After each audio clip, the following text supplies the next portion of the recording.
form or anything, and they're shouting.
been a juggernaut of a game for more than a decade.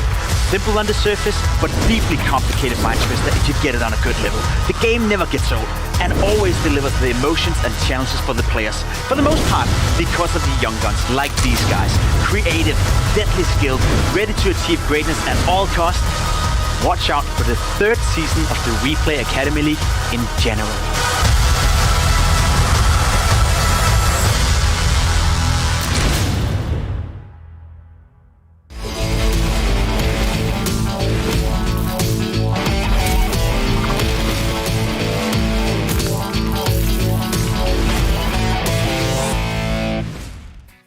Hello everybody and welcome to the WePlay Academy League Season 3, Day 9. Today is an incredibly important day because after the 2 series, we'll know who is in the top, who is in the bottom, and if we'll have any tiebreakers. My name is Heiko, I am your host, and as always, I am joined by Pimp and MOUZ. Guys, we have an incredibly important day today. This is a good one. There's actually a chance for, I think, 3 different teams to potentially get to the top of this group. We know who's at the bottom of it already, but this is going to be a really high-stakes game in terms of position in the gauntlet and position to potentially just qualify for the LAN itself. Yeah, it's also one of those, few occasions where there's actually a lot at stake for all teams playing today, in the sense of who can withstand the pressure, who can play well when they know that they have a chance of finishing first, who play, poor when they know that the pressure is on for not qualifying for the LAN finals. So the group stage has been fun to follow so far, but it's all starting to shape up now in a sense where the pressure will be applied 100% to the players, and I'm curious to see who can stand for it and who will fail. Yeah, today we'll be covering Group A, but yesterday we had Group B. We had FURIA Academy that unfortunately didn't manage to get another win, which means they will end in the bottom of their group. They did play against Spirit Academy, a new team that we didn't see yet. And so far, they actually, technically, have an opportunity to end up in the top. Spirit Academy have looked solid so far, I gotta say, especially yesterday, they looked good again. Art first with the AWP, we got to see more of his showing. We were a little bit questioning his abilities after having a couple of good games and a couple of bad games, but yesterday he delivered again, and I think the overall sense of Spirit Academy right now is a team that I think everyone in this league should fear a little bit. They're playing some solid Counter-Strike, and as I said yesterday, they perhaps have the best player in the entire league right now, or at least the most informed player in the league right now in Chiron. Still small sample size, but the level he's been producing so far has been out of this world. Chiron definitely is competing with Exertion for the best entry fragger in the league right now. I don't think that's even too much of an exaggeration, Pimp. So I will say that FURIA Academy, though, unfortunately continue to disappoint. This is now the 3rd season in a row where they're going to be finishing in last place. I will say that there's a chance that they don't end up in last place once they enter the gauntlet, which they are coming in at the bottom seed in, but it seems rather likely because ZMB, the rest of the boys on the roster, there haven't been too many bright spots. I'll say that Decency and Kawez were probably the players that I enjoyed watching the most, but some of the other players just seem like they have still a lot of issues that have yet to be fixed. FURIA style on top of that seems like it could use a rework. I wouldn't be too surprised if the Brazilian organization decides to bring in some new young talent next season. Spirit Academy first won against FURIA Academy with a score of 16-9 on Mirage, and our second map was Vertigo. And again, Spirit Academy was on the top. They were so ahead of their opponents. Yeah, didn't feel like a competitive game at all. We also see on the scoreboard right here, T-side Vertigo up 9-4. At that point, you already knew what time it was. It was going to be a victory for Spirit Academy, no matter what. I agree with Maui. I think if you're FURIA Academy and if you're the FURIA CEOs right now, you probably would sit back with a feeling of, okay, it didn't work out in Season 1, didn't work out in Season 2. We showed commitment to these guys. We tried again in Season 3 with a couple of changes. That didn't work out either. So maybe a complete revamp of the FURIA Academy team is what is at the horizon right now. I wouldn't blame them for making that decision. And it's not to say that FURIA haven't, shown us some decent play once in a while, but we are in an Academy League that is getting more and more competitive, and it feels like FURIA is at the same level they were in Season 1. So they're simply not cut for it as of right now. They need some changes. Yeah, and the second series of the day was between VP.Prodigy and Eternal Fire Academy, and this was a series that really surprised us. Yeah, it definitely did. Eternal Fire was a team that I was ready to peg near the bottom of this group. I thought they would probably be competing with FURIA Academy, perhaps in a tiebreaker, but they actually performed really well yesterday. They won both of the maps against VP.Prodigy on Vertigo and Mirage. We saw some excellent play from a variety of the players. I think what struck me the most is that I came into this roster thinking that Dougie Versus and Colors would be the players to watch out for me, but I've actually seen contributions from the whole 5-man lineup. Kenshin has recently switched back to the op for this team, and I think he's doing a solid job both in-game leading and wielding that weapon. And VP.Prodigy, that was kind of a disappointment because I actually, after maybe the third day, thought that VP.Prodigy was a top 4, top 5 team for me, but now I have to really maybe pump the brakes on that just a little bit. I think that they're not having the amount of success that I really predicted after I saw a really hot start to this tournament. I will definitely echo that sentiment. I think VP.Prodigy have been disappointing because I think they started out fine. We even talked to Resolve on day 1 where he said that he believes that they have enough talent and they have the ability to take down MOUZ NXT and potentially compete for the trophy. You know, go to the LAN finals and win the entire thing. They are a long way ahead for them right now to go. They can still qualify through the gauntlet.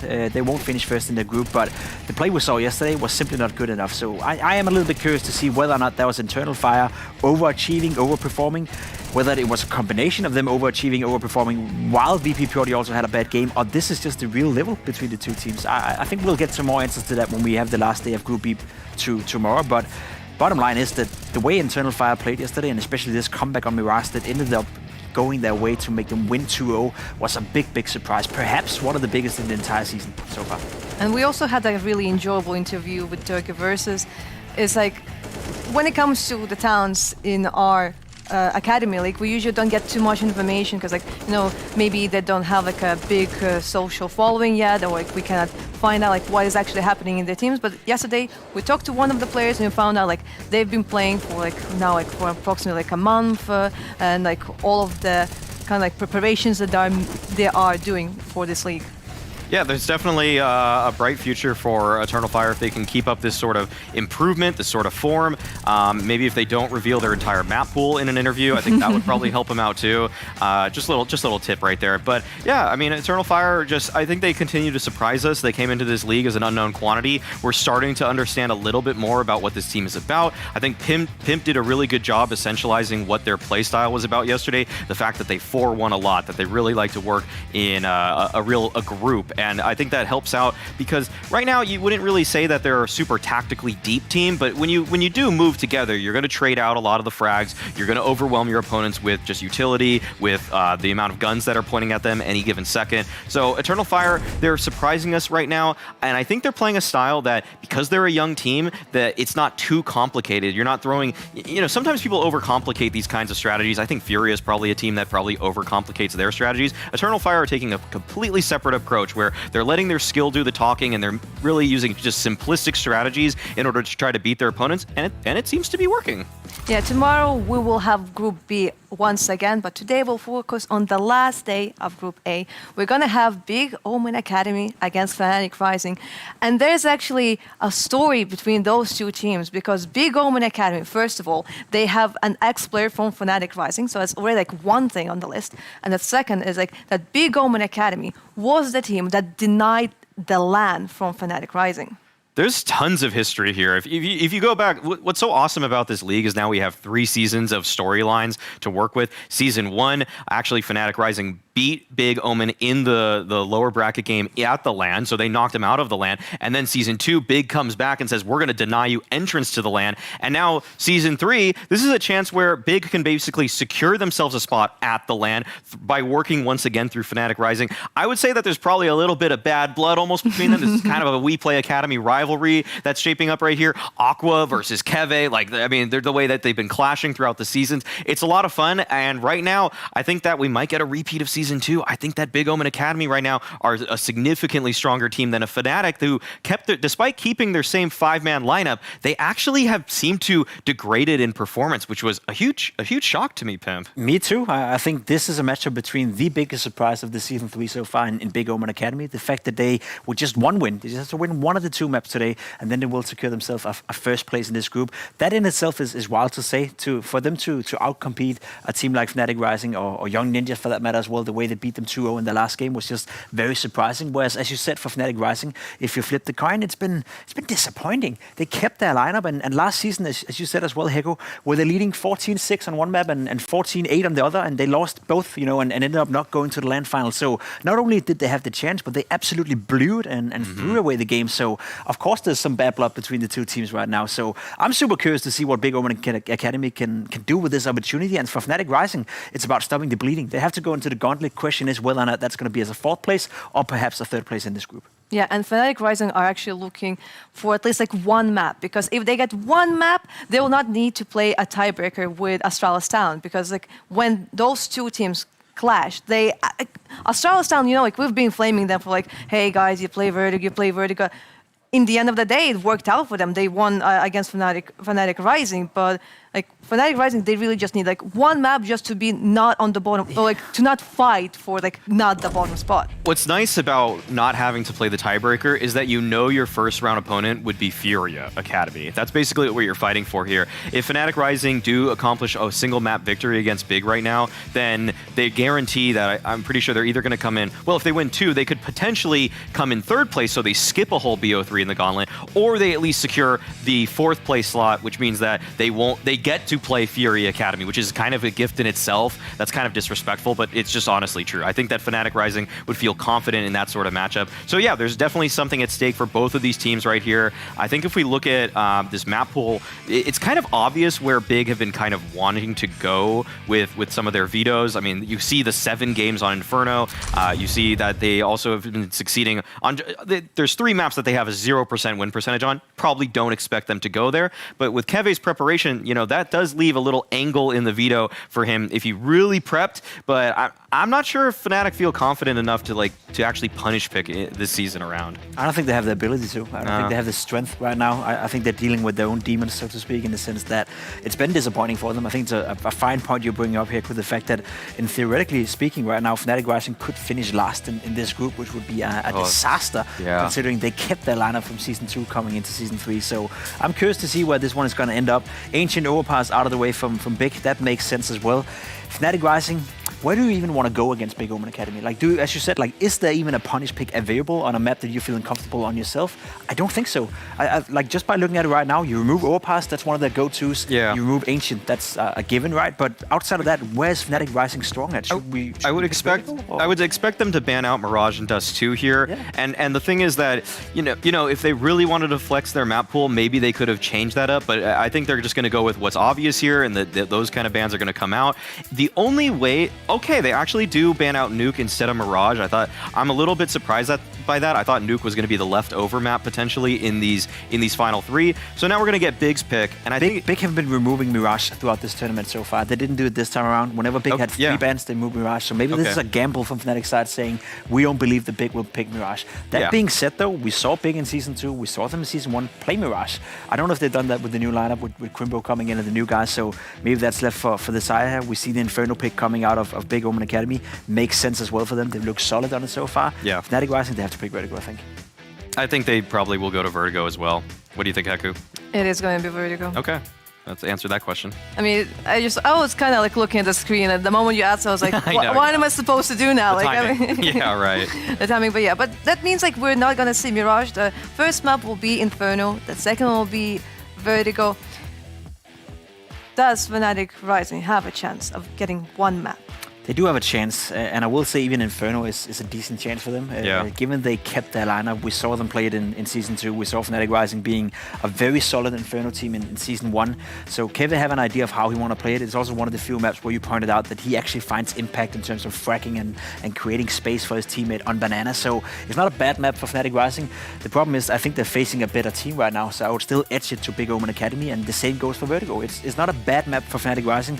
We saw them even manhandle Young Ninjas on the map 6 16-4, 16-3. So the peak on that level, the peak on that map is high, but I think they're facing a better team right now. So it's hard for me to put stock into Fnatic Rising on either maps. It's definitely going to be... I'm going to kind of agree with these odds, actually. The pair match odds put Big at the 1.57 favorites, and I really think that the form of Big is actually much stronger than Fnatic. And I'm almost surprised that the odds are kind of as even as they are, just because I think that Big's form has shown that, I mean, they could beat Young Ninjas. They only lost so far a single map in this group to NAVI, and it was the very first map of the entire tournament. So that's just something like, okay, you wake up one day and you say, wow, we haven't gotten our sleep schedule ready for this. And then you just start beating everybody. You know, they never look back after that single loss. And right now, Fnatic Rising, they're just in such a poor state in terms of, it feels like their comms maybe, or like before, I remember so many rounds in season 1 and 2 where the comms were just so much better for Fnatic Rising, where it's just everybody's giving feedback, everybody's giving input, other people other than Keve are giving potential mid-round options, and now when I listen to them talk, it just doesn't seem like it's as enthused, which is probably, you know, working hand in hand to why they're losing the games that they're losing. I don't know what they need to do in order to reinvigorate themselves, but a victory on Inferno would definitely help, but they just need to come out swinging. They need to, if they get off to a hot start or something, but there's potential there. And I will say there's actually a big chance that they could get off to a hot start, because KST right now, he's the highest rated pistol player at this event. So if anybody's going to help them out with that, maybe it's going to be him. I mean, so far the only map that Big Omen Academy lost was to Navi Junior, and it's when Latic was insane. It was like the first game that we saw, and it was like, okay, this is like really surprising. Like, maybe Latic is like MOUZ 2.0. Afterwards, we're like, maybe he's just good on the city side. Right now, we're just trying to figure out how, like, what is Latic, like what kind of player he is. But there is like a high possibility, or like a chance that like right now will be like a 2-0. It could be for Big Omen Academy. I think the silver lining for Fnatic Rising is the fact that they know how to play Inferno. They're not bad on Inferno, and they have been disappointing so far. They have been in a bad shape, so to speak, but that can change from day to day, so I wouldn't discredit or write Fnatic Rising off just yet. Also, they are getting to start on the CT side, and as you said, we did see Big Omen Academy struggle big time on their own T side against Navi Junior, so we've seen, you know, that it can happen. We've seen that it's been done in this league against Big Omen Academy, but I also will buy into your argument that I think the first map for Big Omen Academy, even as Aqua said, we were feeling a little bit nervous. We couldn't really get it going. We made too many mistakes we don't normally make. And fact of the matter is that ever since they won 5 maps in a row, so it's hard to see them not winning it. But I think the game will be competitive, given the fact that Big Omen Academy starts on the T side, and Fnatic Rising is not a bad Inferno team at all. So I wouldn't be surprised if we see a 16-13, 16-14 scoreline. I want to make a kind of bold prediction, I would say, for this series. I actually think that both these teams are going to win each other's map picks today. I think that Big's going to lose on Inferno, and Vertigo, actually, I think Big's going to rally back and take it. So I think that just everything that we saw from Season 1 and 2 of Fnatic Rising just makes me think they have so much structure on this map, and it's clearly one of the first 2 maps that they went over early on. And so I think that they're going to come out swinging. They're going to probably have a solid CT side. They have the second highest CT round win percentage at this tournament, and I think that even though they are actually the worst T-side team, I think Inferno is one of the few maps that they actually knew what they were doing on T-side in prior seasons, and I think they'll carry that over here today. Well, Fnatic Rising are looking for a chance to get at least one map to not end up in the bottom with Astralis talent. Will they succeed? We don't know. Let's just go to Inferno with Hugo and Harry. Well, wow. You're just unforgettable, Harry. I mean, yeah, it's nice to have you here, for days now. Like, what, a week actually? Dude, this is, I kind of... Don't worry, I feel a little upset with that. I forget his name too all the time. It's, who is he? I can't remember. Yeah, dude, we got Fnatic Big, Harry, and it's going to be fun. It's going to be. We have really good games all day today. All our matches are going to be sick. We got something different as well in terms of Matt Vito's Inferno coming through to start the morning. The morning here at 6 p.m. Of course. Morning, morning. Man. Good morning. Good morning to everyone. Dude, I'm kind of inclined to agree with Maui on this one, right? If I were to give a prediction, I think there's a good chance for Fnatic Rising on Inferno. I don't mind those odds just because, mate, do you not remember like that big T side, the first game we got to see out of Inferno for them, right? It was a back-to-back Inferno situation. Yep. That was the game When NAVI, they show up Lax looking real good, man. Yeah, you could have put that down to Latic alone, yeah. I think, that game. Yeah, and so, you know, that will be the problem, because I don't think we're going to get that kind of performance out of Regali, but I don't know, man. The T side at times just felt like it was kind of lacking ideas. So yeah, I like the idea of trading maps. How are you feeling, Hugo? Do you think this is 2-0 for Big, or? I don't know. The maps are hardcore. I would probably lean in 2-0 in favor of Big. Yeah, I don't think we've seen a massive level out of Fnatic, and we've already seen Big be that team to hold Fnatic back from finals in the past as well. Would be funny to, not funny, but would be interesting to see if they can keep them down at the bottom alongside Astralis Talent, who have again had a shaky start to this event. Now improving. Now they've moved off of Vertigo at least. But yeah, for now, I'm actually not surprised by the veto, to be honest, to see Fnatic ban out Nuke. We saw Big just... it wasn't a dominant win, but at one point it was dominant against Young Ninjas. We had that massive comeback and the big rush day and closed it with pistols, but that was a banging game. Yeah. And so it makes sense how Fnatic want to lean away. Most teams in this tournament have leaned away from the maps like Ancient, maps like Nuke, and so there's rare exceptions to that rule. Dude, I hate that we haven't had an Ancient yet. I I really hope we get one. Like, even when we get to the best of threes, Someone has been hope saving it for BO3s. I want to convince myself. I want to cope. I want to run down that track. Well, because they all been working on Vertigo, man. They don't just hate the new additions. They don't just hate the brand new maps. But you know, we'll wait and see. Let's get into this. It's Big Omen Academy taking on Fnatic Rising. Now we're gonna kickstart this by doing what he does best. Missing Deeg shots, baby. Look at it. He don't miss, really. He don't miss. No, that guy don't miss. He learned from the best, Harry. He's been watching you all week. Nah, he ain't. He's better than me. I'll admit it. Wow, a rare lot, moment of humility from Harry Russell. Let's see if Fnatic can humiliate Big with this mid-rush, though. Pistols pushing down and Big are holding on. Hype just turned, but at least he dodged the flashbang. Doesn't really help in the long run. Glock swinging wide. Pepsaw does cover his teammate. And Fnatic still have this deep mid-control with the bomb. KST overwhelmed, and Sin comes out of Boiler to shoot Pepsaw in the back of the head. This bomb now going to get picked up. And it's going to leave Regali alone on the A site, too far away to stop the B rush. He's going to have to come in from behind. Yeah, big ask of Regali in this pistol. Does have a smoke as well. But with how they're playing this little backside crossfire, that smoke ain't going to be too helpful. Trying to get across, doesn't want to give away his position just yet. He's got him pretty deep. They haven't faced him. They don't know about him. Could come as a nasty surprise, but really, the closer he gets to Ruins, like this is now a position they're waiting for, and now they've spotted him on Crimbo. Into the little double setup first for Regali, but that's it. And so Big Omen Academy, they're going to go ahead and grab themselves a pistol here to kickstart this T-half. Yeah, nice spot change for Crimbo. Just going wide there is perfect. Regali does not expect him, and KST, who has said on the desk has been the highest rated pistol player, is going to be falling silent in that one, getting wrecked down middle. Big favoured on the parry match odds, 1.44 to 265. So yeah, safe bet, favourites for sure. Fnatic want to flip that script early with a force buy. Who do you think's better out of MOUZ or Pimp? At what? Counter-Strike. Right now? Right now. I'm not talking like... Oh, that's hard, man. That's hard. I'm not talking like Team Liquid Pimp here. I'm talking like current... Dude. I don't want to Stream Dog Millionaire. I don't know. Stream Dog Millionaire. You're the only dog on Pimp Stream, Harry. Bark, bark. Look at this process. Woo! Bombing them up, man. Pimp Stream, man. Thanks for the sub, man. Hey, 5 gifted, man. Here we go. 4-on-2, and it doesn't really matter what you do at this point. Just popping into B is a safe call, even if both CTs are there. Oh, I like this as well. Bombs, I mean, this is dangerous. Aqua's alone in middle with a bomb, but this is like the probe on B. You're going to find out what's going on. How many CTs are here? There could be a kill, but oh, there it is, KST. Pistol works out just a round too late, and at that point, you've seen only one, but that's enough to convince you to go back towards A. You know there's max one at either bomb site.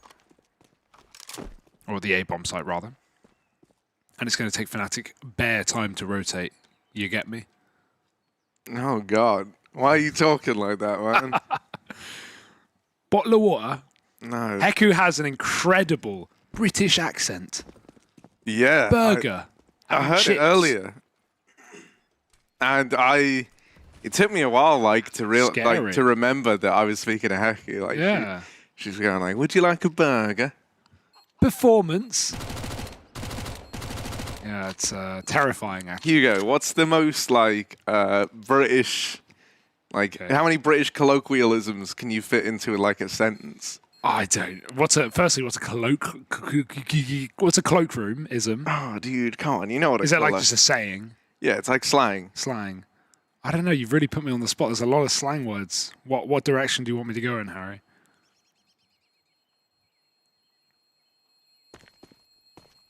I don't know, dude. I I was watching. Oh, I know. I've got a good one. I was watching the Munch guy. Pengus Munch. Pengus I Munch. sent that to Maui and I Yeah. actually started watching his videos. He still makes he's- them. yeah, he came does. back to it. Yeah. Crep check. Yeah.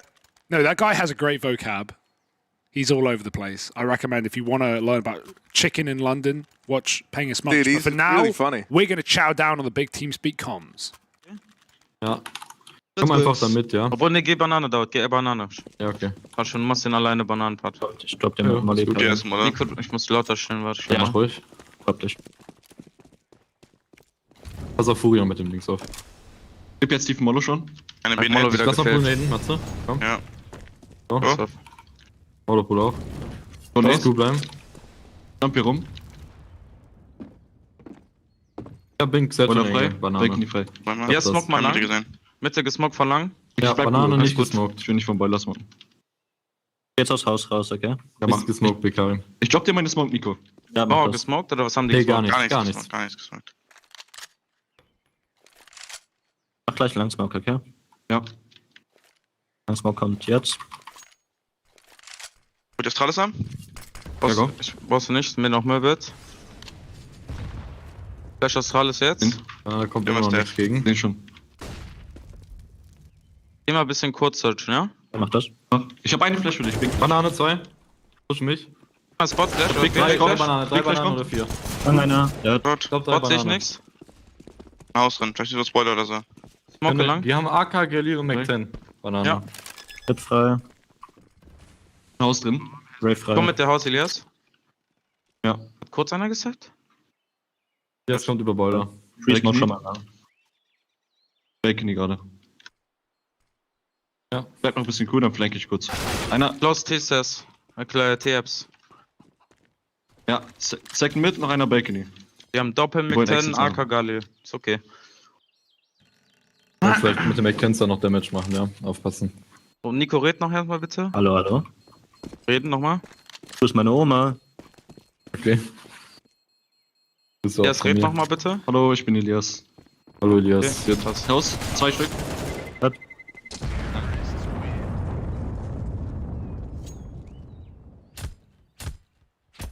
That's a clean cut of meat for Big, and they deal with a little B pushy-wushy from Fnatic Rising. And AK is saved at least, but no worries for Big, who get out with their own. And the AWP is in for Regali as well. You talked about that T-side for Big up against Latic. That was a real struggle when Latic was just going crazy, taking every fight he could. Well, let's see how confident Regali starts his day. I hope to see him throw himself into a gunfight to start the round, heading A. Big even have their own AWP on Hyped, who actually, I would say, like, as far as T-Side Inferno goes, we've seen some alright rounds from him. We've seen some alright games, so I'm not against it.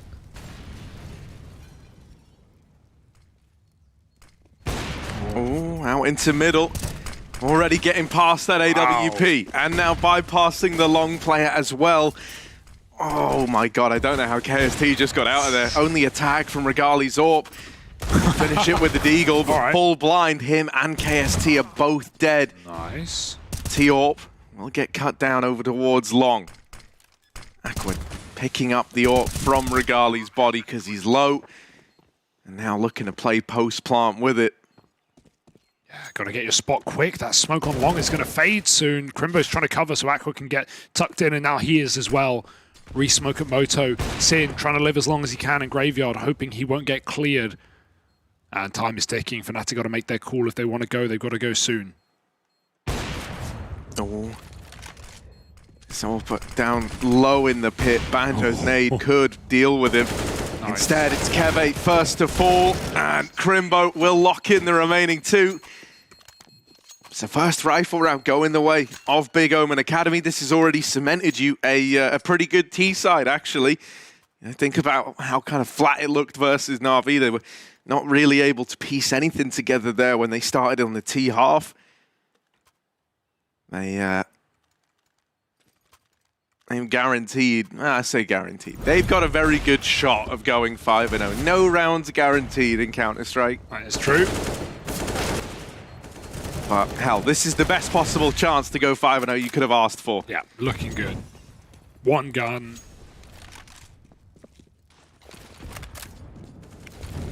And Big, just very methodical. Their T-sides have been super exciting to watch in this tournament. That nuke game that I brought up against Young Ninjas was a really good game from them. Definitely felt like an off day for the Ninjas, right? Like a very slow starts on both maps, but regardless, I don't want to take it away from Big. They are coming into the season saying this is their best roster yet, and I think all the evidence is pointing that that is the case. For me, they're a shoo-in for finals. And I mean, they're probably already locked in. Well, they can be.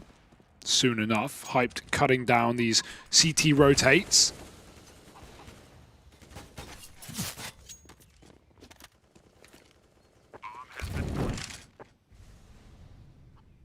And 5 alive, or finding 5, that's a nice bonus for Big. Gonna be a wealth of money that Fnatic are gonna have to break through if they want to put these boys on eco. And not even hunting. Why bother? No need. Oh, that's... Oh. Ooh. Oh, all right. All right, the money. Pepzor. He's doing some damage now. They want that orb. Oh, they get it. Still nice exits, right? Wonderful Deeg work. You can always respect a good Deeg, can't you, Harry? Yeah. You know, it's impossible to just not think it's such a beautiful gun. Yeah, I agree. Both visually and feelingly. Feelingly, yes. I already see people looking to shoot this. Leave him alone. Right. He's good. He's good. Ooh, they have bigger projects on their mind. They have other things to fire at. And all the fire, up B, in apps, it's everywhere you need it. To keep that early control for Big. Fnatic Rising going to be locked out of Banana. Nay dunked, in fact, onto Banjo. And now you can just slow it down.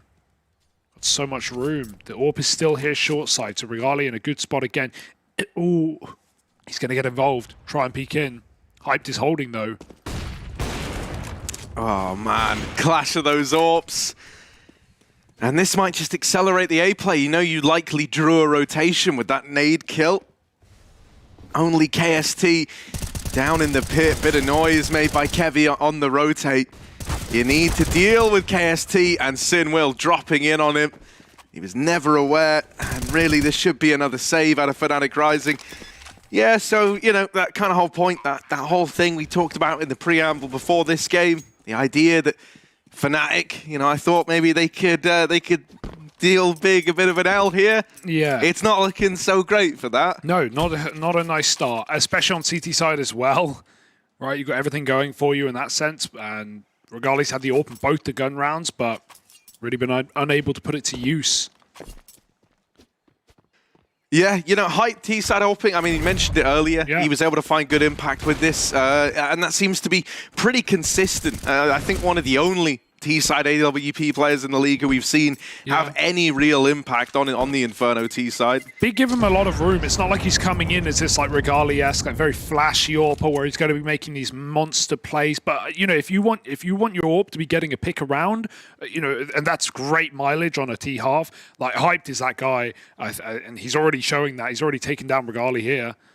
So, especially in a 5-on-4 and like that, when they get the B pick and Fnatic feel like we need info, Regali wants to try and get it down middle. The majority of Big spotted at B, but they've already left. It's Inferno. You're going to be flip-flopping between both bomb sites all round long till those final 15, 20 seconds, and even then you can never be sure. So you've got to watch out for that Hyped hold. Aqua getting his arms warm and ready to go. I don't know if you caught that. He was doing this. Does that help? Yeah, it's a good demonstration. Yeah. a visual. Make sure to reverse the spin as well. You want to be getting all sides. Show me the reverse. I am reversing. Yeah, reverse it again. Oh, we're back to stage 1. My arms are swinging around the place, Harry. But I don't have to frag. Aqua. We know what he can do. 6-1 right now. 6-0 for Big. Here's another buy for Fnatic, but no AWP this time. Gotta watch those nades.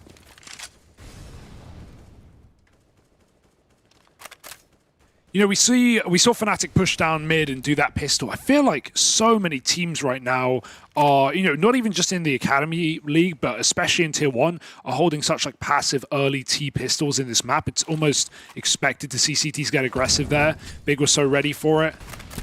Fnatic have been on the back foot ever since. All aggression they've attempted has been punished, right? Whether that be even peeking car and getting double naded or the AWP fighting middle last round. Big's early defaulting is no exception here. We've even got Crimbo still in spawn getting the bomb. And this time Big even have apps for free. It's a position that Fnatic have been playing up until this round. So I like the safe passive setup for Fnatic, not even retaking Banana. They feign it earlier with Util, but they're just running back in the site. And this is a perfect round for Big to just group up and do a B execute if they want.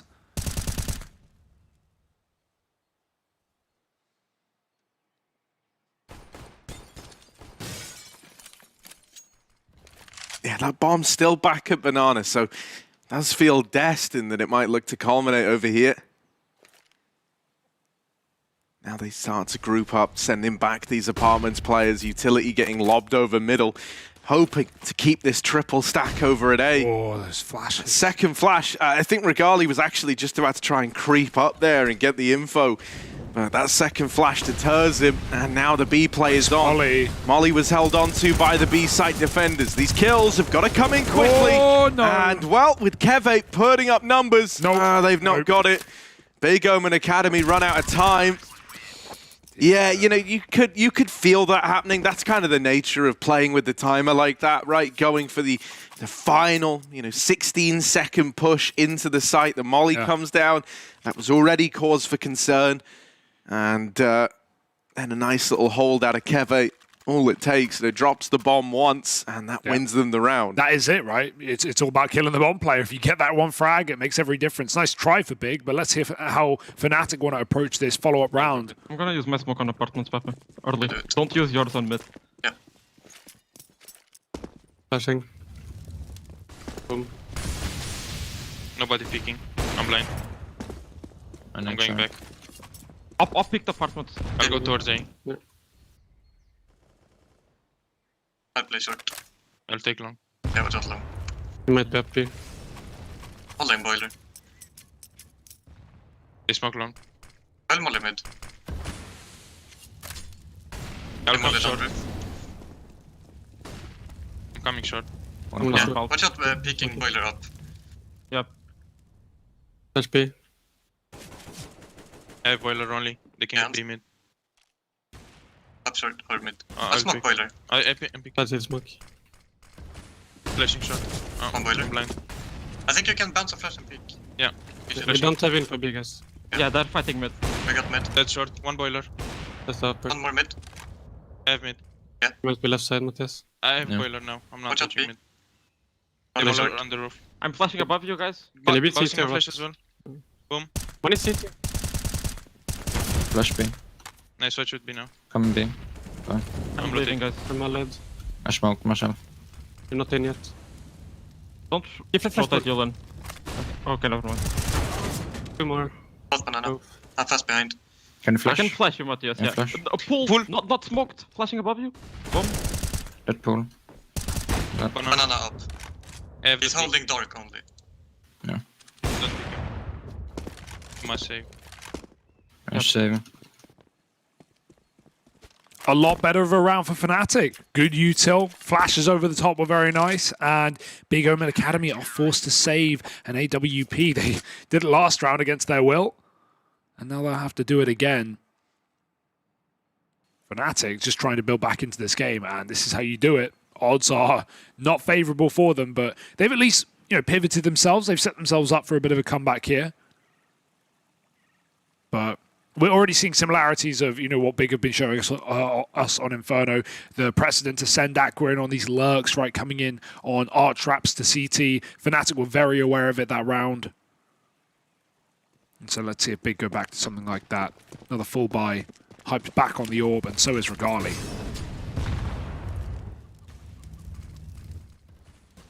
Yeah, deep smoke down middle.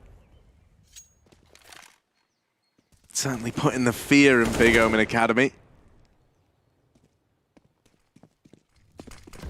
Regali maybe even want to take a little peek down here. Flash goes over middle, and that orb will get posted now for Regali. Staring down mid if anyone tries to cross. Ooh, I was going to say, you would hope that he hits that, right? That could have been your way to find this opener, but missed opportunity there for Regali.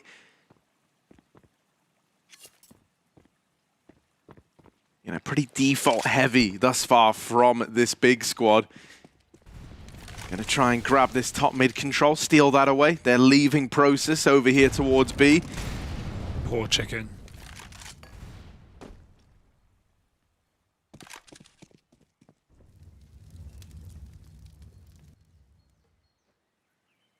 Don't want to leave it too late though. Fnatic, this is info gathering. There is a player waiting at half wall though, so Process knows they've re-aggressed. He's going to try and take that control back, try and stop Fnatic from over-rotating, or, well, I say over-rotating. It's the right call, rather. They're moving into wraps. Big are about to pop. Pepsil's teammate is going to be able to... Oh, no! What? Oh, my God. He was a dead man. He was surely dead. One bullet from KST, and it nails a headshot. Pepsil now in the bomb site. There's not enough time. Big need to be quick. They've got to clear the corner. They go in together, but they could line up. Knocked down by Hyped. Flashed again, and he can't find the bomb. Too blind to do so. He hasn't got the room to plant. He knows if he goes for it, they'll run him down. And so he tries to save his orb yet again. Will at least get the frag, but will not get the round. That's a triple orb save for Big. Round after round after round against their will. KST, I thought he was surely going to get traded. The spacing was perfect. The flash was perfect. He doesn't even spray while blind, Harry. Dude, he misclicks and he gets a kill. What are the odds in that? Yeah. That is crazy. Like, look at this. Look at it. One bullet. Oh. Full blind. That's not fair. No, that's insane. I've not seen anything like that. Pretty nice stickers. I'll give it to him. Ooh, look at the color. Look at the hollow. Eh? Oh. A little bit of motion sickness there. These angles give me vertigo. There's a reason it's called the WePlay Vertigo League. 6-3 and Big. I mean, finally, they've been rebuying off of these saves. You know, the first one, I think they had 2 or 3 alive because they were B-plant, the second too late. So they did have, you know, means to buy, but this time, just an orb. Pressure really is on Hype now. He's got to do something miraculous. A Zywoo-esque play up top B immediately. Smoke is down, and player jumps out. Don't re-peek now, Fnatic. Grenades. Lovely nades. Meanwhile, Sin's deeged out Regali, who's having a bit of a rough time at these deep mid peaks. Can't go back to them, I imagine. And Big with that, they might just pop into B. They know they're going to have no more than 2 in this site. They've got enough util for an execute, and they're all grouped. Yeah, a couple of missed shots out of Banjo, but the molly going to divide this push in 2. Ooh, they're coming through the CT smoke. Nah, Keve, it's pretty ballsy, I'll give you that. Instead, he's going to boost up Pepzor. And oh, he wanted to kill so badly. So much damage, but there's an HE left. Yeah, you'd love it for Backdark now. Ooh, another D kill. Flash is good to get Keve back in. Here is this CT wrap out of Sim, but it's only his Deagle left. No. He's going to have to get real close to get them off this bomb. And then I'm going to let him. Fnatic Rising, you know, they might have gone 6-0 down, but they're starting to build back into this one. Such a nice flank, but it's so sad because if you fire and you don't get the kill, you lose the round, right? Like there's, even if you don't fire, you might have a chance to walk up and get closer, but you just can't take that risk. There's too many players. You need to thin the herd, and then Fnatic just stick it safe. Nice try from Sin, but if anything, really impressive for Fnatic. You not only whiff the boost, but don't get any util kills despite everyone being tagged up. There's some smoke spam in there. Fnatic 4 in a row now. This is looking a lot better. They've warmed back in. Big still have a buy though. Orp is holding onto middle, and Regali's very lucky to be alive after that shot. More nades in B, and they have just been crippling Big with this utility process. Down to 17. Got to be very careful. Not one for the Orp typically though, so I don't think we'll be seeing it traded over. He'll likely just be going in first. Meanwhile, Big take back Banana, and Sin hopes for rotate so he can catch kills. It's already happened though. Regali's moved over, and Sin does get cleared out of apps at the worst time for Big. Now they really are just relying on this B play again, but I like the Orb rotate. Regali's here, and he's not over-facing. Oh. Yeah, but it's that other Orp to chime in first. That's now the bomb spotted here. Keve and Regali are holding on to this B side. That's a good tag out of Hype that Aqua's able to finish off. Regali now just going to wait for these rotations to come in. No stopping that bomb plant, but a 3-on-2 and still a flash. I love it. Ooh, boosting over the smoke. However, Pepsor somehow ready for it. And now it is just Hype's AWP left up in this one. Silenced by Regali. And, you know, it took him a couple of rounds to find his footing, but there he is, a very key player in getting this 5th for the Fnatic Rising squad. Yes, nice alliteration. Sick round out of Regali. And yeah, the boost is pretty crazy, but I think Big know that they've just got to make a play, and falling back into normal post plants, Fnatic not only have the util for retake, but their trading has been really good on these B retakes. So yeah, it's you know, it's optimistic, but it's just a shame for them that Fnatic are both holding. You know, you could often expect, especially if Fnatic were coming in on a Ruins retake, that there would be players in CT there holding flashes, holding utility, ready to line up nades for the retake. So there's some thought behind that for Big, but it doesn't work out. First time I've seen that before, though, in the post plant. And yeah, like you said, Regali now coming alive in the nighttime is a good sign. Hype back to middle. Regali pokes his head out apps, but won't go too far as to offer up a kill to Aqua, who's still holding default. Baited from bottom B. Crimbo's close. Oh, he gets spammed. Oh, Banjo doubles up. It's a good trade, but was it worth it? Poor Crimbo up close. Never saw what hit him, but tasted the lead. Bomb's still back in spawn. Big are far from committing. They're still looking for another pick. Don't offer it here in CT. Not if you're solo B. That's a good smoke. But for the first time in a while, Fnatic are low on util. Molly, flash, smoke. They've got to use these wisely. They won't be making any plays. Hyped is hoping for re-aggression at B, but not going to happen. Oh my god, I say that. Pepsor just swings mid and kills Sin. Now you're screwed if you're Big.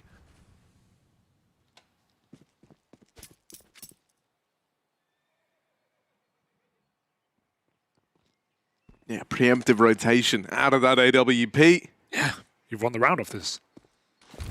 Molly goes in. That's going to deny the push. They run boost over the top of it. Nifty way to get the bomb across into the site. Aqua, I think, full white himself there on that attempt at the swing. However, the spam doesn't connect, so it's at least a bomb plant here for Big Omen Academy.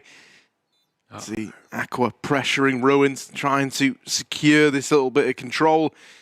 Regali waiting patiently, and there's a bit of a timer on this round for Hype. They're already up top. Banana, he turns to deal with it, finds himself. Can't quite make it the double. And that there is Big Omen. Sorry, there's Fnatic Rising. Yeah, coming in with the equalizer. Nice jiggle there up Banana for the retake as well, right? If he gets that second kill, he can back up. He can play, you know, the Banana post plant, isolate the fights with the AWP possibly. That's the only way to around there for Big, but even though Fnatic are pretty loud on that Banana retake, Big always knew it was coming after Sin gets swung in middle by Pepsor, but lovely round out of Pepsor, and yeah, he's just keeping it up. 11-8, top of the team and server. And this was 6-0 for Big. We were commending their T side. Right now, they're really struggling in these post plants, never able to get comfortable. It's the Fnatic retakes that are getting them on the board. And they're fine giving away bomb sites, even in that round. I don't think Aqua's ready to be given so much room for a plant. But it's a trap laid and set by Fnatic Rising. Run boosting the B play is a nice way of dealing without, you know, no smoke for spawn. You know the AWP's there. Yeah, I mean, I'm just still kind of in awe as to the fact that Hyped is like one of the big time players in the server right now. Like T-side open, man, I've not really seen anyone get away with that in the Infernos we've had.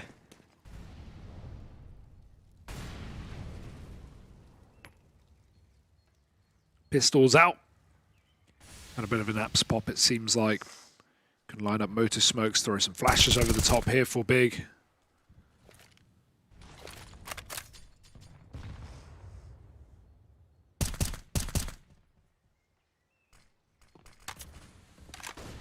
Oh, they've actually gone through the mid smoke and are now wrapping long.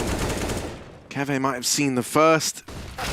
Oh, but there is a lot more waiting in the wings. Okay.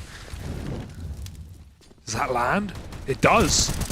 They're forced out. They have to drop and they're blind as well. This util for Fnatic is impeccable. It's the sole reason for most of the kills in that round. Not just the molly that means Big can't stand on Balk or hide and apps, they have to commit. But even then, flashes over the top from Banjo, the rotate, and Big just can't see a thing in pit. Not always has that been a problem. Actually, no, it was KST rather who hit that shot, but yeah, really nice rounds out of Fnatic stopping the apps pop. Maybe somewhat predictable with the pistols coming in for Big and no B rush.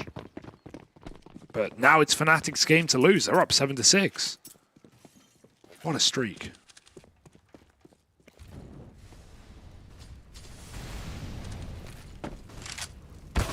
Oh, yeah, that's more like it. Yeah, I mean, dude, we needed more out of Regali. You know, he had a really, really slow start to this game. He had the AWP in the first 2 rifle rounds that they fielded and weren't able to pick up. But now we're getting Regali's best face forward.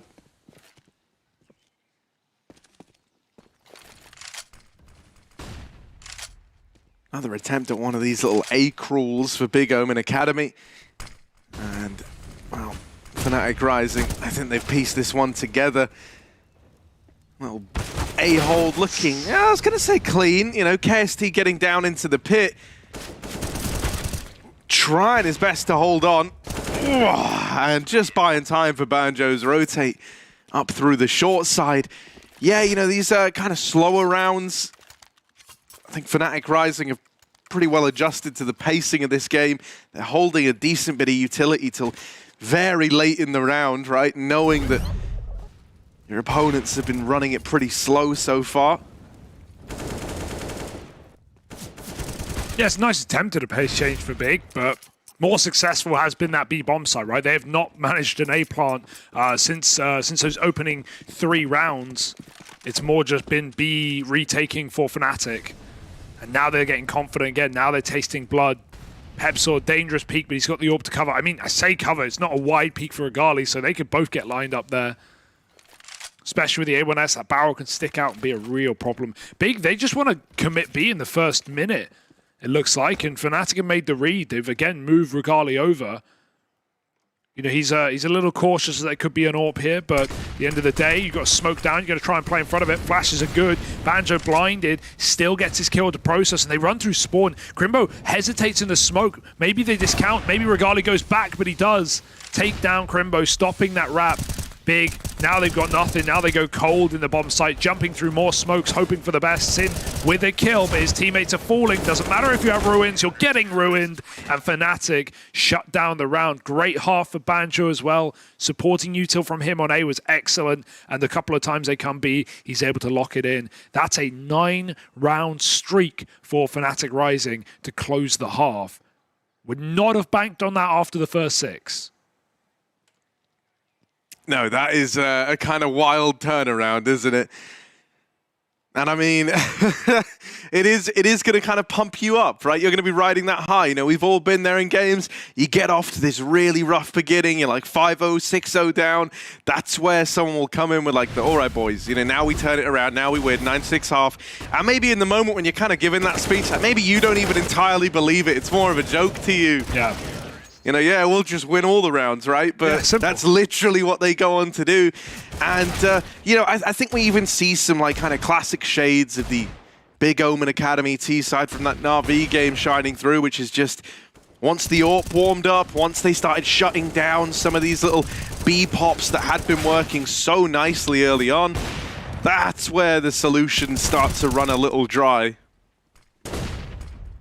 Yeah, and even the things that worked out for Big, you know, in previous games, like the long lurking into CT spawn, both times that was done, gets 0 kills there for Big. One time it was even red, and fnatic were holding for it. The other time it was just a miss from the Deagle and a post plant. So yeah, it's not been a great half for Big, but they've at least got the bare minimum. They've got the bare bones. They can still come back and win this map. And yeah, maybe that's a lesson to all young players out there as well, Harry. You know, when you're down 0-6, it's not the game. It's not over. It's not GG. I mean, dude, look, the odds of like 180'd compared to where they were at earlier on, 1.5 to 2.48. But we're going to listen in to some favorites of ours, Big Omen Academy. Let me hear you. Ich so schnell es geht flashen. Ja. Flash, komm. Nix falsche. Boom. Die Trippe dead. Mehr noch eigentlich. Banana aufgeflasht. Einer ist Hola. Ja, nice. Was auf Hola auf? Die Trippe einer. Hola. Down. Der Reload. Hola, der. Die ist erst. Die Trippe. Down. Nice! Well, that's more like it. I mean, fnatic tried the same thing in their CT pistol, the little mid-rushy-washy, and it got absolutely mauled. This time, Big, they've come in confident. They've come in swinging. And you heard what it meant to them as well, hyped. Not the guy, but the emotion as they lock fnatic out of a pistol round, and now this game can close up yet again. Parimatch probably trying to do some mad calculations today. Just swinging back and forth. Yeah, I mean, you know, I think we've seen a lot of teams struggle with T-side Inferno. You know, NAVI were no strangers to that either, if you remember, when they got reverse swept in that rematch series versus Big. I think it was a 16-4 into a 16-4, but it basically just start T-side, win game, really was that simple. Sorry, start CT side, win game. Yeah, it's like playing a short match on train. Whoever starts CT just wins. Most of the time. Yeah, especially if you're playing with randoms there, mate, because, you know, you need to have the mental resilience to come back in your CT side. That's difficult enough. Yeah. Whoa. Whoa. This could still get wild. You know, losing Aqua like that, a little bit awkward. He was low. Oh, that's good damage, but not a killing blow yet. They're going to try and chase him down, but the MP9s are here to act as bodyguards to this FAMUS, deciding to halt their push in through the ruins after bringing it to a 3-on-3. And now they're going to group for the ruins. No! Pushed in! Just started to line up nades. And the MP9. Gonna bring it to this 1v1. Crimbo needs to get on the bomb, mate, and in getting off like this, the round is done. fnatic rising.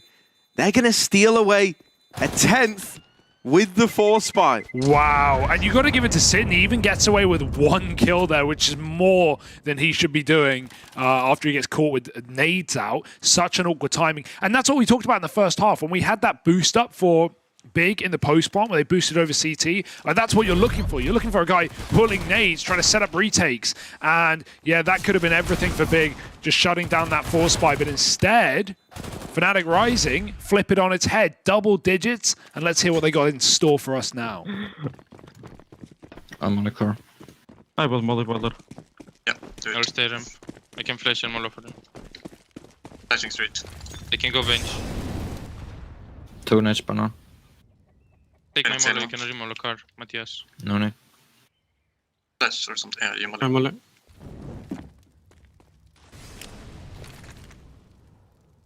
clearing ups. We pick 1, 2, 3. Didn't see boiler. Can be close mid. I think one is kill short. I can do boiler flash. Can do it. I'm close to you, Pepe. Didn't see anyone. He needed from side. Yeah. I will leave. I have a smoke. I think we have banana. I already did. Okay. I'm playing a flash One is behind the smoke. One is I'm watching short. I can flash long. It's fine. In the smoke. I got short now. Okay, you have it, Julian. I have a I short. smoke library. We're gonna go A, guys. Yes, Okay. please. I will get close on apartment. You can hold. I already smoked library, so it's good. Yeah. Please just because miss. Oh, One shot. That's A Watch player. side. That's A player. They smoked small pit. We can just go short together. Yeah, go short. Yeah. Let's go. Smoke mini and go. Matthias can molly pit. Yeah, and you'll on your flash. We need to go on your flash. I'll flash. Flashing above pit now. Pick that site. Boom. Let's kill him site. Headshot. On top of culture. Headshot. And headshot, yeah. I'm full blind. Headshot. Get one.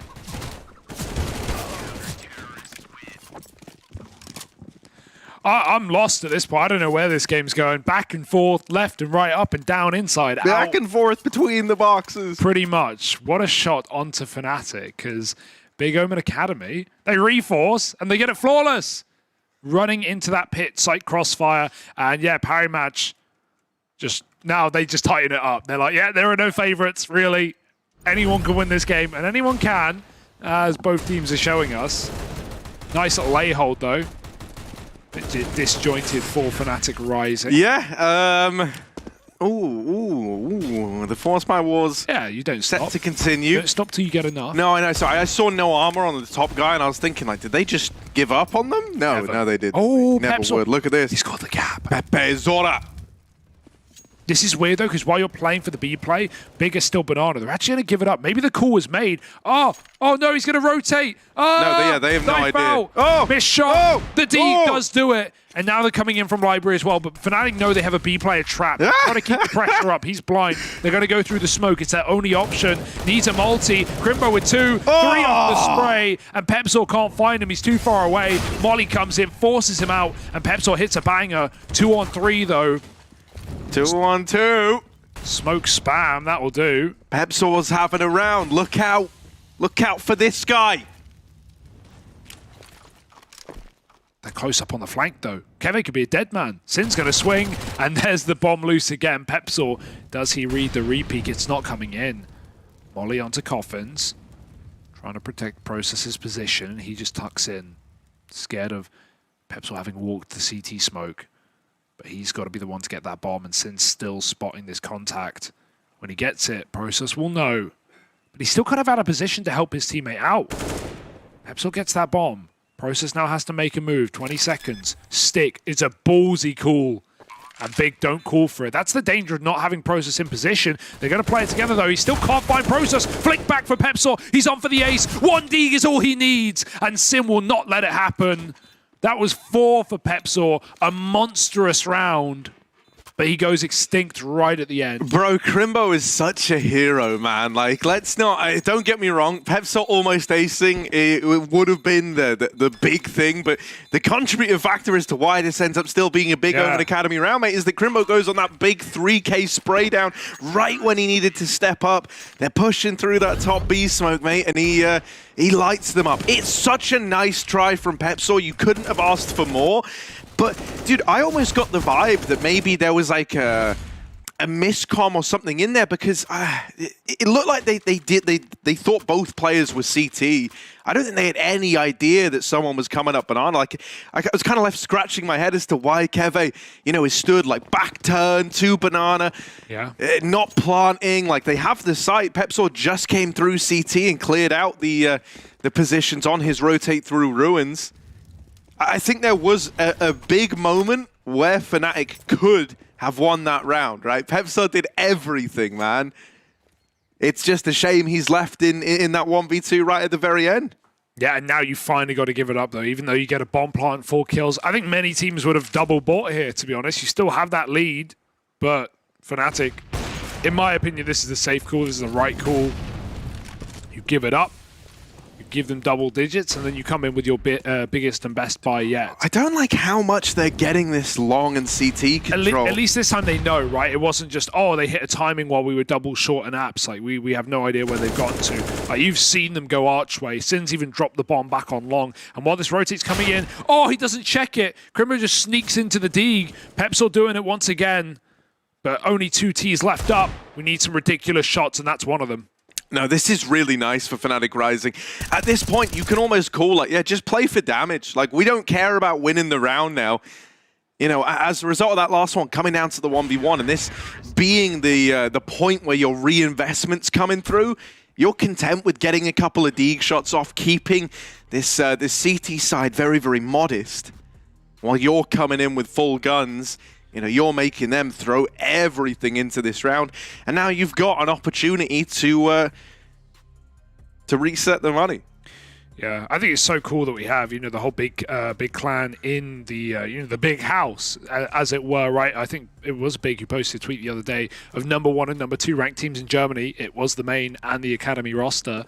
Very cool, especially in a scene where, you know, we don't have common move-ups, like, you know, big as an org have often looked outside their own country for players, right? Be it Smooya, be it Xantares, be it someone like Gade, even though he spoke German, and now finally Farven.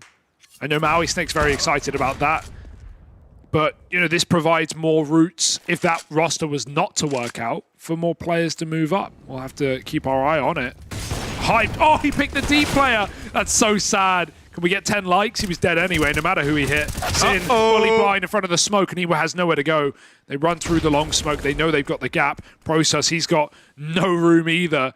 Oh dear, up close, touching tips. Dude, they've got to figure it out. Like, they're both trying to move forward. Yeah, Keve realizes, like, I'm not stuck on geometry here, right? I'm not walking into some post that's sticking out, man. There's nothing here. It's a dude. I'm on a guy. What a mess. 3-on-2, and with the bomb down, Big are going to give it a go, it looks like. They've got a bit of money, but honestly, with the money alone, you could justify saving and getting a full buy in the next. They're going to just see if they can get this first kill. That could change everything. If he stayed on that long gap, Crimbo might have killed KSC jumping pit, but without it, it might even be the right call to give it up. Dude, I'm really glad he didn't peek the little gap for too long, because, like, even if you'd lost one player here and then fell back into the... It's good damage, but yeah, you really wouldn't, like you were about to say, you need your own money. It should be fine. 4 rifles.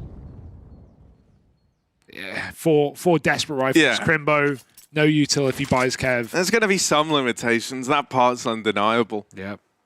Facts don't care about your economy. 10-11 though, Fnatic. Look at this back and forth, right? And that just shows why it's worth it for Fnatic. They could have carried on with the force buys. They could have continued to dug deeper, but instead they give up one round, and now they come in with rifles and they put them to good use. A total mess in middle with Big, both sides of mid playing in front of the smokes, but it's fine. They've allowed this rebuy thanks to the saved AWP. And a little flash play. Banjo's blind. You're not supposed to win that, Banjo. Crimbo gone. Have to wait till next year. But yeah, this T-side's looking really loose, but I think it's given so much room for the individuals. I don't know. It's a very sloppy game. They're right there. They burned in the molly. The molly that was down that whole time. Banjo got trapped. He was trying to back up and someone was blocking him into it. That's given over a 3-on-3. Yeah, dude, this is a really messy game. Oh, God! Through the smoke! There was a gap, I think, but don't know what he saw. Keve's taking CT. This might be his best play. Process running through to try and stop the plant. Pepsor's covered, and Pepsor's having a banger today, keeping it up. You've got to go for this if you're hyped. You've got to at least poke your head in and consider.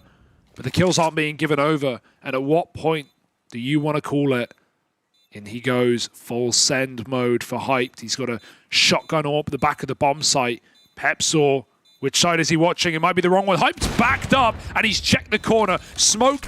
Oh, it falls short. It's a disaster. God. Tap on the bomb. Got to force the peek. Got to force the swing. Keve, will he fall for it? He might have to. Yes. And there's the round for hyped and Big Omen Academy. What is going on? If anything, the missed smoke helps him. Dude, this is a really wild, brawly game right now. Yeah, the missed smoke is actually... he probably sticks it if it lands. Yeah, and you know, at which point probably gets spammed out. Yeah. So many probablys, and nobody knows nothing. Dude, so the thing that's like really weird right now is Dude, the whole game is just nuts. Like, I don't know, man. This T side from Fnatic's been mega loose, and at times that's come back to haunt them. At times it's given room to individuals to shine. Yeah. But I think it is making it hard for Big to get a solid read on how any of these rounds are going, right? Think about how many like weird timings have been hit through T-spawn.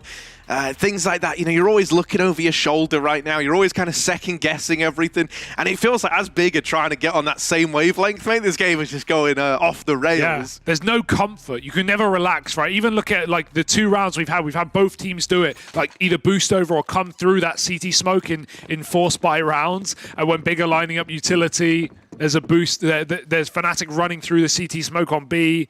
Like, you can never feel comfortable. You can never feel safe.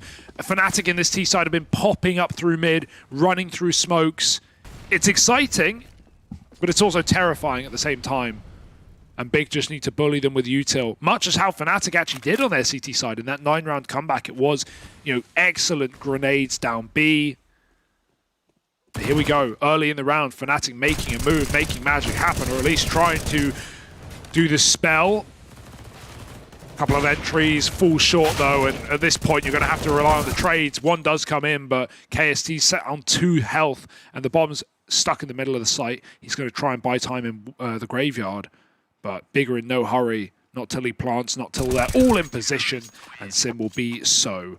12-11, and Big stopped the fast aim. Maybe we're going to start to see Fnatic, at least in their gun round, slow down and default some more. Yeah, I'm a little nervous with Fnatic. Like, you know, the reason why I've kind of homed in on them is like the ones where I'm saying, yeah, it's messy. Don't get me wrong, Big Omen Academy have had a couple of weird moments, like, you know, the smoke miss with that ended up like helping. I think it was hyped in the 1v1 or the 1v2, I guess. You know, that's we made the comparison yesterday. It's more like a typo than like a big error. I would say Fnatic, they've been the ones that have looked quite sloppy so far, and I think, as I was kind of saying, you know, it's benefited them at times, but in the long run, mate, you want consistency. You know, you can't always hinge on your individuals, like Banjo, for example, getting that like full blind Mac 10 kill up top banana. That's not something you can replicate. That's not something you can rely on every single time. Yeah. And Big do look like a very structured team. Exactly, right? They have looked a lot more structured so far. And I think that was even true for the T side, even though the results like weren't really there. And Fnatic still went on that huge streak. So it does make me a bit nervous for the longevity. Dude, Pepsol's having a phenomenal D game, dude. Just keep him on the deagle at this point. Right, dead after 1. Sin's mopping them up on short. Nade's going to do great damage. Oh. It's a dink, but Banjo will finish the job. Get it. Gonna get that AWP out of there, but you might lose an AK. No, they got it, I think. I think they were even able to get the AK out. There's so plenty of time. We got long post-round times here as well, so it's like easy enough to get your guns, to get your pickups. Yeah, good save from Hyped as well, considering he was getting overwhelmed on short. That could have been a route in for Fnatic, or on long rather. Dink to 10. But in general, looking okay for Big, 13-11. And here's the question, right? That was a fast round, obviously it was pistols, but is this where Fnatic chill a little bit, try and burn out some of this util? I hope so, and I think they have to. They bought the AWP here. Yes, you know, it's out for Regali. That is going to force a change of pace for Fnatic Rising. And that's not a bad thing. Look at Big, I mean, I know it's early, but even Big expected this exact play from Fnatic, probably the AWP as well, because they have not used a single grenade, apart from Aqua has used his smoke. Nothing else has been used in the first 20 seconds of the round. Now it starts to come in, retake utility on Banana, just in case Fnatic contacted it, but y'all know they didn't. It's a nice, slow and safe round. Grenades, that's good. Over the top, bit of damage, softens up your opponents. Always nice when you're on A1Ss to at least get 10, 11 damage off, so you know you can be one-shotting at worst case. Molly's in though. Fnatic just charged the bomb site. KST with a key trade, but he needs more than that. They need to find Aqua with no more deaths. He's onto the pistol. It might be the end of him. Good grenade. Pepsor, of course, he's getting this entry. He's been all over it. Molly's too late to get the kill. All it will do is disperse Fnatic into their post plants. Yeah, more mollies, more nades, though, where that came from. Close. Oh, nice. Man, this is what I mean. Like, the individuals are showing up. Oh, okay. There's a response. Certain process. Oh, sorry, I thought it was the blind guy who got the double, but it's actually his teammate alongside him helping out. Regali. Oh, nice. Gets them off the bomb. Now they know about him. Oh, shot, and there's Sin to close. It's going to be close. What? I think he's just got it here. No way. I think that's 14. And there it is. Big Omen Academy. He re-peeked before the tap. He was just trying to catch him off guard. Regali thought he'd already won the round. Oh dear, just trying to catch his opponent by surprise, because why would he be re-peeking? But then with a missed shot on the jiggle, couldn't get round the corner in time. What a save, what a clutch. And Regali's got to be head in his hands right now after that. Yeah, dude. That was a round for him. Feels like Fnatic are bloodlusted a bit, man. Yeah. Like they just want to get these rounds over with. Let's listen into Big, though. Let's listen to the guys on 14. Ich mach grad die Flashkarte. Ja. Nee, du mach falsche gleich. Ja, lass zusammen machen vielleicht. Also kannst Kannst eine halten wieder. Bitte schnelle Flash. Gib mit Okay, Flash. Alarm. Ich schiebe. Bleibt. Lasst Mats alleine B. Ja. Hausflash. Bitte 2 Flashes. Nichts zu sehen, aber kurz. Spiel im Spot. Ja. Lang rum. Lass mal. Smoke Backside, Elias. So, Flash damit. Flash lang, komm. Kurz vor. Mollo vor Spot. Heuwagen. Lang Komm nicht nix. ein. Flash über Pit. Jetzt. Alles gut, nicht vor. Sie haben gecancelt. Kurz steppt. Lange nach unten. Lang geht vor. Ich smoke Lang vor, Backside lang. Ich hab Lass lang. lang durch. Ich gehe Headshot moven. Blitz. Die wollen splitten. Gehst mit Blitz, mir raus? Blitz, Nein, Blitz. A splitten. Mit Gold. Apps kann raus. Kurz step viel. Apps drauf. Tixo einer. Noch einer kurz vor. Noch einer kurz und Tixo. Gleich in Library einer. Mal kurz. Einer legt Spot. Flash. Einer legt. Er könnte sehr likely in Pit sein. Ja, ich glaube, wir pieken.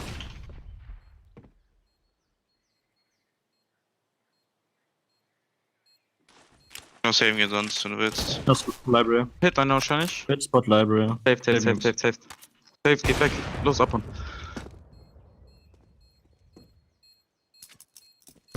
Ja, du hast recht. Also David hat halt First Contact und dann werden alle so ganz verschiedene Contacts. Ja, Alles gut. Hatte keiner Balcony gezielt? Nee. Okay. Ja, ich war halt Pit bekannt. Ne? Ich wusste nicht, wo du warst. Können wir vielleicht jetzt Mats einfach am A spielen lassen? Können JM die Runde Dass machen. wir zum Beispiel. Ja. All right then, well, so the fast pace is keen to keep up for Fnatic. Little short pop into that A play. And, you know, sometimes, as is the nature of Inferno, if you find the openers and you're able to trade favorably, sometimes that's all it takes, Hugo. They come in with a round, they deny match point to Big for the time being. Fnatic have still got some fight in them. And hell, dude, you know, we used the word bloodlust and we said it feels like they want these rounds over and done with. Yeah. It is scary playing up against a team that have that kind of mantra in mind. It definitely can let you down at times. Like I say, you can just never get comfortable if you're Big. Little boost on the corner for Aqua, goes over the top. Not on the half wall, just looking towards the logs, but he won't get a kill. Still hanging around. Oh, but you would surely flash this if you're Fnatic. Unless Big come to you first. Smoke down, Aqua won't make a move yet. Hyped, meanwhile, hits his shot. That's a re-smoke, that's a bit of a mistake. Big used 2 pieces of utility within 5 seconds in the same spot, and Aqua jumps over. Banjo's so ready for it. Through the smoke is ballsy. The Bloodlust comes back to bite, and Big pick up a gun, or at least I hope. They haven't found it yet, but they've got a 4-on-3, and that's forced a B commit. Big are 1 step ahead. There is no question mark here. Hyped is bringing the orb into the right place at the right time. Yeah, even damage through the smoke. Now, there's still time for Fnatic Rising. They're not locked in to 100% in this B play. The fact they don't have map control anywhere else, that might just force them in. Dear. Sin's Deagle through the smoke, and now they slow down, letting that AWP find another. Regali, give it another chance at the clutch. This time, starts as a 1v3. Got it down to the 1v2, and he's going to back out of there. Still has 30 seconds left to play with. This is scary, considering they had no info what was happening at A, but Regali's pieced it all together. And he's just trusting in his gut feeling on this one. And look at the map, Big, because they're just not fighting. They're playing slow. They're trying to play off the bomb plant, the reaction, the reactive play. Regali's going to get a plant before Big even realized. The penny will drop immediately. They didn't hear the bomb tick, and so now they have to run a rotate. Sin needs to grab himself a gun, and they're even splitting up on this one. Regali, it's not his signature weapon. He's not got the AWP, but if anything, that could favor him. Big don't split up. They waited for Sin. It's cut time off their clock. Both these players in an eco, armorless. Kit is on Sin. Golly, he needs to pick his spot. He's out in the open. He waited so long in mini pit. I don't know what's going on this game. People are getting so flustered in these clutches. You just got to commit. Yeah, I don't know, man. No, that's his round. You know, pick a spot, play it. Don't change it. It ain't broke. Don't fix it. And that's a real whiff of a round. Yeah, do you know, that's a little bit sad because it's like, you know, you can try make the argument of like, yeah, but after not seeing them for ages, maybe he thinks they're short. You know, maybe he's trying to reposition for that. But it's like, I don't know, man. It feels really like wishful thinking in that instance. Like, even if they were up short and you're caught crossing into big pit, like, ugh. Yeah, Regali, he's often so good in these moments, which is why it's so shocking to see both. You know, the other 1v2 I think is even more understandable because he's just trying to play like anti-meta. He's like trying to play ahead of the tap of the bomb. Yeah, and also the time is so low. Like right? if he doesn't get eviscerated, he wins the round. Yeah, I think for the most part in a 1v1, like, and this is going to sound like playing for the fight is not crazy. It's like there's no right or wrong way per se to play a 1v1. I mean, right? at the same time, it's all mind games. If he just tucked, he would have absolutely won that round. But that one, I can't really justify. And yeah, the fluster for Fnatic. Right when they've been so competitive this game and so good at clawing back from disadvantageous rounds and even leads. Big now, they're on the precipice of a win. One more round needed.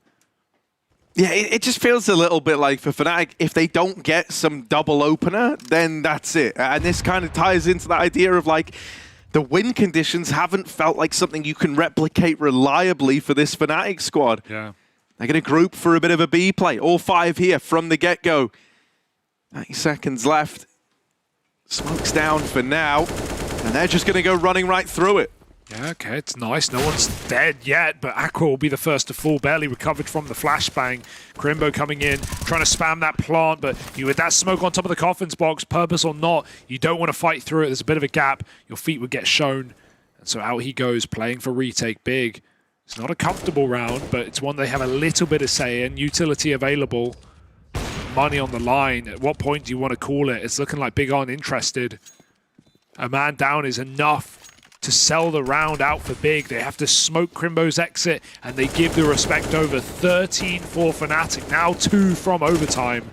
And if there's one thing I've learned in this game, I'm not going to count Fnatic out of making this magic happen. They already pulled back from a 6-0 to a 9-6. But it's not going to be easy.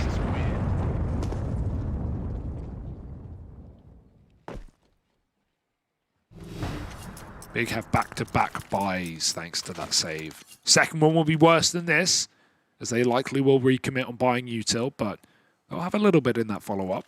Some spare chump change, and as it is Inferno, we know saves are pretty frequent. Still a path for redemption for Fnatic Rising.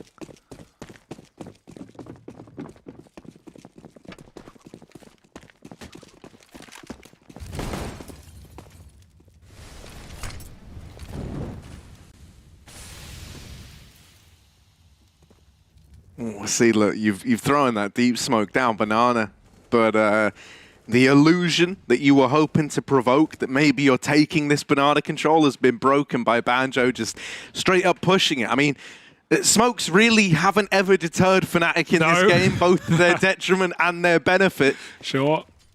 This is another instance where utility going out into Banana. They were ahead of it. They actually fall back. You know, you're concerned about the possibility of like a retake in towards Banana, so you let them take top back.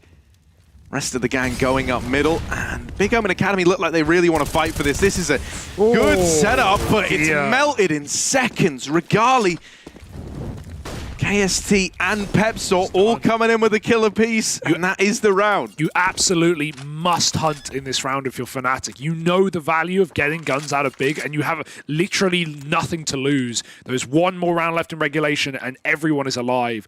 And you can already see Fnatic know that as well. They've fanned out perfectly. They've left one man on the site, and everyone else is coming for the guns. Big know they're coming, and so they've got to be very, very careful. Grenade going all the way back to quad. Wow. That was cool. Yeah, that's one way to do it. Careful, that might explode. But not really. And here they come. Gun out, Crimbo. Here they are. They've walked the entire way. You don't actually have the info, but you've got to know they're making this move happen. Keve checks it. Crimbo with a kill. Doubling down. It's a lovely hold. Aqua's got another. And this is a bare minimum that you need from Big. It's fine for Fnatic. It's not the end of the world. 14 rounds is all that really matters. You've armed with them with AKs, but whatever. It was worth trying, at least. Bigger here for the long run, the long game. And they need to close right now.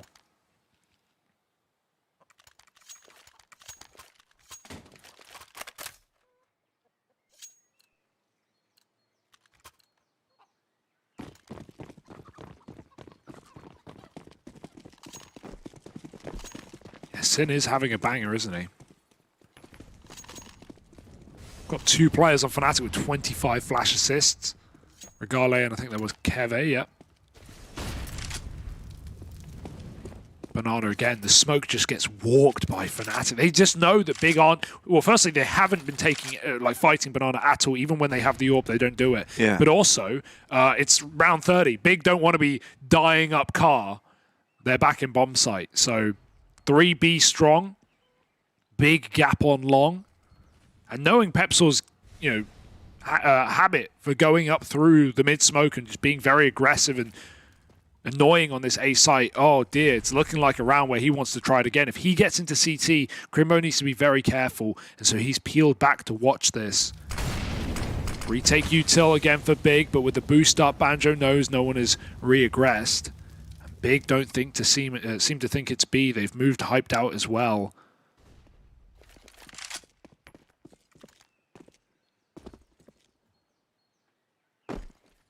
Game's pop flashing for a little peek here. It's all a ruse. But that bomb has since come back towards A for the A plate. Double setup towards Pit and Balk. And rotations being called for. Crimbo will be in library. That's something at least, right? They're even lobbing flashes over, but these Pit players have got to hold the line. If they get nothing done, this could be a round. This could be a comeback. They get melted initially. Trades are even. Through the smoke at long comes Hyped. Sin's dead down in the Pit. A 2v2. Banjo knows that Hyped is stuck here. The MP9 at range is out in the open. Crossing back to long. Aqua up the short side. Dead to Banjo. And it's a 1v1. He might try to swing this. He might have to because bomb is planted over towards the back of the site. And Banjo swings it wide. 15-15. We go to overtime. Oh my goodness. He did that all on 14 health. He ends on 1 HP. 113 damage bullet from the MP9. And it's not enough, Harry. Sometimes the smallest of margins have the biggest of impact, and Fnatic rising against the odds with a lovely... Keep in mind, that was a 15-second execute. Big had a 5-on-3. They're tucked into both sides of Pit. No one's peeking aggro. Hype comes through the long smoke with the kill. Everything about that should have been Big's, and Fnatic just muscle their way back. Banjo is a beast. Right. Now that you've got some rounds, now that you've got money, I hope Big actually try to challenge Banana if they're going to be throwing this smoke. Because, mate, if they did, they would discover Fnatic are walking through this smoke every damn time. I think, truthfully, as you've tucked in and tried to play safe, tried to play by the numbers, you've accidentally given Fnatic way too much room for this loose style. And so now that we're getting a bit more attention to the early round from Big Omen Academy, they're finding a lot of success from it. Yeah, that's a play from Hype that you just don't make in round 30, but you will make in the first of overtime because you know you have the room to drop around and still come back in with a 4-buy. And so Hyped, yeah, he takes all the risks. And Fnatic, as you said, who aren't used to these early aggro plays for Big, do get snuffed out, and now a 3-on-5, a round that many would save in if money wasn't, no question. Maybe a double negative, but it needs to be even more positive for Fnatic in this one. They did a 3-on-5 last time, but this is very different circumstances. Keve, chill. He shouldn't win that fight, spamming with an AK versus the tracerless A1S. Pit player sees ahead, drops the bomb, it goes tumbling, but it's still on apps. You're not getting it out though at this point. Keve has wrapped long side. They need to battle their way through pit first. Banjo is just not being given the kill. Keve's cut down on long, and now Process, while he is picked, there's enough players to stop this plant. Banjo beats the AWP and is on for a double. Not again. Bomb now going down. There's a short wrap, right? Aqua moving in from this position. He's always been coming up short in these retakes. If you see he's alive, you're concerned about it. Gonna need another clutch for Banjo if this wants to be a Fnatic round. He's looking to isolate these fights. With them coming from two different positions, man, he can try and do it. Is he ready for the graveyard swing? Oh, there's short dead. No ammo. He's only got a matter of bullets, but he makes them all count. Woo! It's a 1v2 again. And man, the individuals are carrying Fnatic through this. Another 5-on-3, and again, that wasn't even like a 5-on-3 that like gets immediately traded, like at least round 30 was, where it just swaps back so quick. That was Big settling back again into these very passive setups where everything looks good. Yeah, I mean, where you've got the bomb. Dude, that's 1v4 for Banjo. Like Hype gets a little bit too aggressive, but you can't really fault Big on the 2-on-1 there. It's Banjo that forces the fights. He had 3 bullets in that 1v1, and he just nailed them. Oh my goodness. Banjo, if you weren't believing, he's giving you a reason to. He didn't just clutch out back-to-back rounds on the EA site for you to give up now. And despite Hype's best efforts, who, as we've said all game, had some fantastic T-side AWPing, and then even started off with a double mid pick, it's all in vain. And now you slow it down. This is a perfect round for it. You know the Big are feeling the need again to get involved. It almost worked last time. They've got a heavy mid setup. I like this because the long player can spam the smoke, and if Fnatic try and take the space off the back of it, they're going to walk into this heavy setup. Molly is a problem. Smoke off instead. Aqua fights middle. Very, very nice play. But, oh, he goes back for more. Double dipping. Unhygienic. Process is going to stop KST out absent. Again, 5-on-3. What could go wrong for Big? Yeah, you know, it's seemingly their kryptonite. Let's see if that continues. Oh, no, it was 5-on-3. Not again. Now 3v4. And a rotation towards A has been called for. Sin leaving just one man in this B site. Crimbo, nice. He's seen the bomb with that kill there. Oh, but Banjo's still alive. And whenever this guy's alive, you can never count them out. Oh, that's a cheeky nade. It's a nice way to bounce onto default, but it won't. That did no damage. I don't know like, surprisingly, it did 2 damage to Banjo. Where did it go? Retake needs to happen now. There's no saving here. Keve's got the AWP. He's low. He's going to peek in deep. They've already crossed ruins. There's one more man back in spawn. He's picked the AWP with a wallbang headshot. Banjo tucked in at Coffins. Looks to box up the bodies of Big, but he can't do it. It's up to the AWP. Keve peeked from above, and Big will get that retake on. A near 3-on-5 conversion yet again. So you got to give the respect to Fnatic, but it won't be done once more. Finally shut down by Big. And this game is so damn close. Yeah, Fnatic have certainly cultivated a very stressful atmosphere, right? I'll say that much. Involved. It's super chaotic, but I mean, dude, if they're able to make it work, you know, it's certainly causing a lot of stress to this Big Omen Academy squad.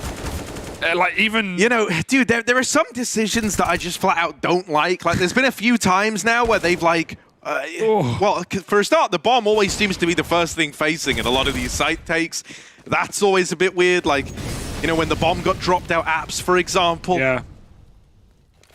And still, they're always able to at least make it competitive. The fact they've won so many 3-on-5s is mind-blowing. That's huge. So what can they do when they've got a man advantage? Oh, big. They've read it, though. Even though they lost a B pick, they know they still have Banana. They know that Fnatic are committing into A, and these executes come in so early in the round, as have been going on all T side. They try and jump up to hunt pit. Aqua won't let them. Molly in. They're past it, though. Low on ammo, and finally found by KST. Above the smoke for Brosusa with the spray, and he gets 3 kills on pit side. That's more like Dude, this doesn't even feel like Counter-Strike. No. It's like the team that goes 4-on-5 down is more likely to win. That is it's so peculiar. It's so weird. It's so entertaining. Don't turn the page in your notebook as though you're reading any of that right now. Yeah, what have you got? What have you got that you haven't used? 28 rounds deep, or sorry, more than that. 32 rounds deep, 33 now. Oh my goodness. Unbelievable. Unbelievable. Let me just check my notes. It's so weird. It's like first kill win rate, 40%. Yeah. 4v5 conversion rate, 90. All right, yeah, fair. Logical. Whatever research you've done, I can guarantee none of it applies to this map. Other than Banjo Go Kill. Although that was big notebooks. What are they cooking up in the kitchen now for this T side? Regali on short side. Couldn't get a lot done from here in regulation. Oh, KST at least saw the timing cross. He knows they're out long. It's a quick split for Big. They did a lot of very slow defaulting, so this is quite the change of pace as we swap halves. A very important smoke, but it's actually about as close to Regali. Can't climb up over it. He's just got to fight in the site. 2 kills for Regali. Nice anchor work. The bomb is committed. Trying to kill rotates ain't going to help either. Headshot spotted for KST, and Fnatic look to equalize with ease. That's a nice A-hold. I imagine Big are going to go back to a slower T round now. I think they've just been invigorated by the power of Fnatic. It really feels like you've been like pulled in to play in this game how Fnatic are, and because like that was almost a Fnatic-esque round. If you like removed the team names, I would have said, oh yeah, Fnatic are the ones doing that, like the fast long pop, exploiting all that room, you know, on the wrap round for an A split. That was something we saw Fnatic do a lot on their T side. Big, they try to throw something really pacey at you in response, and they fall short. I would love to see them just slow it down now, especially that they bought the AWP out on Hyped. And so hopefully that's going to force a bit of a kind of momentum reset, just a time to breathe and remind yourself, like, yeah, okay, it doesn't have to be played at 1,000,000 miles an hour. Yeah, definitely. Never thought I'd ask for a slow round either. I love the chaos, but you know, if there ever was a time for it, I think it's now. Yeah. Just get those nades out as well, because if you remember what worked for regulation in regulation for Fnatic, it was the retaking. It were the 3-on-3s, the 3-on-4s going back into that B bomb site, and they always had a lot of util for it. So let's get some of that grenade out. Regali doesn't want to make this happen, surely, and no one gets the kill to stalemate. Back in the holster, but now left corner grenade. Not going to land. It's actually at the right size, so Process will live to fight another day. Oh, he just got spammed. Banjo, even when he can't see his opponents, that's not going to stop him. Big, they're committing. They're going in for the B execute. Everyone's blind. Thank you, Keve. Thank you very much. Banjo doubles up with 3 in the round. Sin is in deep, top of his team, but it might not make a damn difference. And they've heard him. They spammed him through the metal or through the glass, and Banjo has had a nuclear game here on Inferno. Dude, he just needs to close it. Yeah, he had some really nice flashes thrown in as well from his teammate in CT. Also some not so nice flashes. Like it was this first player who rotates around. I think it's Pepsaw. Full whited him like twice, attempting to deal with Sin, but it doesn't matter. Don't care. Right? Banjo, got the kills. You know, even when his own teammates are out there just wrecking him, he'll still deliver the goods. 104 ADR this deep in the game is something else as well. 18-17. And last time it was Banjo with the clutch to save them from losing in round 30. Well, now he's the one who's put them on match point. Their time to shut it out. Flash. Oh, blinded. Does not matter. That was a perfect flash. But he just fires through. And Regali, the deep mid peak, it's only let him down. Yeah, I mean, it kind of just feels like we're watching, like, Sin versus Banjo, and the rest are just the NPCs fighting around them, you know. Little opening kill for the side of Big Omen Academy, trying to make this a double OT affair. They're going to start to take top middle. This is a lot more akin to like the early defaulting that we had, right? Even though you've got top mid control, you've left options open, you've left Process to start to make his way up Banana, and he will win that fight onto Keve. He walked into the molly. Just enough time for Process to get that info. It's a good play from Pepsor through the smoke like it's T-side all over again. Kills Akron along. He's rotating, that makes you look like a B play. It makes you believe, but it's misbelief. KST doubles up in the Palace. He somehow hold on to this A site, and they can't worry about him. He won't give them the kill. They just need to plant safe from his position. It's good enough. He could have swung them, but you got a bit of cover from Pit at least. And crossing out without realizing Pepsor's in the cubby, it might be the end of the game unless Process has something to say. Yeah, down in Pit, same position Banjo was in, similar clutch. Oh, turning around, and there's the man up through short, KST. Man of the hour. Round-saving, game-winning play, 3 kills from him. And well, that was something. That was something, man. Something happened in that game. Definitely one, or maybe even multiple things for one, or maybe even multiple teams. That was... that's going to be a nightmare for our desk, I'll tell you that much. But pretty damn There's a lot good game. to talk about, at least. And it was very exciting. You know, I'm not complaining that it got a little bit wacky and wild in there. Probably not fun to play. Yeah, but, you know, we can hear what our analysts make of it in just a moment. Don't go anywhere. Headshot, nice. Fist bumps go to the teammates. I wanna hear your go, go, go. I wanna see you falling fast. Win the round. Win the game. Pretty much, they play, you win.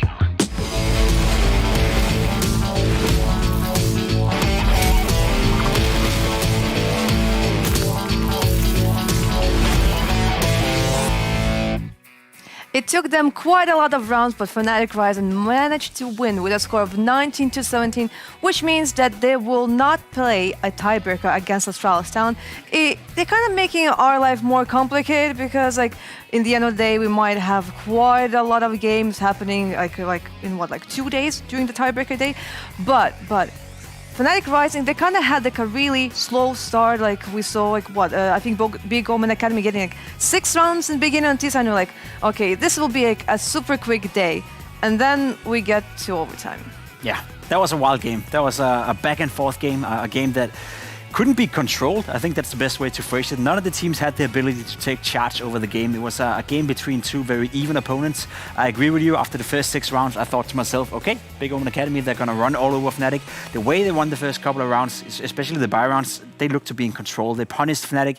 They had control, right? But from that point on onwards, it was a game that just went back and forth. Fnatic with a comeback, then Big with a comeback. We go into overtime where, as you said it's hard to predict, even though when we were in a situation where, okay, you think Regard is going to win this clutch, he would lose it. You think Big Omen Academy will win this 5v3, they were going to lose it. So it was just a game that really delivered a lot of nerve and a lot of tension, but it wasn't a well-played game by either team right here. I'm slightly disappointed in Big Omen Academy. I expected more, and on the other hand, I'm surprised that Fnatic Rising, despite their poor form right now, were able to show up, and in particular Banjo having, without a doubt, the best performance he's had ever in Fnatic Rising. That was impressive. Have to say the same about Banjo there. Like, he stole the show by the end of the things.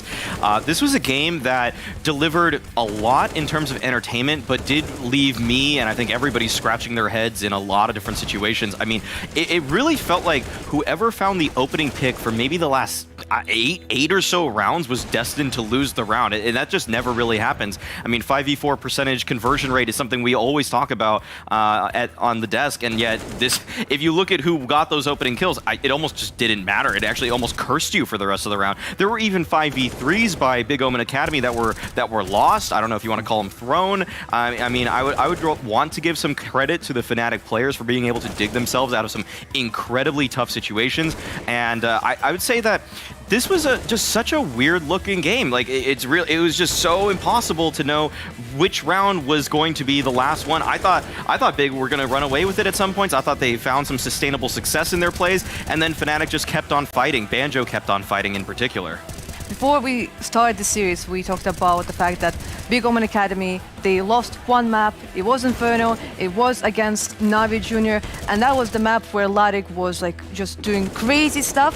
And right now, again, we see them lose this Inferno. So, do you think maybe their Inferno is actually not that good? It's okay. I think a lot of it has to come down to Benjo as well, saving the grace for Fnatic Rising. He had a fantastic performance. To average 102 ADR over an overtime game, that's insanely well played by him. Had a lot of clutches as well. The 1v4, of course, comes into mind. On the other hand, you can also argue that Regali had to win a couple of clutches, so Fnatic Rising could have won this before it even went into overtime. So there's a case to be made for both. I think Big Omen Academy's Inferno is still okay. It's still decent.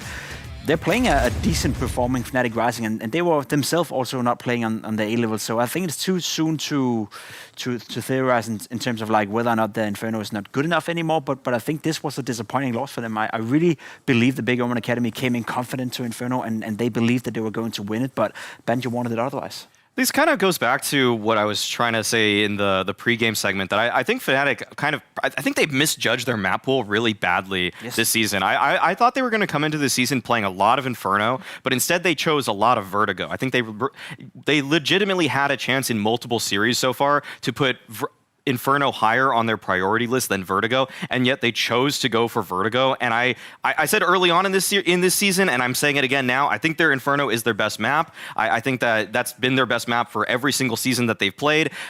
T-side, it's a map that they were able to get 6 rounds on, and they've had the worst T-side in the league, so 6 isn't too shabby by any means. You know, everybody can find ways to contribute round to round, and I think that really, it's kind of just odd that Keve, who was the analyst for Fnatic, didn't recognize this earlier. I think that's my one little call out on him. I think Keve actually played a decent game. I think he called a decent game here. It's not about his individual performance or even the way he's leading the team, but I think that's just one of those things where you go back to the drawing board, look at this result, look at some of the other ways that you played Inferno throughout the season, in seasons prior to this, in advance, when they played ESC Advanced recently, and ask yourself, are we really that bad at it? Because I think they're much better than they think they are. Yeah, Big Omen Academy were the favorites for the first map. Unfortunately, they lost their pick. When it comes to Vertigo, they have the odds like 1.65. Fnatic Rising have 2.15. Our next map is going to be Vertigo. And when it comes to Fnatic Rising, we saw them winning with a score of 16-3, then going through multiple overtimes against NAVI Junior, and then having another Vertigo again with a score of 14-16. Then they played against Astralis Talent, and they actually lost, I think 6-16. So when it comes to their Vertigo, I have no idea where it is. It's been very much up in the air, because the very first time we saw it, they won 16-3 against Young Ninjas, as you said, and that was very impressive. We saw all the elements coming together for Fnatic Rising, and we're thinking, okay, Vertigo is a map that you don't want to mess around with. I think where it really happened to me was the 2 losses against NAVI Junior. The way they didn't manage to close down those games were very disappointing to me. They had many opportunities, many rounds where it was 5v3, where they somehow managed to find a way to lose them. So that gave me a bit of a bad feeling. You see it right here. They've actually lost 3 in a row, and 4 out of 5 they've played so far in this tournament. I will say though that losing in triple overtime is not too shabby. Losing in 16-14 fashion is not too shabby in the sense that the game is very competitive. So if Fnatic Rising have located a couple of mistakes and they've solved those issues, then coming into Vertigo right here against Big Omen Academy, which I don't think they're bad on Vertigo, but they're not necessarily good either. They stand a fine chance. I agree with the odds that has leveled a little out, and I see Fnatic Rising with equally good chances to win Vertigo as they had on Inferno, and we saw how close that got. One player I'm going to be looking out for a lot this game is going to be Pepsor. I think that his attempt rate in opening duels for Fnatic Rising is above 30%, and given that they played a lot of Vertigo, it's actually, that's a statistic that's going to hold true here. He's fighting A ramp a lot, and his success rate is okay. So what's happened in some of the games where I think Fnatic are a little higher variance is that they just hinge too much of their success on Pepsor. If he's having a good game, they're probably going to win. If it's a bad game, they're probably going to lose. One guy that stayed really consistent, though, for them is KST. He's been oftentimes the mid-rifler player. He's kind of a rotator right now, and he's able to pick up the scraps a lot for Fnatic Rising, so if Pepsor dies, sometimes he is able to go over to that A site and fix things, but if things get too out of hand, if Keve and Pepsor die, there's not a lot that KST can do, and he's actually been probably it's kind of weird where he came out of nowhere, where he didn't like Vertigo at all in Season 1, literally trash-talked the map, and then now he's probably their best Vertigo player. I think he's found a home on it. He's improved a lot over the season. It's just that they need to give him enough. They need to go maybe 1-for-1 on that A-ramp trade so he can rotate, because he can do a lot if he gets over there, but if it's already a 3v5, there's not a lot. There's not too much he can do. I'm glad you brought it up, because I agree. I think KST has been the most impactful player for Fnatic Rising when it comes to Vertigo. The problem is that should be Regali. Regali have been a shadow of himself in this season so far. We even saw it on Inferno, a couple of, let's call them questionable clutches, you know, a couple of questionable rounds where he should have found more impact. Regali is the difference maker. If he somehow, some way finds a way to be impactful again and play the Regali Season 1, the Regali Season 2, at least online stages, then Fnatic Rising is a team that definitely can take down Big Omen Academy. I think the main reason for us to start to doubt Fnatic Rising, the main reason for us to highlight Big Omen Academy being the favorites, was the fact that we knew they're going up against Regali and going up against Fnatic Rising not really in the A shape right now. So if that comes out of nowhere and Regali starts to find impact, I can definitely see Fnatic Rising win this one. But to me, it doesn't happen without him. If he's bottom fragging, or if he's only pulling off 15 kills, you lack an AWP presence on the map, and that's too important on a map like Vertigo. Yeah, but on the Big Omen Academy side, we need to think about process, because like he is the player who we see on the A-ramp. He'll be the one maybe sometimes pushing through the smokes and getting the kills. He used to play for Fnatic Rising, and he used to play in Pepsor's position, and then in Season 2, Pepsor was trying to replicate process. He was not very successful. So right now, I kind of feel like there'll be like a battle on the A-ramp between process and Pepsor. That's a really good highlight. I mean, that's going to be a highlight just flurry. We're going to see constantly that battle between those two players. Prosus is probably, he is in my eyes, the stronger A-ramp player than Pepsor right now. Pepsor is just trying to replicate what Prosus did, maybe put his own little spin on it, his little tweaks. But Prosus has been doing it now for over half a year, and whereas Pepsor just kind of, he's just kind of getting into it still. I don't know if he still knows all the nuances of every single play. Like Vertigo is all about just learning. If there's a single smoke in one area, are you able to abuse it? Is it a little bit? Is it a couple pixels off? Can you find that little one-way through it? Right now, I don't think that Pepsor finds as many of those little openings as Prosus. I think Prosus is a little bit cheekier. He knows those angles just a little bit better. That's just one of those experience things, and I definitely think Prosus has more of the experience right now.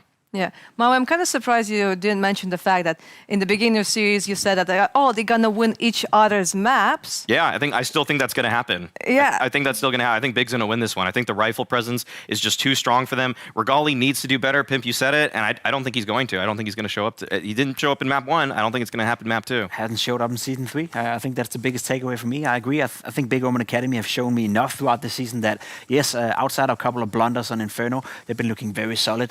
They made a lot of mistakes on Inferno as well. They didn't look like the same well-drilled machine, and I expect that to be a different case here in Vertigo. So I am also going to back up your prediction, say Big Omen Academy will win, but I will say the same with Inferno. I could easily see it being a 16-12, 16-13, maybe even 16-14 scenario where it really gets down to the last couple of rounds. Yeah, I'm also hoping we'll have that Season 1 Aqua again.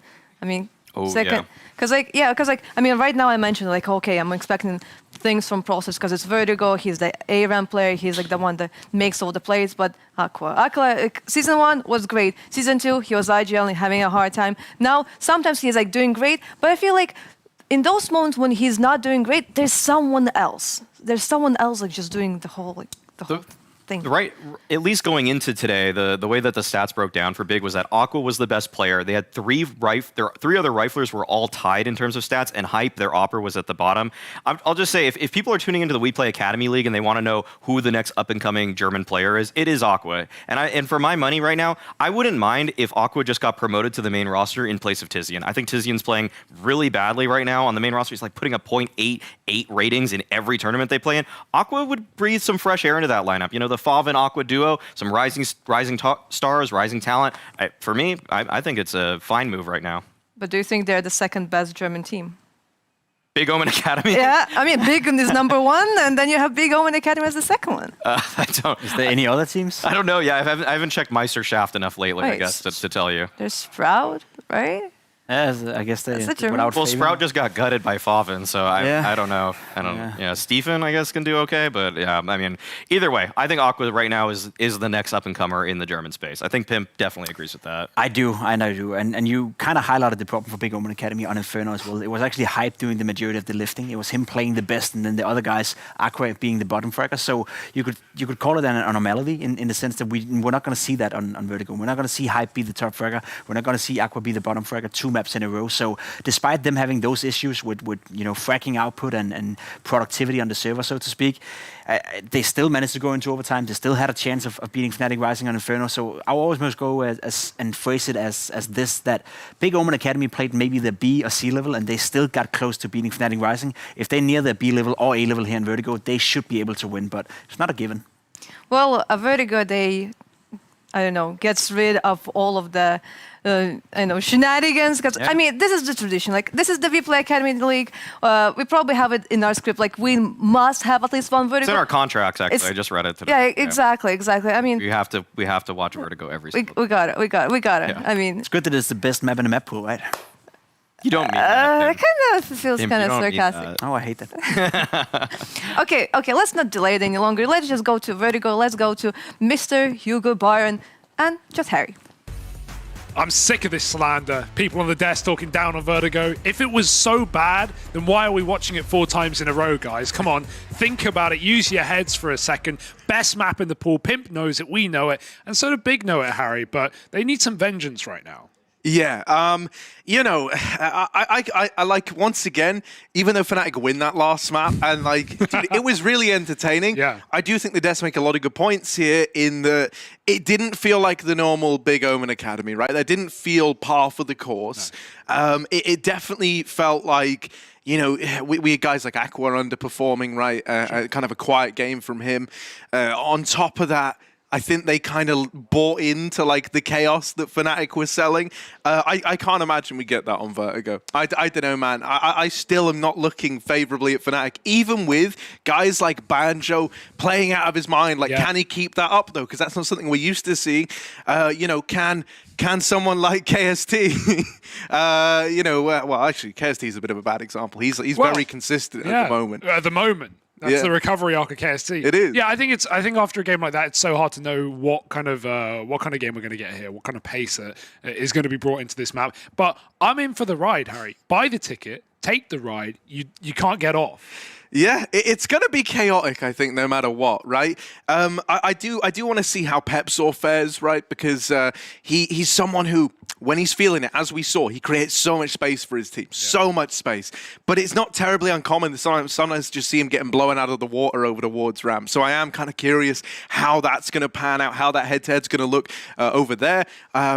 I also want to see Hyped, keep up his AWPing, right? He had a really nice time over on Inferno, especially CT side. Keep your eyes peeled for him. I think head and shoulders, he's above Regali right now, both in terms of consistency and an impact on the AWP. Yeah, shampoo aside, let's get into this one. MOUZ, for one final time, jumping off the building. It's not for one final time, yeah, for this map at least.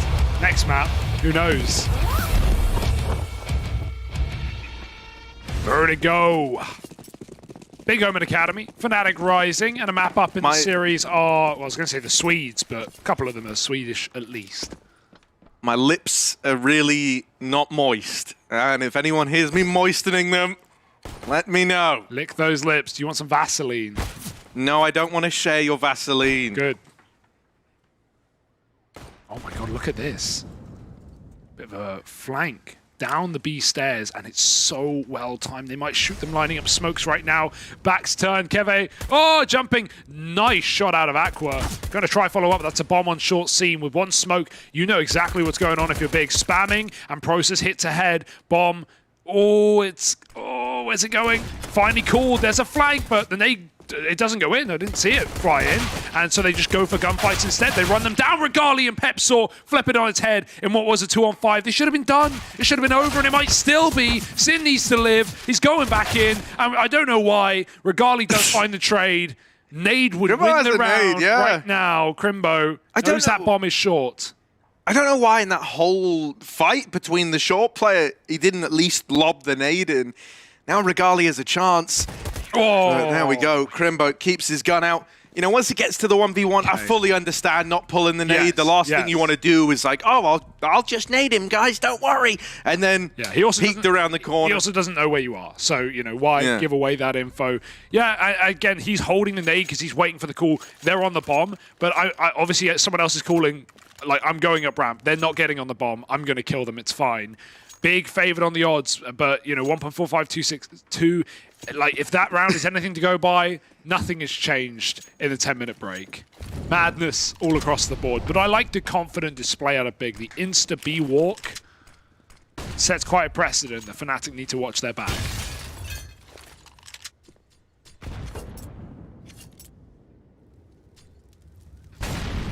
Yeah, honestly, you know, I need to see more rounds, but... no, I'm just going to hold the thought, man. I need to see more rounds. I need to see more rounds. Well, here's one. I need to see if it really does keep being as brawly as Inferno was. It's just a lot harder of a map to do that once. To brawl on. Yeah, it's a pistol, so it was always going to be a little wild, it's like fighting in a car park. That's obvious. Fighting in a police station, that's a bit harder. You lost me with the analogy, but what you said is technically true. Some of your better work. Look, man. Not everything has to make a whole lot of sense. Oh, I know that. Oh, yeah, I mean, Sin, let's talk about him for a second, because he had a phenomenal map, and he's not really the guy that we rely on to be the star rifler, but he certainly was for Big on Inferno. You know, maybe somewhat lacking from others, but Sin and Hyped had excellent games. So if Sin can keep that up, all the more power to him. MP9 running wild. Aqua's here to make the moolah, and Hyped will help out as he looks to buy his AWP into this first gun round. He could. Do it. Do it. Give Process the MP9. Do it. But it is bonus at the same time, so I would understand if he didn't. See, Legend says you can actually summon a good performance out of Aqua. I'll tell you the magic words in just a moment, Hugo, because before that, we're going to go listen into Fnatic. Appreciate it. I'll molly sandbags though. No, don't do it yet. One is down, I think. Not sure. One in con, guys. Can you molly soon? Yeah, I smoked mid. I'll do one. I'll molly. I'm doing a big flash. Leave it to you. Yeah. They can do smoke, I think. Nothing close. I did mid net. We can I can just boost shoot. you. He's on default, I think. They molded mid. He picked up flashes in mid. He will flash mid, big. Yeah, I know. Take what low HP. No, he came Let's towards stop A. the peak. Smoke P. Pre. I'm gonna go A now. They did A can there, I think. Yeah, A can there. No, brain smoke. I'm still holding mid, what of it? We can just creep up A. That's it. 2 HP. That mid? Nice. That's not mid, guy. I'm molly sandbags. One flash for him, one was I have 2 connected. flashes. Can you come B, guys? A. Yeah. Me and Julian I'll can go do away with execute. We don't have molly for Ivy. I have flash Ivy for you, Pepe. Wait. I'll smoke left and Can he be Let me do sandbags? it. I will smoke. No, No. we can't. Okay. Yes, Let me do left flash. Julian. I'll go in. Nothing I'm smoking. I can flash in front, Pepe. Wait Let's till do it it. smokes. Flashing now. Flashing behind as well. Boom. They're playing retake. Boom. We need to plant, kinda. I'm running Dead sandbags, behind guys. one. Can we do stage 2? Do I smoke? Hit him. 1 headshot. What do you want to do? Heaven You and a don't headshot. need- I don't think they have too I'm much playing nades. sandbags, I'm guys. staying ramp. We don't have any I'm nades not neither. fighting Julian. I'm fighting Holding with Tether. Ivy defensive. One is One heaven. window. It is smoked. One guy died. I'm holding Try to get Ivy. it now, guys. Let's peek on one. Interesting. Oh. He's On side, definitely. I think. Headshot. Nice, you got Bomb that. dead. Headshot, don't peek.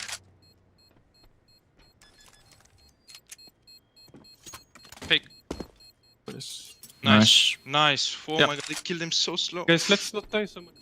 What a mess! All right, there's so many things to digest. From Crimbo actually getting the nade in this time and killing the plant at post, to Aqua shooting his teammate in the head, to KST walking back into the molly. But what I wanted to bring up from the comms was when KST got that mid pick, someone said, yo, that's not the mid player, watch out. And the second Fnatic left mid and regrouped back on ramp, the Hyped immediately flanked mid. The mid player comes in on the flank. And I thought that was going to be all the setup for, like, you know, Fnatic predicting their own doom. But Regali did go back and check that flank and kill him coming up short side. So it was saved. A bit of a mess on the defuse there. I don't know what happened. Could have stuck it, but just rather get out with a gun. And back in we go. But it's a wild, wild ride. Right, so... If only we could get more out of Aqua. Yeah. I wish there were a way to summon him and set him up for success. Good news, Hugo. Good news. What is this? So you can say the Aqua summoning circle phrase. The acronym. The acronym. It's Aqua, give me more. Okay. You've seen him rain, now see him pour. All right. He's the ocean, they're the shore. Aqua, hear me roar. Ooh. Okay? Ooh. So now that we've said that, we've the muons are all up in the air at this point, right? All the muons are shaking around in the atmosphere. My muon detector's going wild. Muon detector's going wild, and Aqua is about to give us one hell of a game. Harry, wow, that's some wizardry. You're a bit of a poet. You did win a poetry competition. I did, yeah. You did? Recently. Here we go. Little B, A play, not B. A. 50-50. It was one or the other. Yeah. All right, they're going to have to line up smokes here. They've got at least, well, I say control of the site, other than Process pushed up close. And I say control of the site, they've got control of Nout. Out they go. Back to B. Kevin needs to get a kill. He needs to sell this fake right now. Process by the smoke. Oh, he's been seen. That's a nice entry. This is going to sell it so hard. They were about to lean back, but now Fnatic have the bomb site. Nades out. Kevin's very deep. He will die. He's done all he needs to do. 4-on-3, and Crimbo's holding nades, but it's the wrong site. Psych. It's the wrong number. It was B. You were just ahead of the game, Harry. Yeah, I just, you know, I've looked into the scrolls, obviously. The Elder Scrolls. Yeah. Now, everyone at Tetris is an interesting post-plant. But it's not happening, surely. I actually really like that smoke. They had a lineup for it and everything. But, like always, it is about to go. You're going to shoot through your smokes. Trades are good, though. They hit KST, they heard it. Sin get a tap, and he comes right into KST's crosshair. So good round out of Fnatic. I like that lineup, though. I'm going to be yoinking that for myself. Big, just segregate the ramp peak by smoking by double box. But as always, you're never safe when there are smokes in the way.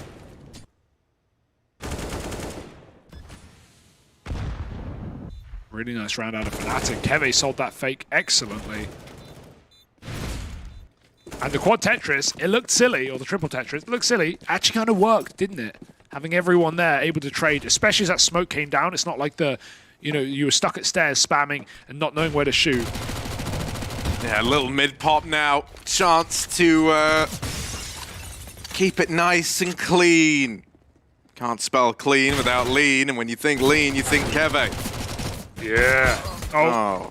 Can't spell dead without ED, and that's far more personal. That's just my thing. Here we go, Pepzor. Jesus. On this little CT push, or less.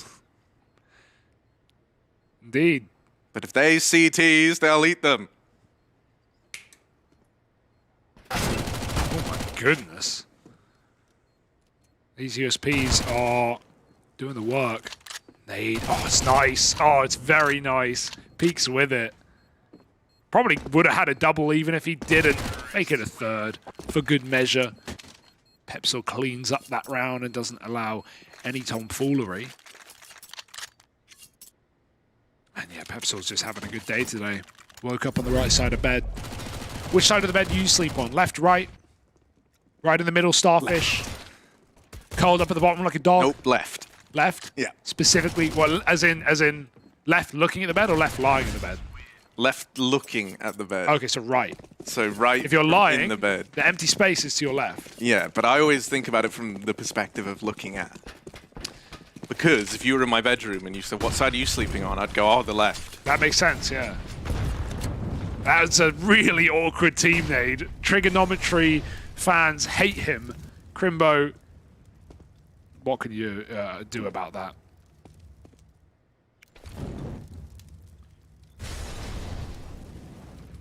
well, it's a bit late for Process. They're walking in, and now the call is made. He's out on the wall, does swing for a frag. Tucked in, but there's not a lot of cover here. He's going to have to double up, so he does, but traded by Banjo on short. Aqua's moved in. This is a nice reposition. He's actually going to get ahead of Banjo, who's wrapped around ramp side. Aqua has already won the round, just so you know. Aqua, give me more. We've seen him rain. Now watch him pour. Here he is. Oh no! Oh no! I jinxed it. I'm so sorry. I didn't do the whole summoning. I didn't complete the incantation. You did half of it, and he got one kill. Oh no, that's so bad. Poor guy. Look at that nade. Like, ridiculous. It couldn't have landed better for his teammate, or worse. Guess who? It depends who you're arguing for. Yeah, I think if Aqua, even if he waited on short, like, there's nothing wrong with that play. Caught them both a back turn, didn't he? But if he waited on short, they would have gone for the plant, and they never would have checked him. But, you know, I don't want to criticize that too heavily, because at the same time, he had their back turns, he had the kills. They're just very quick to recover. KST, Vertic Global, you know? Sometimes it takes you time. Oh, that's a lovely nade. And Armorless just gets dunked on. 10 points. Regali. Oh, drive-by. Aqua, he got his second kill. He just got it a bit late. And he won't get much further. KST cuts off that flank. Knew it was coming with the AK. fnatic just continue to have very nice execute smokes. Look at this one as well. It's, you know, it's hard to... Smoking right gens is one thing, but teams try a lot of different things on that left gen smoke. That's one way to do it. It means you can still play that cold zero position, and it doesn't... Oh, lovely. It doesn't have that, like, ledge, you know, where it lands on the edge of the ledge, and they can climb like, under it. I've worded that awfully, but maybe you know what I mean. 4-on-2. And, yeah, fnatic lock-in round here.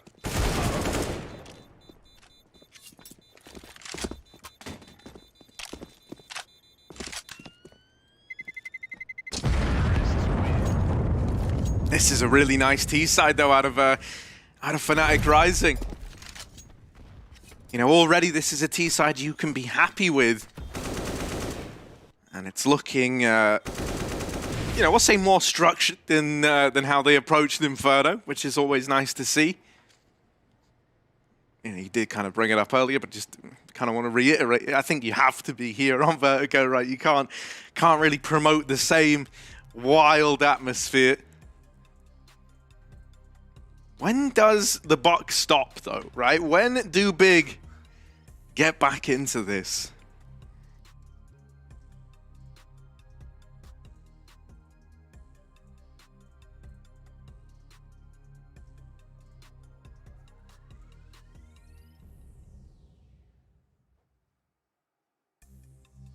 Dude, I like the fnatic headset as well. Banjo just had on. That's very clean. I actually own a fnatic keyboard.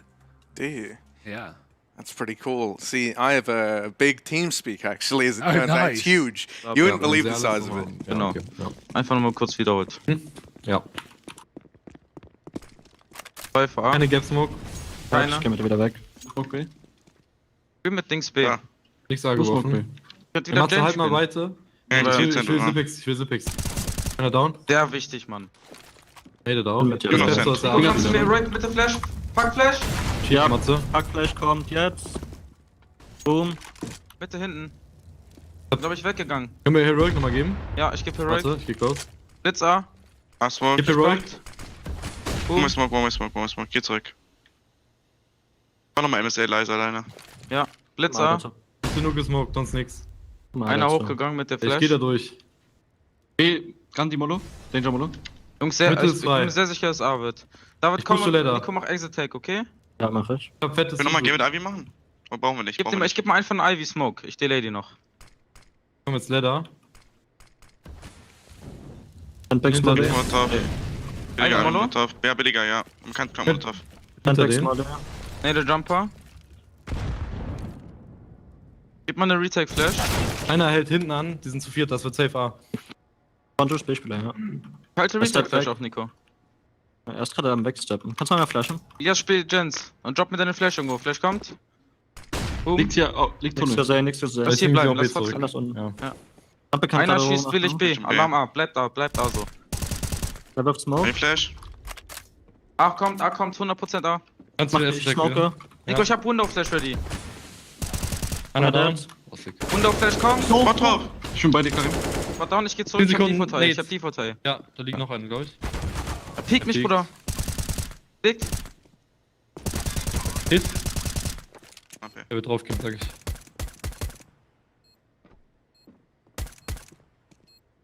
Freischuss.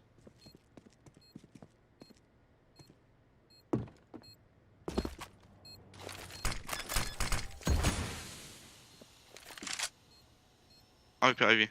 Nice. So smart. Too smart, too wild as well. What are these rounds, man? They're crazy. They're all over the place. And KST, what a double up, dude. He just gets through the smoke. By the way, that was right after, I think it was Process or whoever it was, spammed the bomb coming up ramp. There was only a 1 second plant there, but sticking the smoke, that will do it. Still Fnatic favored on the odds, and they have a little bit of a lead left. But yeah, that's a rough round to lose. Not really much Regardie could have done. He called the bluff, but did not work, did it? So much time on that bomb, you always presume the first tap is a fake. Right down. Oh, no. Oh, dear.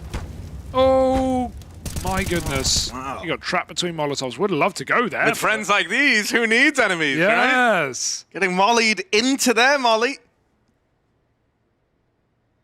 So no, that's where the party's at. I give you Molly, you receive Molly.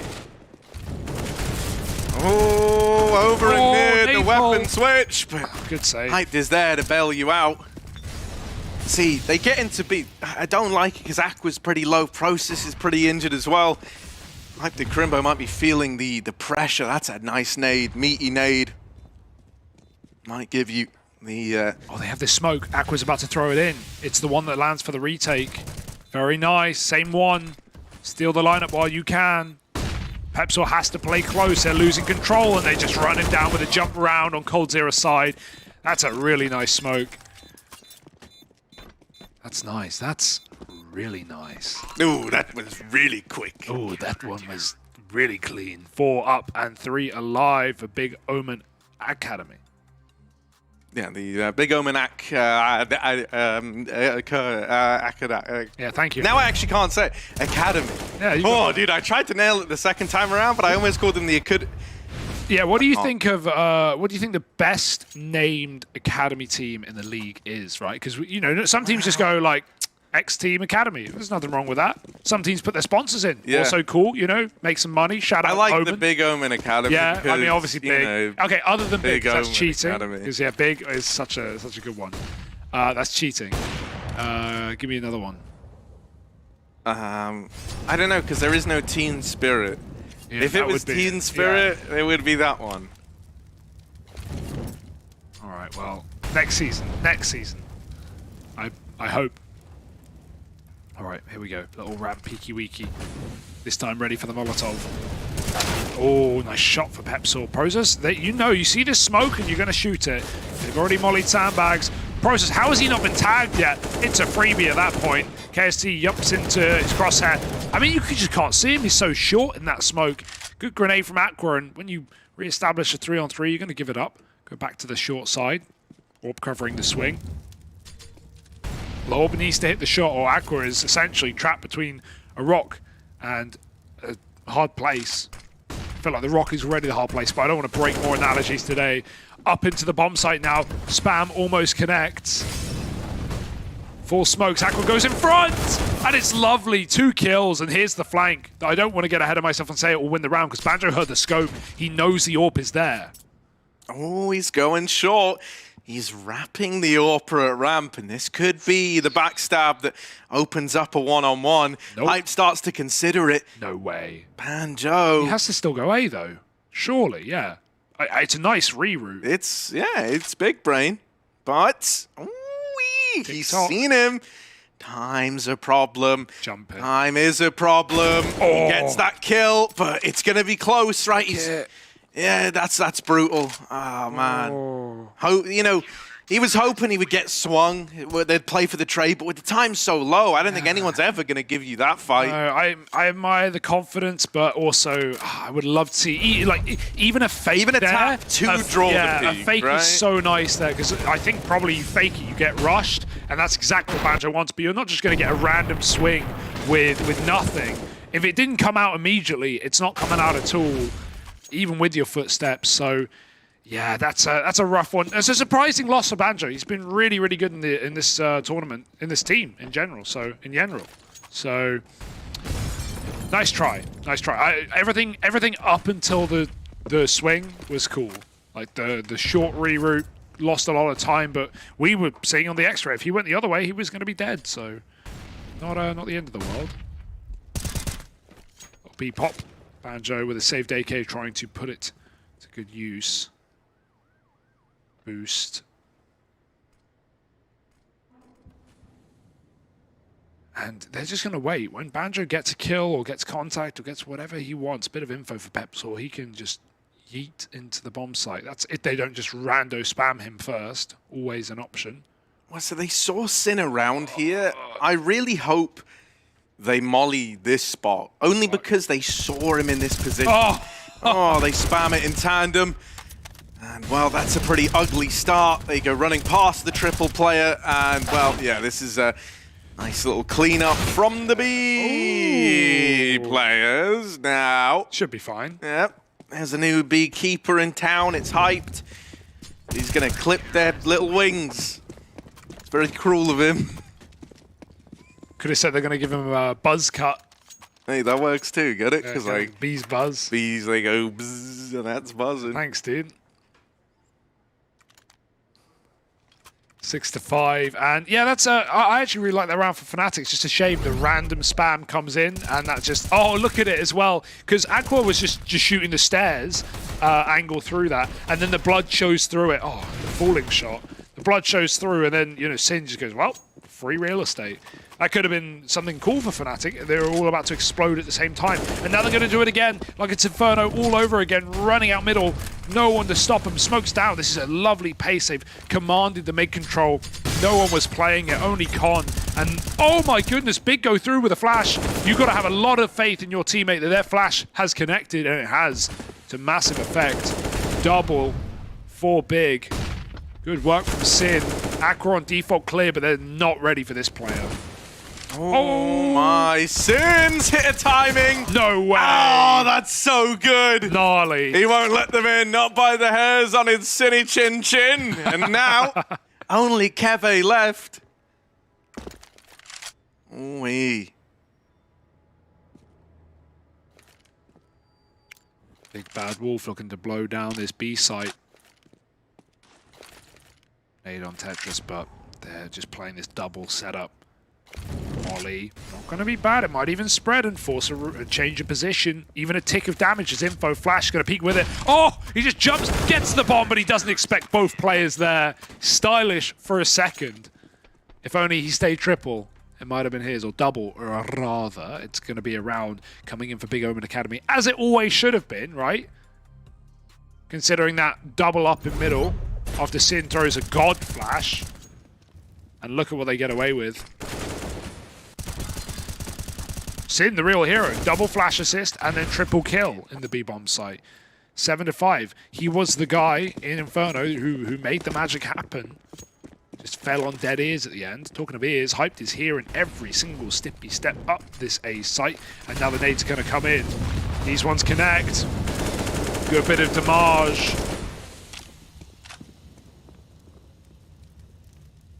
Now the entourage of T's slow down. They're still going to commit. They have one smoke though. So it's more about just trading your way in with a flashbang process, lining up a spam, but he already has to deal with a rush. He's got this one way that Void was using as well. Oh dear, or Vigo rather. Running him down. Plant has to go a bit wide to avoid the AWP spam. You know some teams have lineups. Regali has one of his own that I'm sure we'll see on CT half. Oh my god, that's a massive kill. Keve's Tech 9 is a weapon to be marveled at, and he's taken so much space. Yeah, I love his decision to wrap CT. They are just not considering it at all. That is really nice. Yeah. It's so much... Oh my god, Aqua's trying to thread a needle. Oh. There's one. You know that isn't the guy who was in Elevator. Oh, but the ramp fight. Dude, he has to have his head on such a swivel there, man. The G-forces of every turn, just turning his brains to scrambled eggs. And you got to be impressed at how humans survive so many Gs. And I don't mean the ground. Oh, Gs. What, like that? Or like... No, I mean like, you know, G-force, literally. Yeah. What's the most Gs you've ever had? Me and all my Gs be out there going to the moon. You get me? Yeah, mine was But like- 28, so now it's like a little investment coming back through. Little tack timeout. Chance to try and plug some of these holes. Yeah, my max Gs is probably 16, because that's when you get capped out typically.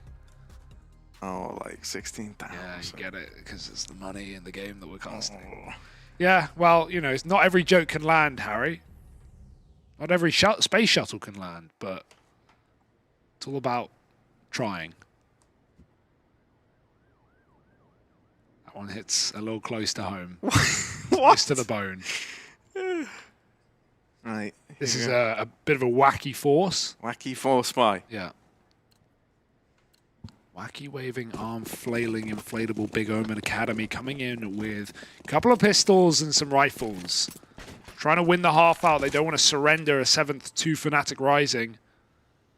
Had some clutch rounds in this map already.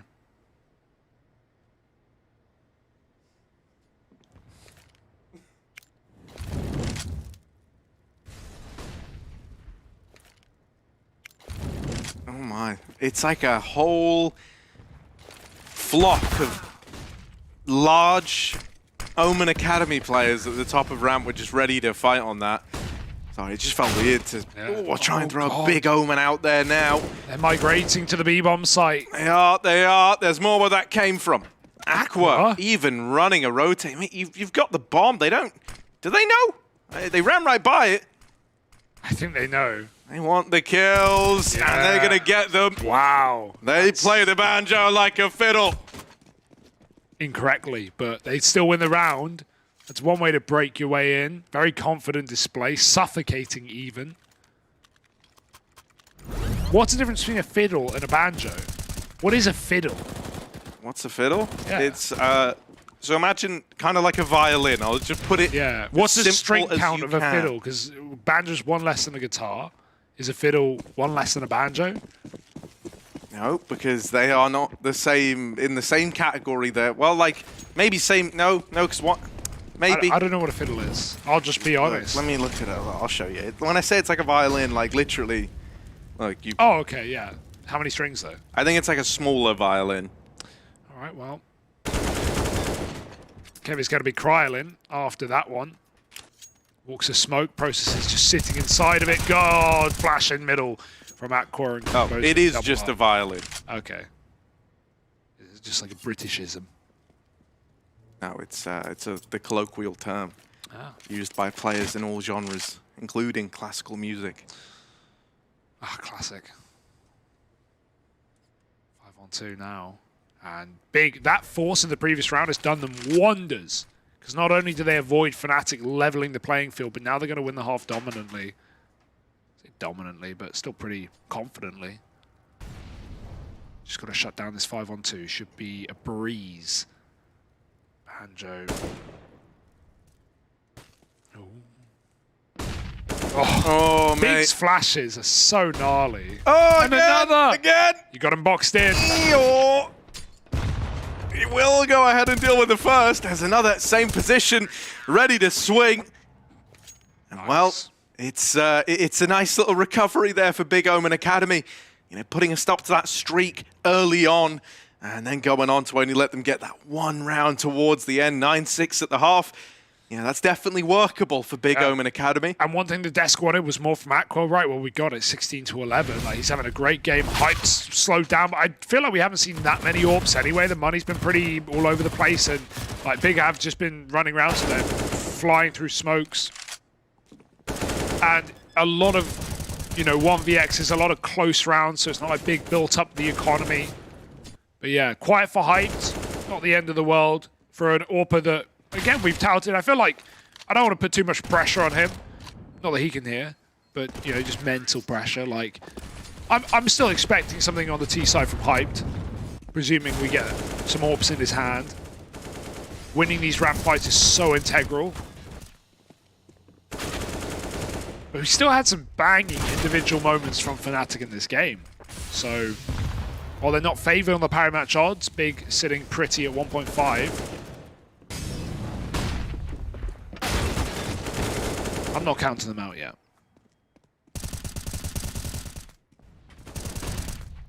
I'm counting out... wait, you're not counting out Big? No, fnatic. Okay. Oh, right. Now it all makes sense. Yeah. It does. Sorry. Hugo, I don't know why I didn't mean to pull you apology out accepted, Harry, but you won't get away with it again. on the conditions of my surrender. Yeah, exactly.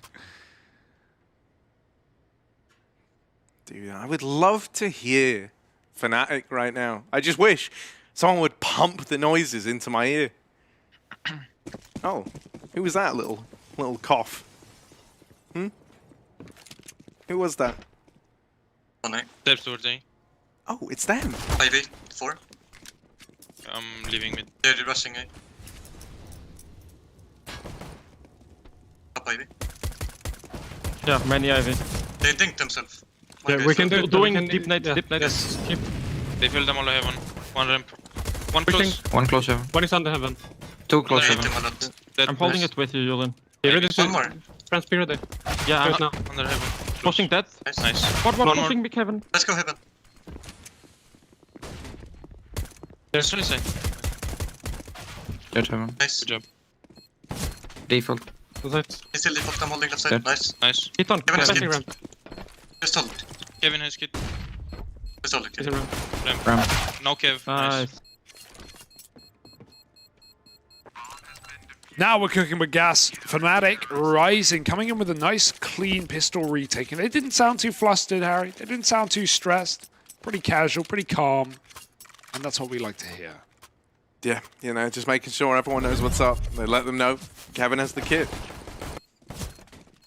And so he hops on the bomb after they get those openers. The flash at ramp was nice as well to deny that Glock. The opportunity of an early 1v1. That's really what you want there, right? Like the ability to take a bit of a fight, because 1v3 when they've tapped, they're probably sticking it. They're probably just double holding ramp and you're probably dead. He was hoping to snipe one from the ranks early, but that flash didn't let that happen. And so it let this nice little grouping occur for fnatic Rising.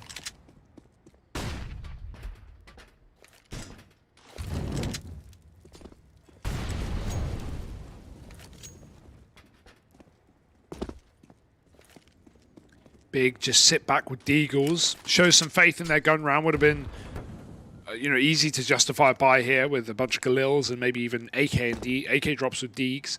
But I like this call more. They have the round lead to do it. It should mean fnatic need a clean round.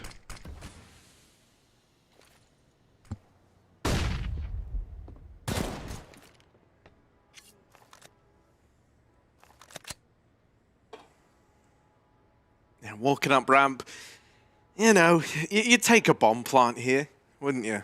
You'd be fine with that. Yeah, if Big give it. If they, yeah, well, it's a big if. That's why I'm saying, you know. That's right, if fnatic give it. If I'm setting some expectations. Okay.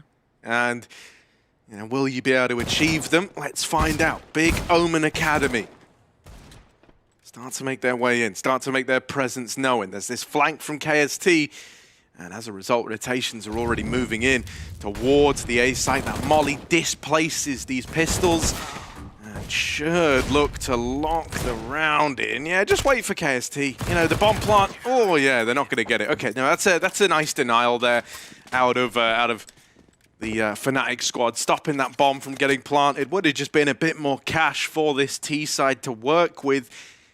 If the plant had come in, we probably would have seen an AWP here. Because you don't get it, you wouldn't have had armor behind that AWP, so they're just going to elect to go rifles across the board.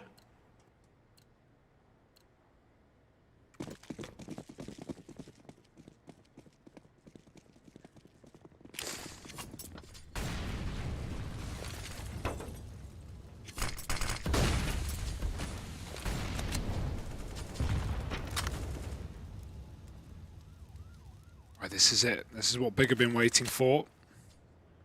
Trying to break their way in early. You never want to lose this first gun round with AKs, right? Up against these MP9s. Giving them weapons. Should be at least easier than what the next buy will be for fnatic. But sometimes those MP9s, just the threat they possess, the pressure up close, especially with flashes that, you know, Big were just so good out on their CT side. If fnatic have anything similar, this could be hard. I like the Big dropping nades behind them before they go for early peaks. Just to give their teammates something to play with if they do die. Or if you went... Oh, Kevin, I thought he was out. I thought he was done. If you went for it, you would have had that first kill. I think he was... Oh, nice shots of Process. I think Kevin was looking through the yellow tarp at the gaps and trying to find a player. But yeah, making a lot of noise. Wasn't aware how deep Big had gotten up ramp. And like, you don't want to call it, but you also realistically can't win this round. So 3 on 5, you're throwing in a save here. And you at least save 2 rifles. Possibly, maybe, potentially. Because Big know exactly what you're up to.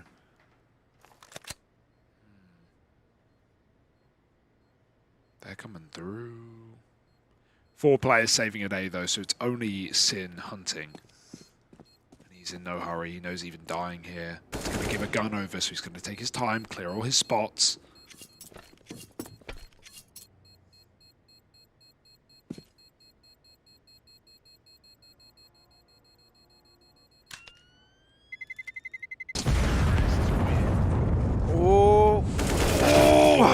Not going to get away, and even Yoink. an AK now for Banjo. Not bad. Right, 1.57 to 2.31 odds. Still leaning in favor of the Big Omen Academy.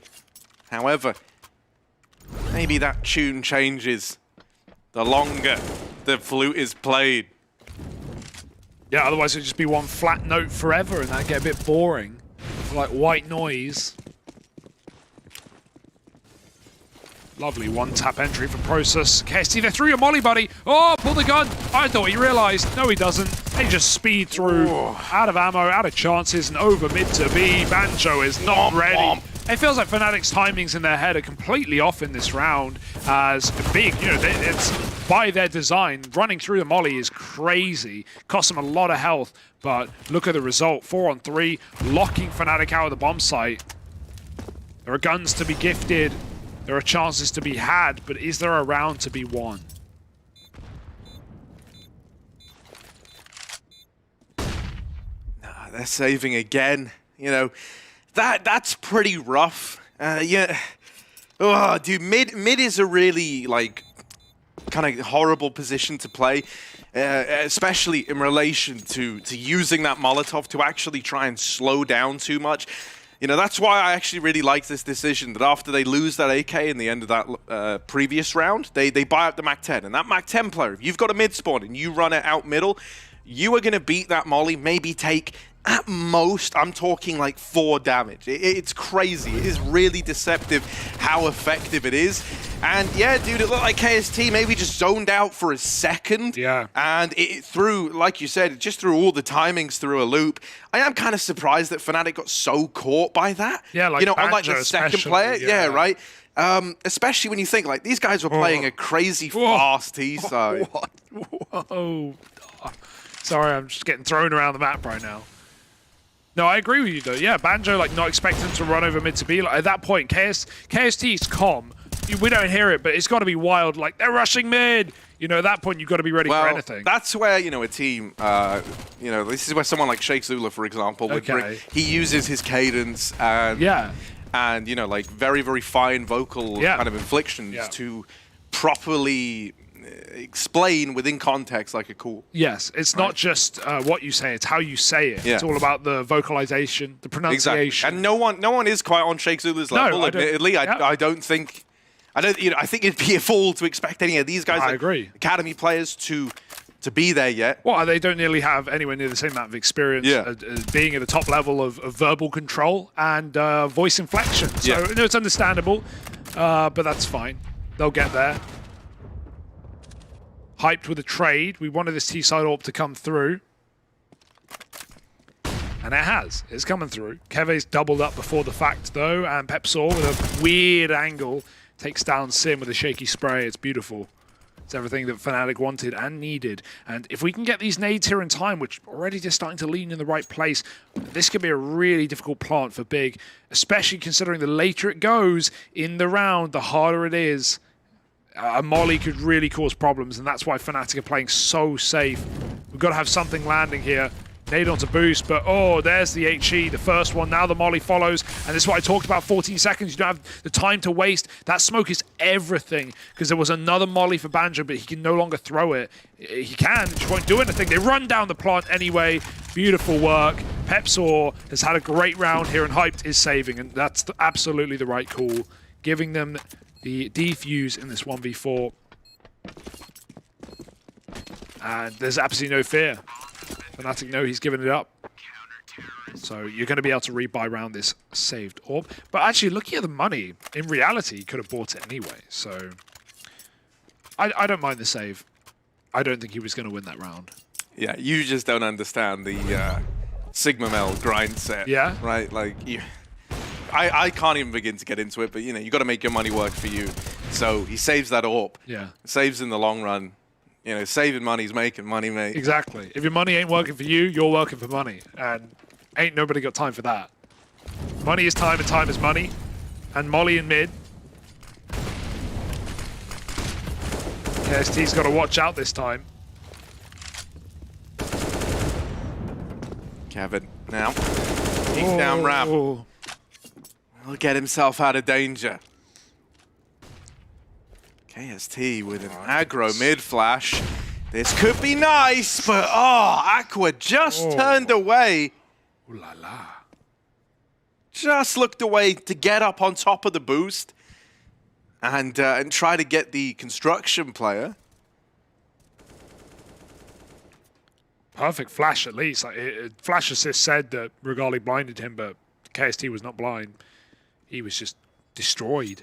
Yeah, I hope KST, you know, still proclaimed that he was blind. What the hell, man? Regali, that flash was terrible! No, because that was a lineup, so that means he knew where it was going. No, I know. It wasn't about... I'm just saying, if you're ever an MM and, like, the scoreboard's got your back and it's said... It's not your fault, it's your teammates. Exactly, Always, exactly. Yeah.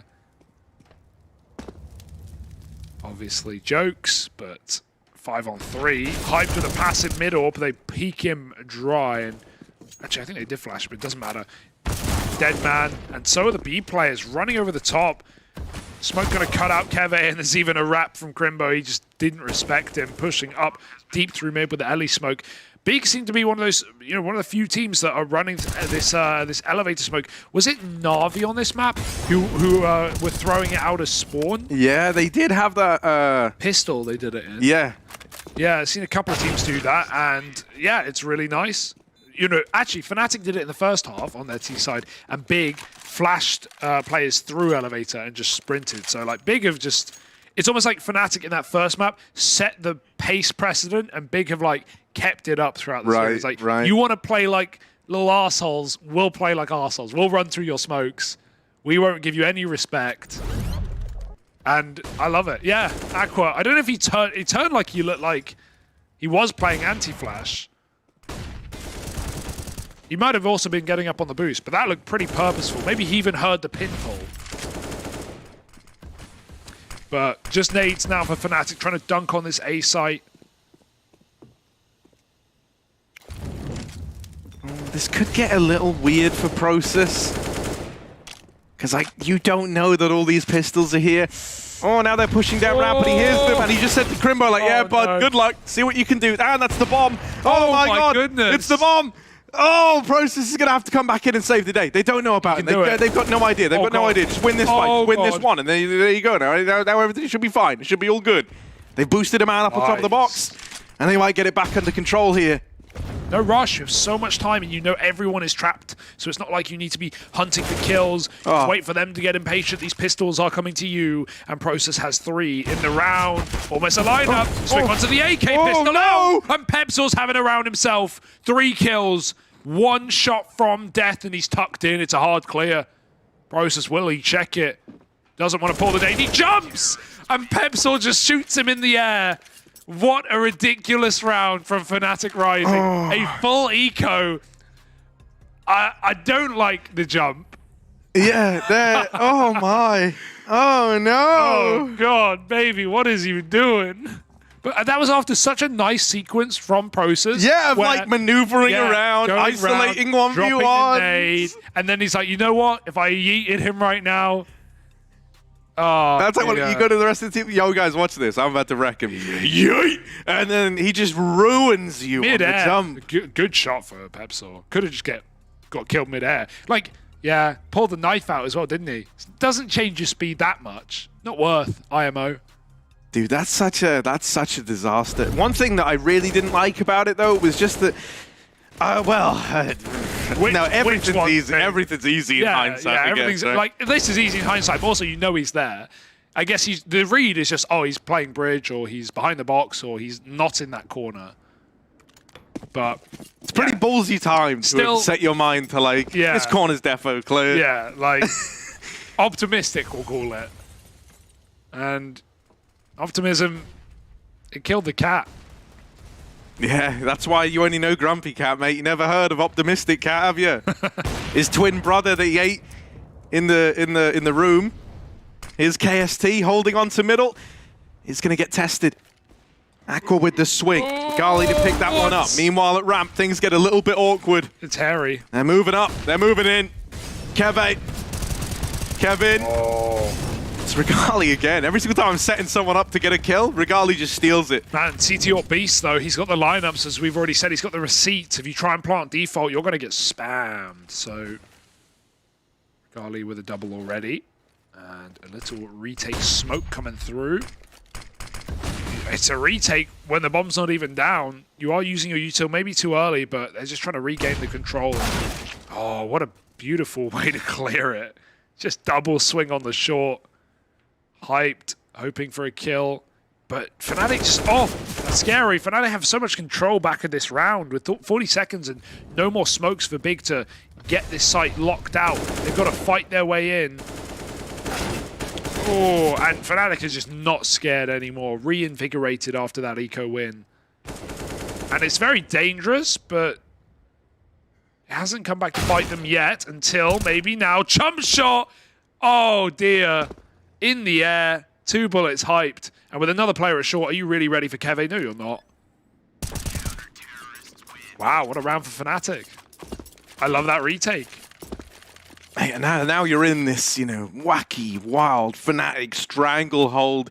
Big are really starting to feel the pressure. Money's run out.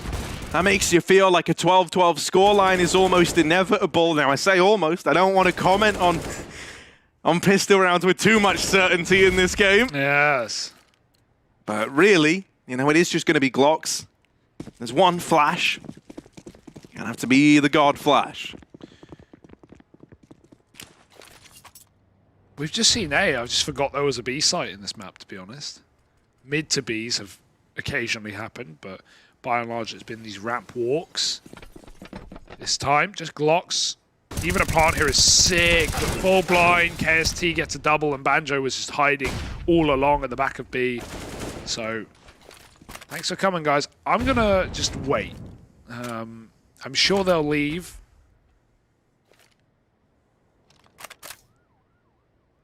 I'm definitely not delaying the inevitable. We definitely weren't 5 Glocks B ramp. Whatever you're thinking. Yep. Whenever you've heard it's not true. But you're also hoping that you can maybe talk about next round in this moment. Figure out your buy. But, yeah.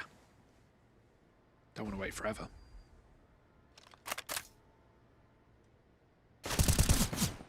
Well, now they know. Because it is a Glock, you're scared. Terrifying. Oh dear. Oh lordy. It's a pistol round now. This is like how elephants are scared of mice. It's like you're so much bigger, so much scarier. Just step on him. And they will. They squish him like a bug. Or like, if you put that in perspective, Harry, it's kind of like arachnophobia. Why would a human that's be fully justified. scared of spiders? They're just so much bigger. That's true. Wow. Wow, dude. I actually They cannot can't believe hurt you. I was wrecked you there. shaming elephants like that. I fully get it now, boys. I fully get it. Harry's not a Spider-Man. Me and the elephants hanging out. Yeah. You and the elephant in the room together. Yeah. Is the elephant in the room with you right now? He is. Dude, you go to a therapist, they go, well, let's talk about the elephant in the room. And you go, no, please don't. Don't. If I talk about him, he's real. Here we go. Push him down the ramp. Pepsaw. Dead before he can get anything done. That's where Big Kev. The Kev stuff. Meanwhile, this is still a really nice fake for Big. They're ready with a bulk to hit B. That no bomb. So hyped. Yeah, he has to survive to come back. And you need to go soon. Double nades on where often we see players at Tetris, but no one here right now. Banjo and the bomb site up close. Deals with the first man in. Missed jump. And Aqua just gets shot through the smoke. There's an upgrade there available. Don't take Regali's shot. Can't give it up. Let the ult play. Banjo's had enough. The old saying, 2 will do. 3 for me. Regali. He has that cross.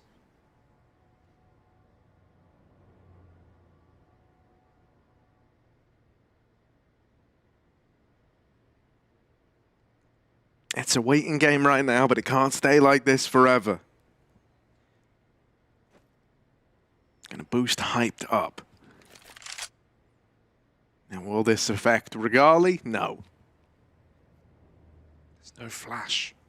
Yeah, you've got to peek it dry. And, I mean, Regali should get one here. Okay, jump offsets the crosshair enough to get into the site, but Crimbo dead on the re-swing. You know, it's an all-right attempt to try and make something of that 2-on-3, but with the AWP already on the angle, you know, very, very unlikely you're going to win that one. Yeah, I think Regali's done a lot better on CT on this map as well. It's not like he's been feeling the need to throw himself into any audacious fights, right? He's not gone for B picks. He's not, you know, even deep peaked ramp, to be honest. He's been playing CT on A. He's been floating a lot. Like it's just safe gameplay, especially when you have someone like Pepsaw, who right now has had no problem just getting super involved and super aggressive on short side. You know, to varying degrees of success in that round, just dies immediately, but does get traded. And so yeah, it's nice to have more of an anchor up for Regali in this game, where he is just chilling and hitting the shots when he has to. So, you know, back on Inferno, obviously a very different map, plays very differently. Regardless, there were times where it felt like he had to go for picks, and more often than not that would let him down. But not been the case here. So fnatic Rising still fighting, tooth and nail. Talk of teeth and nails, someone's ripped apart that backboard on the... Someone own a cat or something? Or do they just tear the logo off? Sponsored by Whomst? Maybe they're like park cat. Like an Always Sunny. Who's the Ponderosa? Oh yeah, Maureen, yeah. Maureen, yeah. Maureen. I respect the attempt at hitting the note. Yeah. You took it like a bit deeper. Yeah. But, you know, only do what you can. Don't do what you can't, because you can't. That's not a good way to live. No, that was good. That was well done. I'm Thank you. proud of you, Harry. Yeah. Don't eat cat food. Unless you're in DayZ. It's very filling. It actually is. It's very good in that game, yes. Well, cat's out of the bag on this one little toilet break. Is the cat in the room with you right now? Yeah. Anyone have cats? Anyone have dogs? Possibly both. Let us know using the hashtag WAL3. WAL3. Bigger, better, and more animalistic than ever. But we're back in 13-12, and fnatic, they are looking down the barrel of a 2-0 against Big Omen Academy. I don't think anyone was ready for this. Even fnatic fans probably expecting a split in the series here. But they have really impressed today. This is just about getting the easy round out of the way, getting these pistols out. Oh, Sin. Did he see him? Oh, the Glock is so bad. Oh, it's a P250, excuse me, but he still gets the kill. Traded, not going to get any space, but you know, every kill counts at this point. In a round like this, you're not expected to come in with too much impact.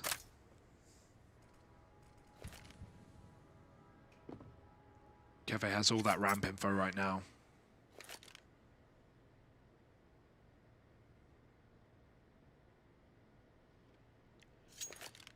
Yeah, even the nade, man, like even that could just do the job for him. Little run boost to get them across. That nade brings Process down to 1.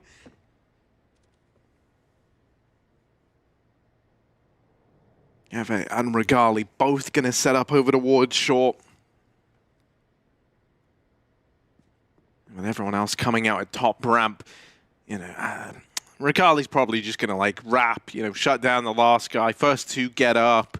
Someone might bait at ramp. Who knows? That's the one that Regali gets. Let's see. First guy in. Process dead. Yeah. There's the one guy at ramp. Regali's not pushing though. He's... Oh. And he will get it. Yeah. You know, that's the thing. This guy just makes you want to hit that start button, doesn't it? Get it going. Provocative, indeed. 14-12, and this is what Big were waiting for. They were all over controlling the CT side, but Fnatic have really one-upped them, and we're going to be hearing how they're feeling about that, just on the edge of a 2-0 victory.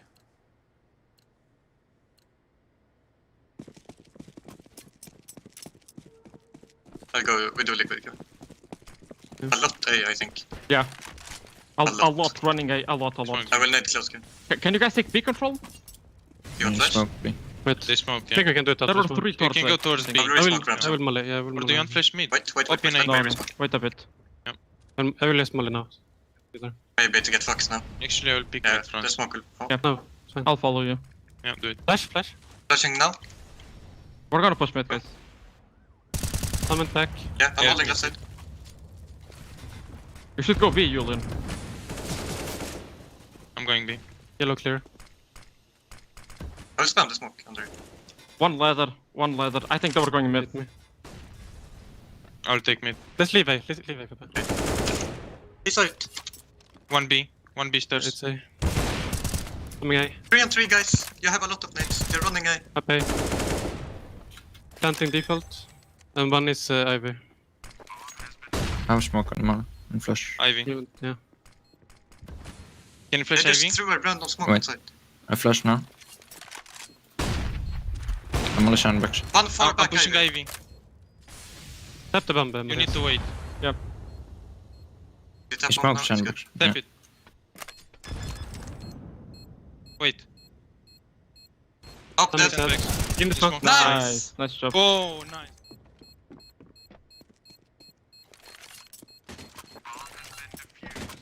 $15 on the board now. Fnatic looking for the 2-0 today. Mate, I'm pretty impressed with that. You know, I got to be honest. I really didn't have super high expectations for them in this one. But hey, man, when the going gets tough, the tough get going. And Big, they get gone. Crimbo, why you gotta do him like that? WePlay, leave him alone. Leave him alone. But yeah, nice game out of Regali here. Definitely getting it today. You know, as said, if you saw Inferno, you know, he was getting bested by Hyped. Hyped was having a phenomenal performance.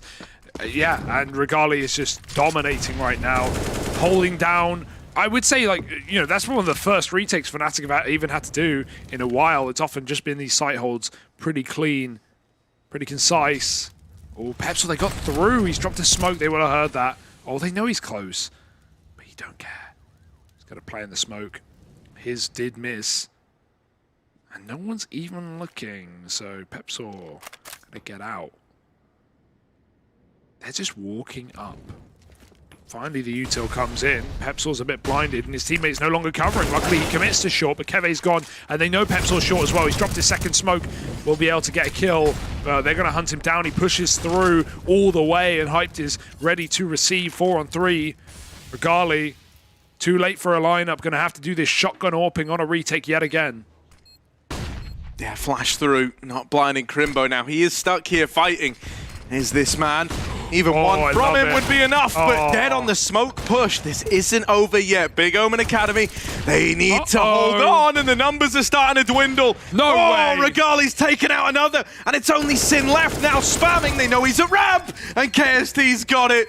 16-12. Fnatic Rising with the 2-0 and a 3v4 retake at this A bomb site. One of notoriously the roughest retake sites in the game, man. They managed to pull it off not once but twice back to back. Yeah, that's a really nice game out of Fnatic. I feel like Big never really got a handle on that T side, and you know, probably exhausted a lot of energy out of that Inferno matchup that just went wild into overtime as well. I'm super hyped by Fnatic. That's a great win. They needed it to, you know, not be down bottom of the group with Astralis talent, and not only locking in one but doubling down today. That's great work from Fnatic. We'll be throwing over to the desk and we'll be back with more Counter-Strike. Headshot, nice. These bombs go to the teammates. I wanna hear your go, go, go. I wanna see you ballin' fast. Win the round. Win the game. Very much. They play, you win.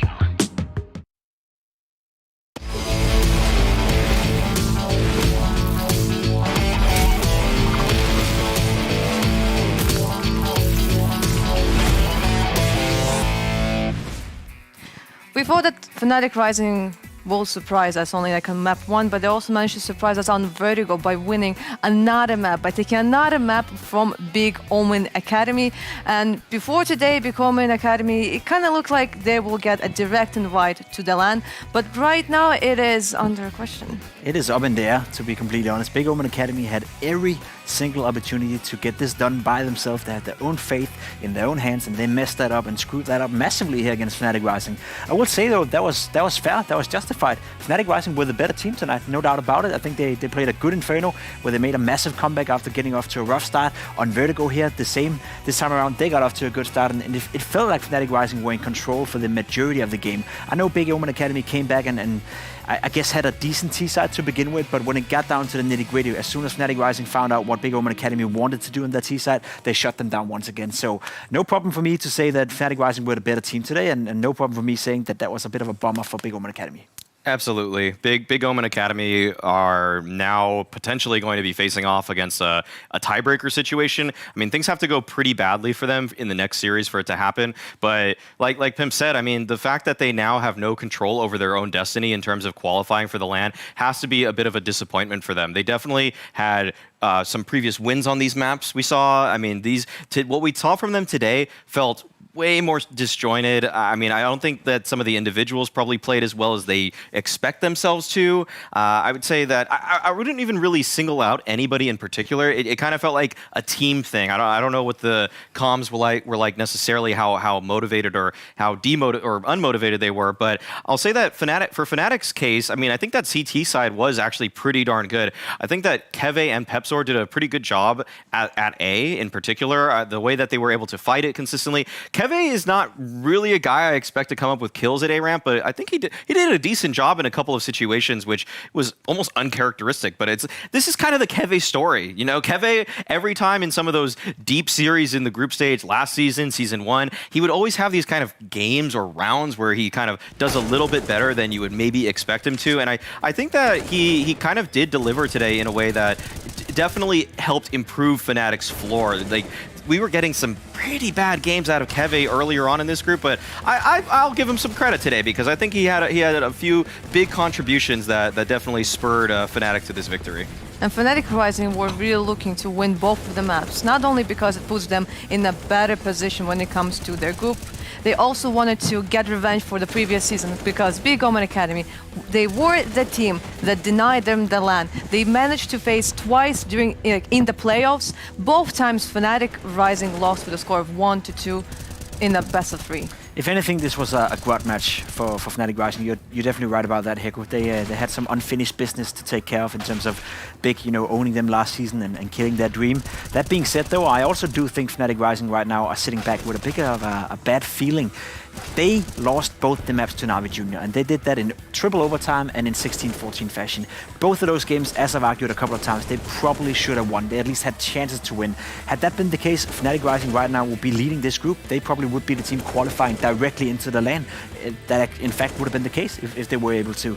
It's always easy to be clever in hindsight and say, yeah, you should have won and you could have won. But in reality, there's a very, very, very small narrow line from complete failure to success for fnatic Rising. So if anything, this win right here against Big Omen Academy shows us and shows fnatic Rising that they're still here to compete. And I will also say that makes them one of the favorites when we go into the gauntlet. When they can play at this level, when they can take down a team like Big Omen Academy, who's played so well 2-0, then there's no team whatsoever from Group B who would like to face fnatic Rising whatsoever in a gauntlet match. So if anything, it was good to see them play well again. Whether or not it has an effect on their placing and they actually get further into the gauntlet, well, it's yet to be shown. This punches in Fnatic's ticket to potentially be a dark horse. I would just say straight up they are a dark horse now to make it to the LAN. I would have never said that after the first few days. Actually, I would never even have said it until they completed this victory on this map. This is a huge turning point for fnatic Rising. As their name implies, they are absolutely rising. I mean, this is a really great turnaround for them, and whatever they said between the previous day of matches and this day, it worked. So hats off to Keve, hats off to the entire team, because players like Banjo, really, I had no reason to talk about him until today, and now he's showing up on the scoreboard. Everybody showed up. Regali didn't have his, super star-studded performance, but on Vertigo, he delivered just enough in order to send Fnatic to a position in this group where they don't have to really worry too much. Like, the gauntlet for them is still going to be tough. They're pretty much, they are guaranteed to be in that last chance qualifier, but I'll say that right now the form that they're showing is good enough that, like Pim said, anybody should be pretty scared of this team, because we also know how good Keve can get at prepping when it actually becomes a BO3 format. I'm actually now suddenly getting worried for a few teams in the other group that I know are going to have to face him, that I kind of I wanted to see them succeed, but now, yeah, Fnatic's on the block and they're here to play.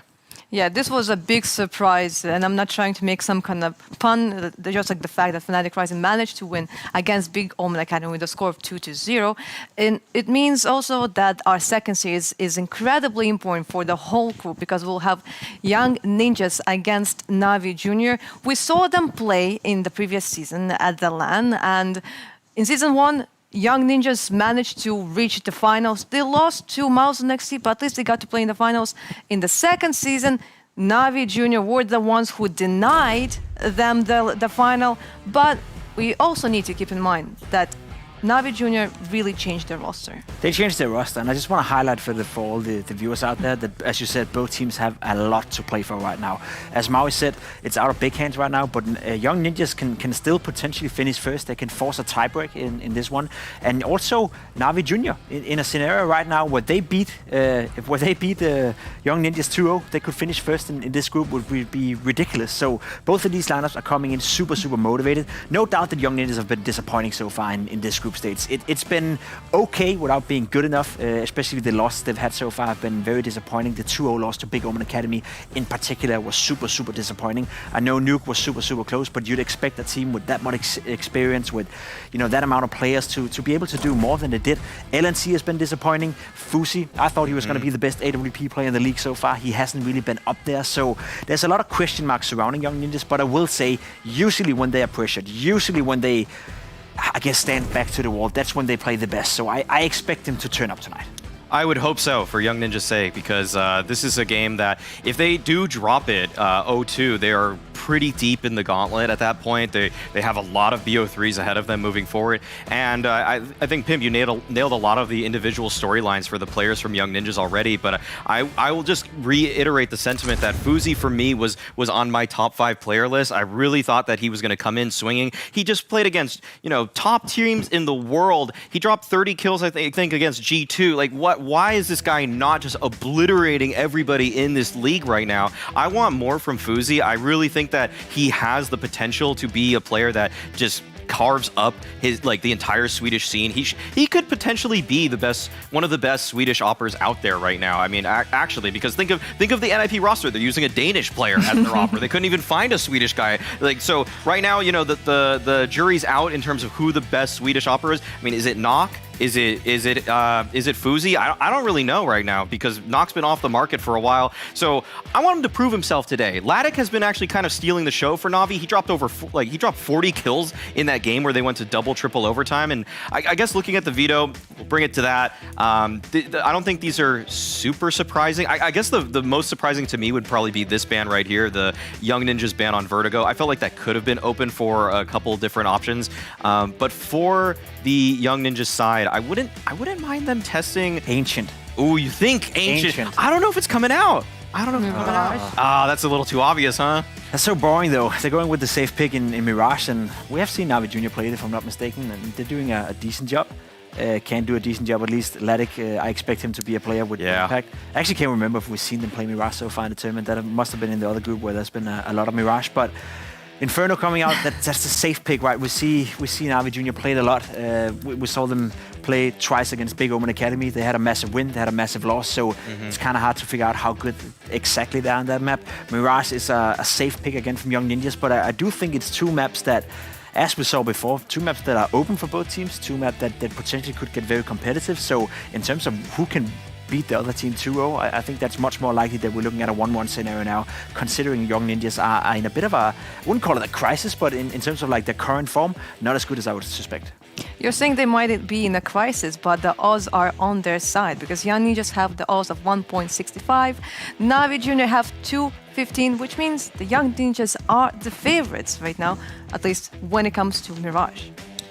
I would probably have Young Ninjas as the favorites against anyone on any map except for MOUZ NXT at this tournament, regardless of anything. Like even though they haven't had the most stellar performance so far in the group stage, it's simply the fact that we know what they're capable of, and the fact that they're playing in so many other Tier 2, Tier 3 tournaments, and the fact that 3 of their players have played with the official NIP lineup. It really just feels like for some reason they haven't put it all together yet. I don't know why it's taken them so long to get up to speed, but I think that what we saw from fnatic Rising today and how they put themselves together, I think that we're finally due for Young Ninjas to put it all together. I think that that ZTR is too good of an IGL to not have found a solution by now. I think that they're going to be taking this whole series 2-0, actually. I really think that Mirage, they're going to show. We saw this early on in other seasons on Mirage, that ZTR can just honestly take so much control on the map himself,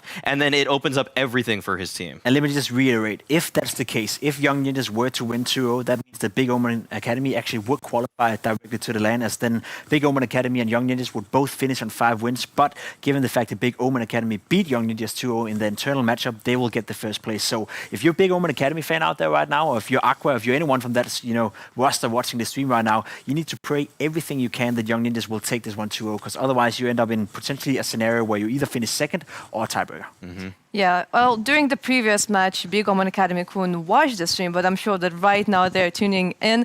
Guys, if you're watching this, it's really sad to see that you lost to fnatic Rising with a score of 0-2, but there is still hope that you will get a direct invite to the LAN. Will that happen? We don't know. Let's see. Let's just go to Mirage with Hugo and Harry. Scary situation right now. Young Ninjas, they had a bit of a mare the other day up against Big Omen Academy, and Navi are looking to punish them once again. Already sitting 4-2 up. Navi played a lot of Vertigo, so it's not a huge shocker to see Ninjas come in with a ban there. But what do you think of the maps here, Mirage and Inferno? I like the Mirage pick from Young Ninjas. I think that's a pretty safe bet. The Inferno pick for Navi actually scares me, because you imagine that means, coming with that, they're going to start T-side. And we saw what happened in that matchup versus Big. When they had the CT start, mate, they looked incredible, didn't they, right? They 16-4'd them.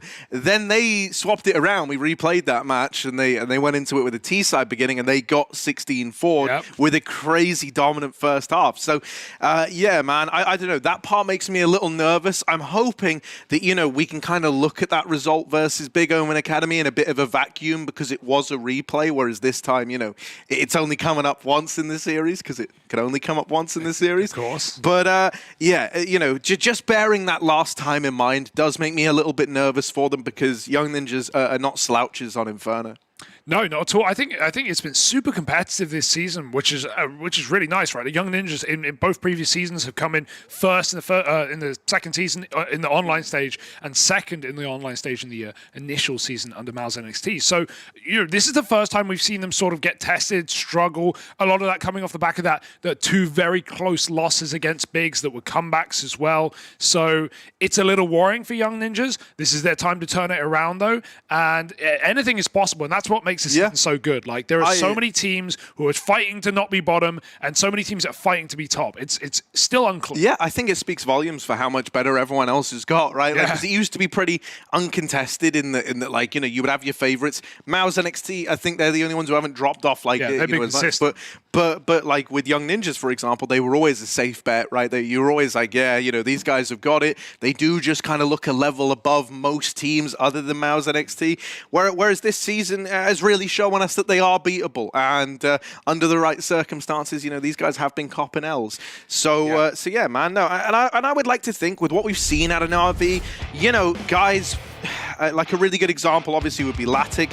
Hard not to talk about him, right? That AWP looking really good. Head Trick for me has been a pillar of consistency, right? Someone who you can always rely on, it feels like, to kind of have like a 25 kill game, mate. If you've got someone in your team like that, that is the backbone of your squad, and that's very much how I look at him here. Yeah, well, as Maui talked about Fuzi on the desk, in comparison, you really need a big game out of him today. He should be one of those stars. He needs to be one of those stars if the Young Ninjas are going to come through and manage to take down Latic and friends. But yeah, I think that's a good question, Drawn, as well. Who is the best AWPer in Sweden? I don't even know. It could be anyone. Draken coming back, the plate's open. Now he's shaking his head. Not a Draken fan. But maybe Michaelele, who knows? Anything is possible. That's actually a really interesting, thought, I guess. Who's the most stylish Swede? What, physically? Well, yes. I guess style. The server, like no, his NFT collection. Right? I like Hampus's glasses. Hampus. Oh, that's a good choice. That is a dude. I wasn't even thinking Hampus. Damn. Who are you thinking? I was gonna go like Olaf or something. Okay. Olaf's pretty suave as well. Yeah. Swedes, man, they're cool. You cool, Sweden? You're cool. Here we go. Young Ninjas, Navi Junior. First map for Navi. Well, we've already seen a lot of Mirage from some of the other CIS squads in Spirit, for example. And Rufire and friends too. Fast up Confer, the Nip side. They're running wild over A. Fen 2K hidden under Balcon. He gets cleared by Sapek. Good shot for Head Trick. But he's lost the bomb site, or at least he's had to give it up. ZTR might get timed here, but he's gone inside the smoke. And that's a freebie. Beautiful little hide. Tuck away. 4-on-2 with a bomb planted, and even with that dink coming in, you're not getting worried for Nip yet. Or ever.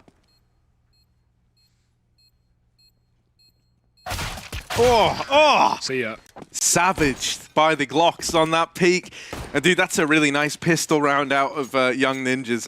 I think it showed a really good understanding as well of how that A play would affect the rotation. So many of those kills were just being cognizant of like the rotate routes and the rotate timings. The odds slipping a little further in favor of the Young Ninjas at 1.4 to 2.8 over at Parry Match. There's also a 100% deposit bonus for ages 18 and over. Click that little banner if you want some info on that. Ka-ching! Like this boost as well. Get the Deagle up and ladder nice and early. Navi seem to believe in the B play. I think you got to stand back a bit. Yeah, well, I taught you that, didn't I? What? I taught you everything you knew. Yeah, I already knew the boost existed. I also was just occasionally standing in the wrong place. Yeah. But close enough. Look, man, it's like me when I can't drive and then I call you out for being a bad driver, which I've never done, but it would be like that. Yeah, like, all right, get out, walk. Yeah. I'm boosting you, dog. Like, micromanage me all you want. Boost me next time, homie. I've been trying my damn hardest, Harry. Every day. You do have lower reload, but better averages. So there we go. I'll give you that. I can't lie. The numbers tell the full story. Yep. Like with this scout. Give us something to scream about. Call. Yeah, we had double window smoke, so a bit of a miscom there, but not the end of the world. That may be for head trick. Headshot, Latic. One more, and the bomb out wide on short. Latic's having around. He's got no armor, can't peek for more than a millisecond. Got to get that insta-kill, and ZTR runs out apps to drop the scout, removing most of the threat from this round, and in fact all of it, as Sapek comes in, kringling and krangling into B with a double, 4 in the round. Saved by the bell, Young Ninjas 2-0. NAVI Jr. dropped the bottle. Yeah, the B's knees. Do B's have knees? That's an interesting set. God, little, that flick was dirt. Little knees. Little knees, yeah. Little knees for the B's. Makes sense. Because they only have small legs. Don't need legs when you got wings. Well, that's pretty much all winged creatures from the sky actually do have legs as well. There is a point, believe it or not, where you might have to... What doesn't? The flying fish. Has wings, no legs. Checkmate. Kind of disingenuous, because flying, they leap out the water and they do little flaps. They have wings, Harry. You're a doubter. Oh, I'm really not prepared to give you that. It's not a hill I want to die on anyway. Let me roll off first. Anyone smarter than me? Nope. Who knows the thing about biology? Could you confirm, would you call the flappers on a flying fish, would you call them wings? I would. I'm a scientist. No, you're not, Hugo. Oh my god. Anyway, no, jokes aside, yeah, I guess the point is... Hugo, this all stemmed from B's knees, bro. You can't go, the point is... The point is, I guess if you have wings, you're using your legs less, and that's why the B's knees are small and the B's legs are small, because they're not, they're not squatting. They're not working those legs, and sometimes you got to work on leg day. But I guess if I had wings, I wouldn't care about leg day, is my point. Is your point? Stop. Just because you say is my point. My point is... Doesn't suddenly, like, oh, in that case, very rational, actually. Very understandable. Have you ever seen a bee squat? Yeah, when they like pollinate, they rub up. No, I mean like working. I mean like working. Up the flower. That's like how they do it. You put microphones on bees. I'm lost. This guy is crazy. What's he saying? We'll move on. Counter-Strike. Woo! Yeah, right. I dig the hole and then I push you in it. Yeah, it's very, very fun. Very cool. My favorite game from when I was younger. Fun and push the ginger kid into a pit and leave him there. Doesn't sound like a game, just sounds like bullying, Harry. You okay? No, honestly, it was great. You want to talk about it? No. All right. Hey, I used to be ginger. I grew out of it. That's not even a meme. No, I know. Yeah, you did used to be. Yeah. Dude, that's such a shame because we could have been the ginger duo. Well, we're still a duo, and I'm not ginger, so I guess, did I win? Oh, this music's hype. Yeah, all right. The music speaks for itself. Yeah, that's true.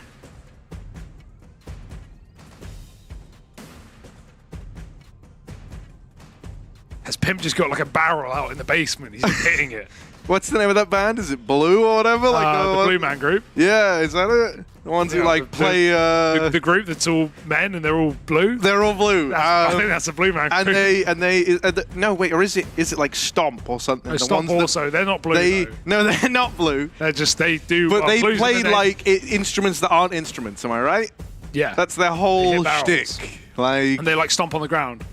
It impresses me when people make things that, to me, a mere mortal, is just garbage. They make it sound sick. I thought you're calling them garbage. No, I'm saying like sometimes they literally play like trash can. Yeah.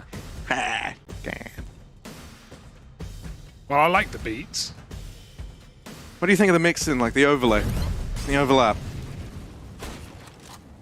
Less than ideal, but I mean, this is... I love it. Whoever clipped it was like, just run it a bunch. It speaks for itself, dude. It is wild. That's a real If that's a sign of things to come, we're in for a treat. Head trick down. We got head trick down. Oh, dude, it feels like we're in like a trailer. Sir, head trick has been compromised.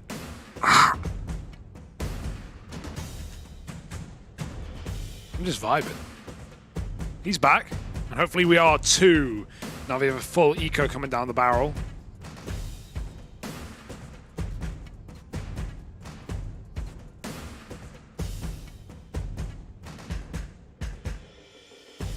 Oh no, everyone's going, bro. Like, what? Hey. I like it. You just go like, yeah, Hetrick's gonna be a while, he's restarting. We are back in.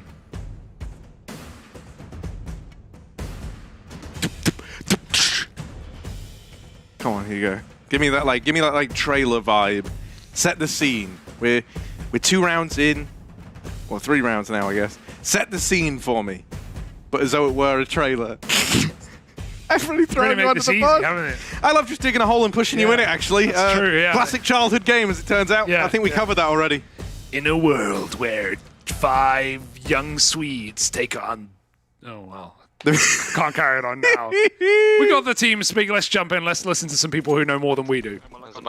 Smoken lägger den... Ja, det fick han. Jag står uppe i tvn nu. Pekar på mig. Ingen av oss. Jag kommer kolla BUS. Det går inte för late T-spawn och tabba, men alltså... Nej, jag kommer gå ut nu. Ja. Jag kommer lägga mollo så får du flasha åt mig. Du kan instabacka T-spawn och lägga window därifrån sen. Ja, akta att de har pushat Flasha nu, på det. Det är ingenting BUS. Jag kör den. Ni kan båda backa. Kalle kan också backa. Ja, jag backar. Window direkt. Get a window, Anton. Ja.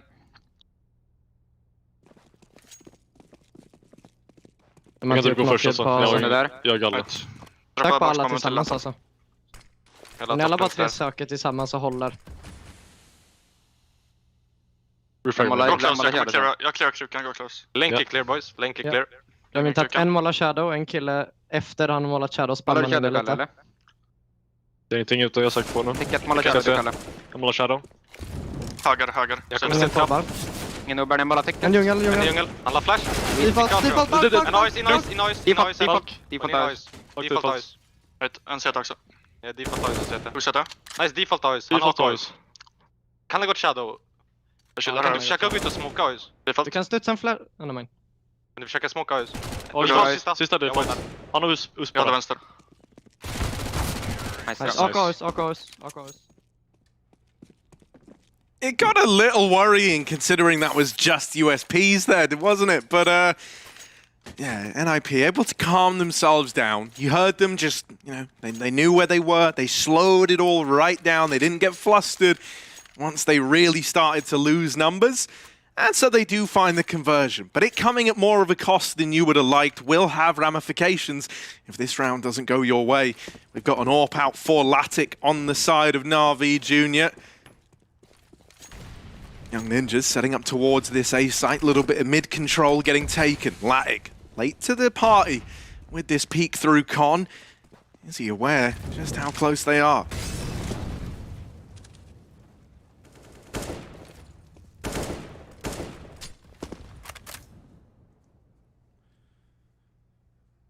Very important rifle round for NAVI Jr. to get on early before this starts to steamroll out of control. Bit of a B fake with some flashes, but we're going to see Tapek come up through Con, join TTR on this A split. Stuck on the ladder, Fen2k, he heard them out ramp and he couldn't get in cover.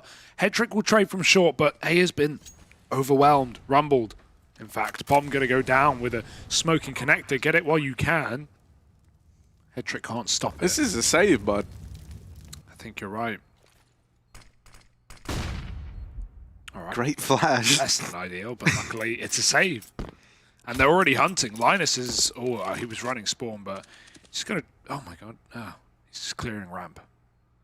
I don't know what's going on, but it's not interesting because Young Ninjas have already won the round within seconds. Lovely work, but that really just came down to Fen2k getting stuck on the ladder. Man, like that is...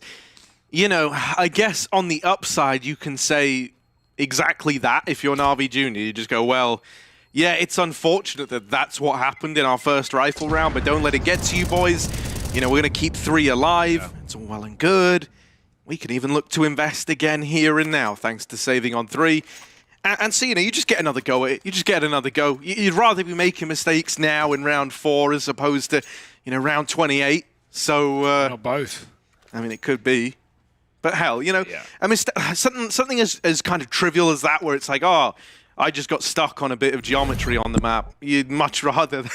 That's not some mega important round. When it's early days, you can kind of laugh it off. You know, come back in again. Like we say, the buy still comes out thanks to the save. Young Ninjas, though, they're not complaining. 4-0 up. Nipple flash into middle, and they're so ready for it. ZTR just pre-aims that. He hears the flash. He knows what it's setting someone up for. Headtrick will trade. He won't be able to late lurk mid, so it's coming down to the B rush here for Young Ninjas. Out they storm, but Unbroken behind the smoke with a kill. Turns away. Linus with a flick. Catches Headtrick running through the smoke. He heard one step, and that's all he needed. 3-on-2, and it might be another save. NAVI, with those kills coming through so quickly against them, they don't really have a choice in the matter. fnatic has not been able to have impact into these rounds yet with his AWP. And this will be no exception. 5-0 for Young Ninjas. I'm liking the pace, rather, we're seeing out of them out the gate.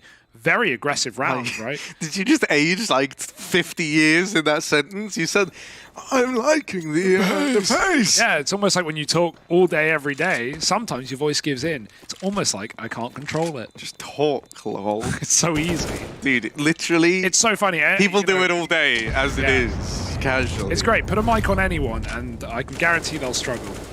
Say 1,000 words and you're a picture, as the saying goes. Say 1,000 words and you're a picture. Yeah. As oh no. What? Headtrick's gone again. Man down. This is like, when this keeps happening, that's a real problem for not only like momentum, but obviously NAVI don't have momentum, but it really just... It mentally it's only going to exacerbate problems because when you're 0-5 down, yeah. and one of your key players isn't in, they keep dropping, and like Headtrick's, you know, he's going to be somewhat flustered after all of this as well. This is not a good sign for NAVI Jr. Yeah, it just really breaks the rhythm. It's why, you know, habits that people pick up from gaming like alone, things like tabbing out when you've lost the round or going on your phone. Speaking from experience here. Yeah, 100%. You know, we've all done it where your head's not really in it and you're just tabbing out. It's like, mate, when you're doing that and you're like actually having that like disconnect from the game itself, sure. it just affects everything. And, you know, obviously Headtrick ain't tabbing out. He's dropping from the server, which is arguably worse. It's really, you know, kind of disrupting his ability to feel the game out. So, yeah, a bit of a shame there, but we'll get him back in. Probably just having some PC issues. Yeah. It is definitely, though, going to exasperate the problem that Young Ninjas are off to a real steamroll of a start here. Yeah, stonks through the roof right now for Nip. And NAVI Jr. just relying on saves right now. These rounds are getting decided very quickly. Those are some snappy shots from Linus as well. Good to see him feeling it as well, because do you remember that? Dude, you remember that big game the other day, right? Nuke. Oh, he had a very rough time. On the old rafter spot above hut. Could not do anything. Was really having a bit of a mare. But a different day, a different game, and no one doubting his individual prowess. Bit of a star rifler on this team.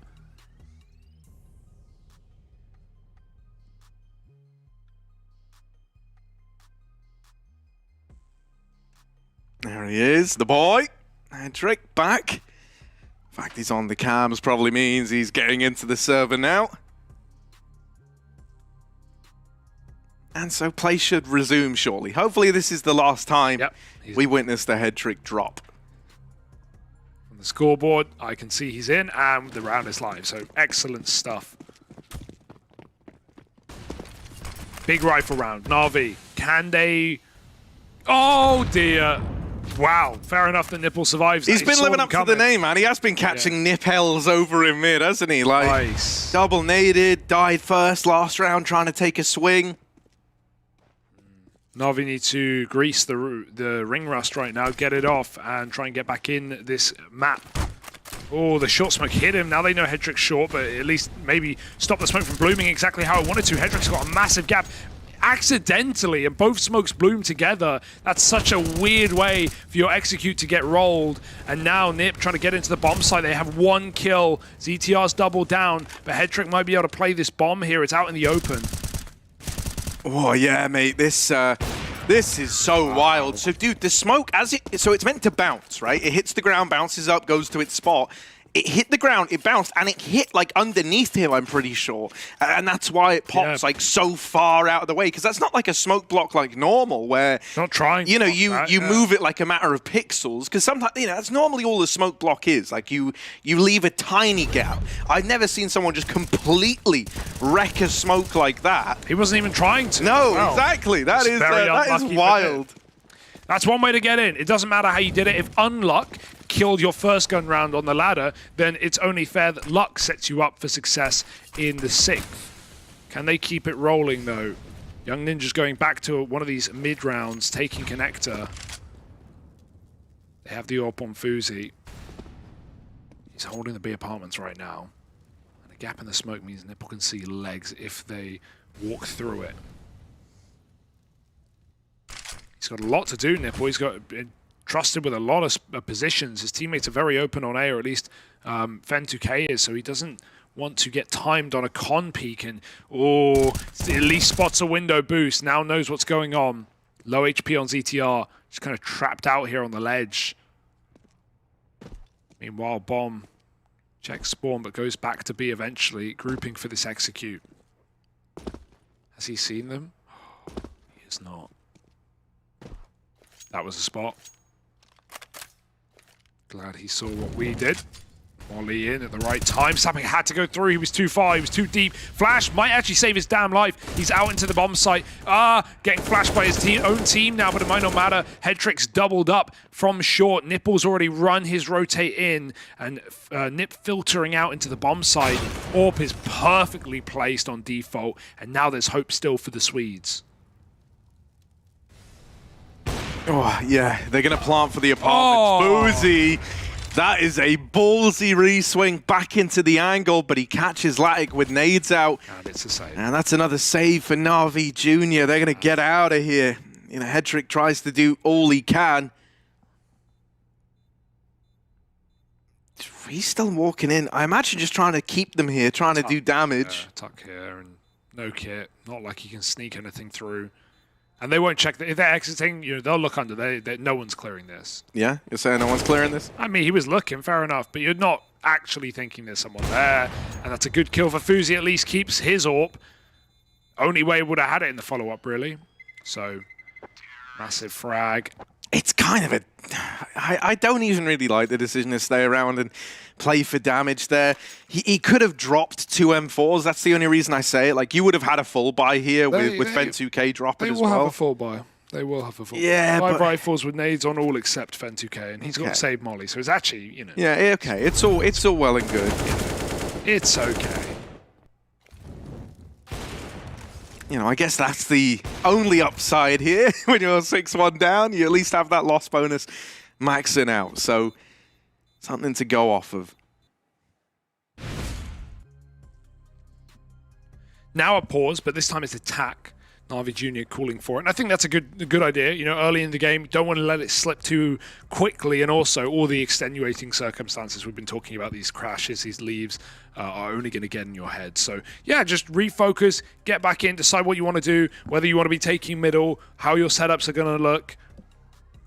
And, in fact, why wonder? Let's just listen in after this tack pause and hear what NAVI have to say. Дал флеш. Бум. Опять я зауфлил. Ковры один. Не вижу мид. Я подвал пока что смотрю. Давай. Чуть это делал. Есть старт, яма. Я отошел. Аккуратно между. Фаст, это фаста. Они нас аккуратно. Это... Я фул. Они джангл занимают. Джангл. Был близко. Яма. Еще в дому. Не видел. Подвал. Эй. Ковры? Дал смог мне. Я бил. Флэш дали джангл и молик. Я не вижу подвал. Окей, аккуратно старт может пойти. Я сам стою. Там джангл я был. Мне молик дали глубокий, у меня джангл тип. Флэш. Я иду в ладер. Дали дым. Я тебя буду тушить, Димис. Окей. Мид убил крысу. Подвала. Убил бомбу. Найс. Я убил бомбу. Ковры один был. Пас.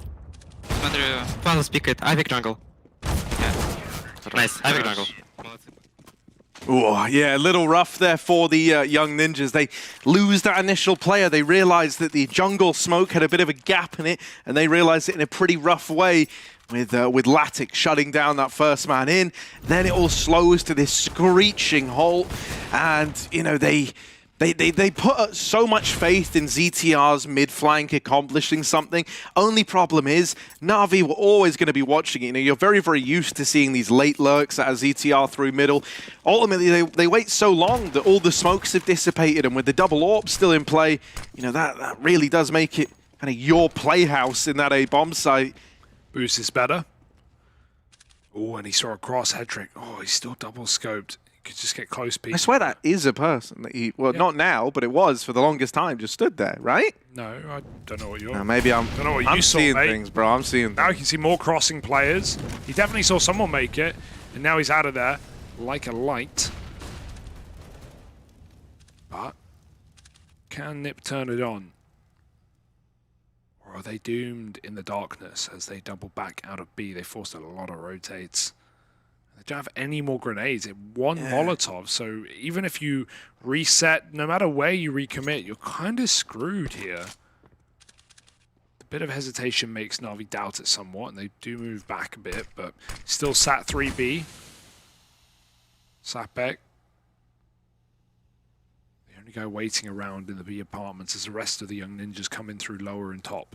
Okay, the one chance that you have here is it's a 4B lean for NAVI Jr., leaving a lot of holes all across the map.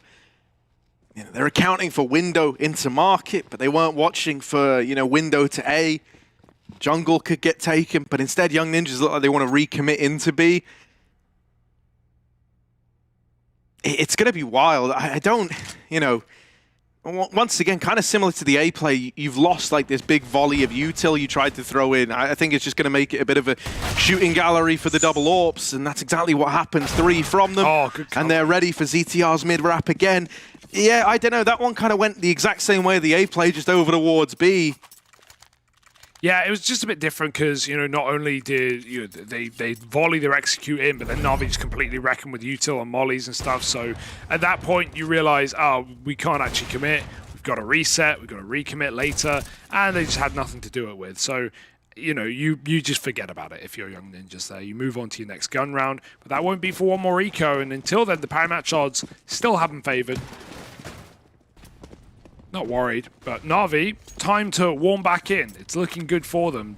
Double AWP has certainly done the heavy lifting here. Head trick, despite all the problems, we were wondered and worried if that would hold him back. He's 14-5. Yeah, no, I mean, this guy is Mr. Consistent. Yeah. I think it's very impressive, though, that he has been able to keep that mantra going. They're not ready for this little mid setup. Oh, Head trick did look away from top mid, and that gave them room to get out and punish Nipple. Kind of sucks to be him there, you know, like he wins the fights he was meant to win down towards lower. But it's all well and good. They quickly regain control. Did Latic not have a helmet? Because he got glocked in window with the AWP. So I'm guessing he got... Yeah, but even at that range, you'd feel like it's more than one shot. There were a lot of targets at least, but just obliterated by the pistol. Doesn't matter. Well, he was looking at top mid as well, if I'm not mistaken. So, yeah, when they do that little lower boost... You know, he's just not ready for it.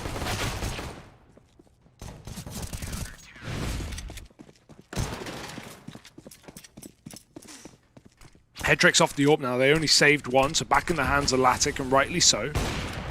They jumped the shot. Young ninjas with a full rifle round. And plenty of grenades. This time. Window boost is going to get that ladder control, but at this point it's not. You're not messing up the timings. There's expected to be a player on shorts. Nice kill for Fence, who came, but he can't escape. Rolf trades. Nipple moves in, but Rolf had the bomb, so really wanted to live there and get out, not give away the package so early in the round. At least wait for your team to come in and escort you to the bomb site. That's a mind-blowing shot from ZTR. As he runs through the Molotov. Rolf got to be careful with his close ramp turn, and the bait from Palace is perfect. As Rolf peeks, Nipple looks away. Head trick knows about Sapek clearly, and he's locked him out of the round. 2-on-3, you don't want to be saving yet. You've got to give this a go. Oh, man.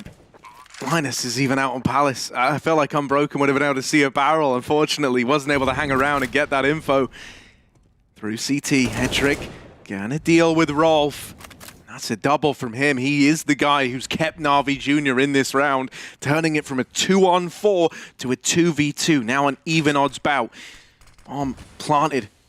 4 ramp more so than Palace. It is for Palace, but you've got to swing it wide. And that only becomes a problem if ZTR dies. And now ZTR's dead. So now Linus needs the wide swing to get them off. Miss spray. And that's, just a little bit sad, really. Not even close enough to, or like wide enough to be close either. He couldn't have even hit him from where he was standing. So, yeah, that smoke really screwed him over. Didn't know exactly where in the box he was. A good little defuse. I always, when you see that plant with a Palace post plant, that's always such a nightmare. Baited in to swing with ZTR, and NAVI Jr. are crafting a path. They're getting back into it, looking to equalize now, and this should be theirs. At the same time, we have a nice execute being set up, lots of utility, but not the weaponry to get them going, and NAVI have already cleaned middle. There's the smokes, all the evidence you need if you're NAVI to know what's coming your way. Just trying to put distance between themselves and the Tech-9s that are running into jungle, taking space. Latta gonna rotate round to spawn and get his B players to watch the window room instead. Hedrick helping from Cat. Bomb's been planted, but NAVI allowed this, and now they're moving back in as a unit. Comms need to be very clean here for NAVI Jr., and so does the round. Oh, flashing themselves into jungle. Hedrick. Dude, he's so clean. Yeah. Every one of these. Oh, little nade onto himself. All right, trying to give him a chance.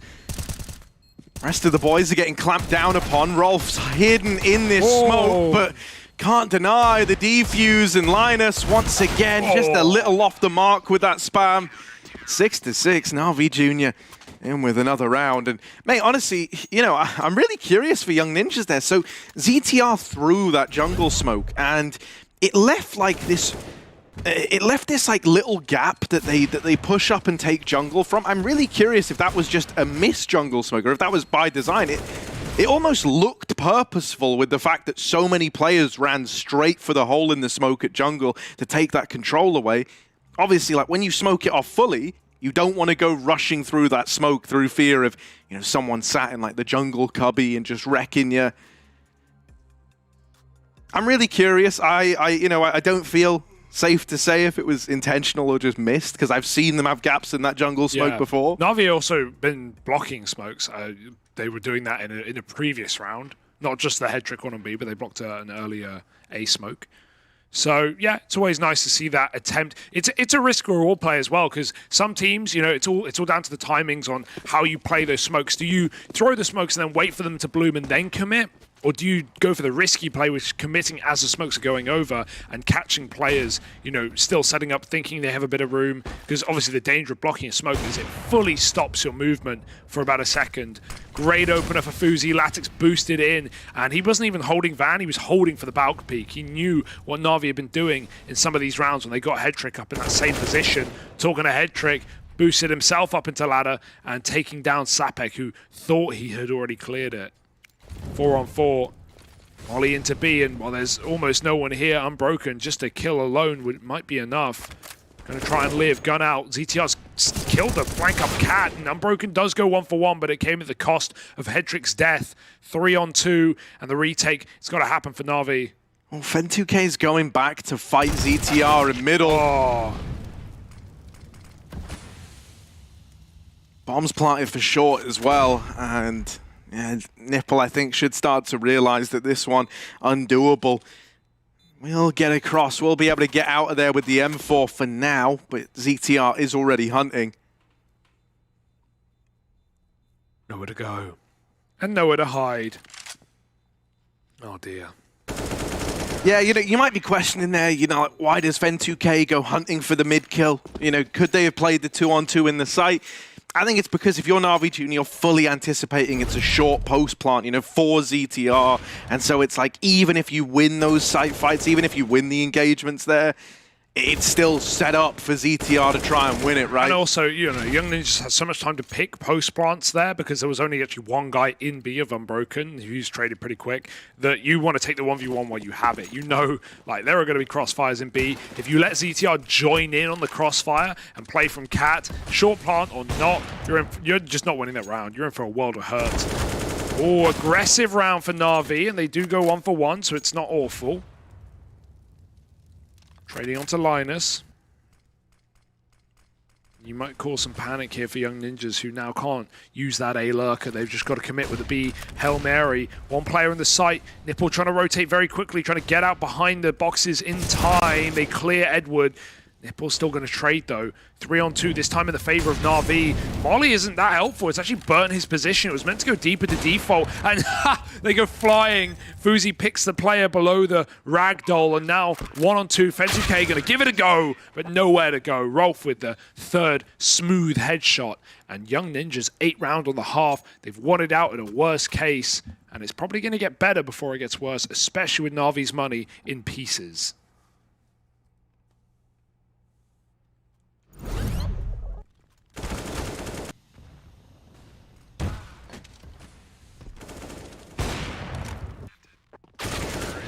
Clean.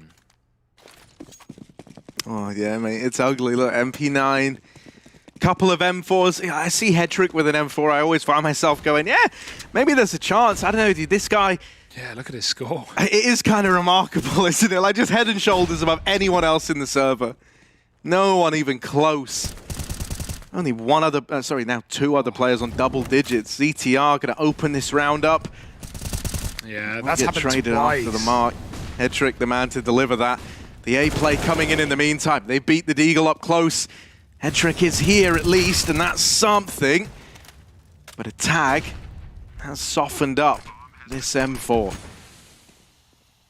Oh, they're getting closer. What a play! Through the jungle smoke and over the stairs with Linus's flashbang. Ninjas are so confident right now, and with another open post plant. Even that Palace player, you'll notice Harry is just wrapped. Linus is just rerouted to ramp. What a good call, knowing that's how they lost the previous post plant, but they are not dropping the ball here. 1-on-3, Fuzi spotted. Pre-aim on Linus, he knows he's there. He's made a read, but there's nothing he can do about it. Latic's a dead man. 9-6, Young Ninjas storm over the half. A bit of a streak in the middle for NAVI, but they come out clutch right at the end. And I do like that Palace post-plant position change. Would not have wanted to see that let them down twice in the half. So NAVI down by 3, but far from out.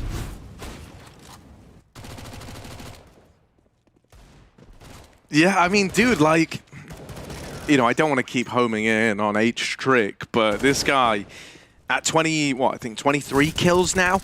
If he's able to keep this up on the T side, I don't want to say there's still a chance, but there really is. I don't know, dude. He's feeling it. He's feeling it. And it's like, if you can have him in these situations using this fragging ability to create space, ooh.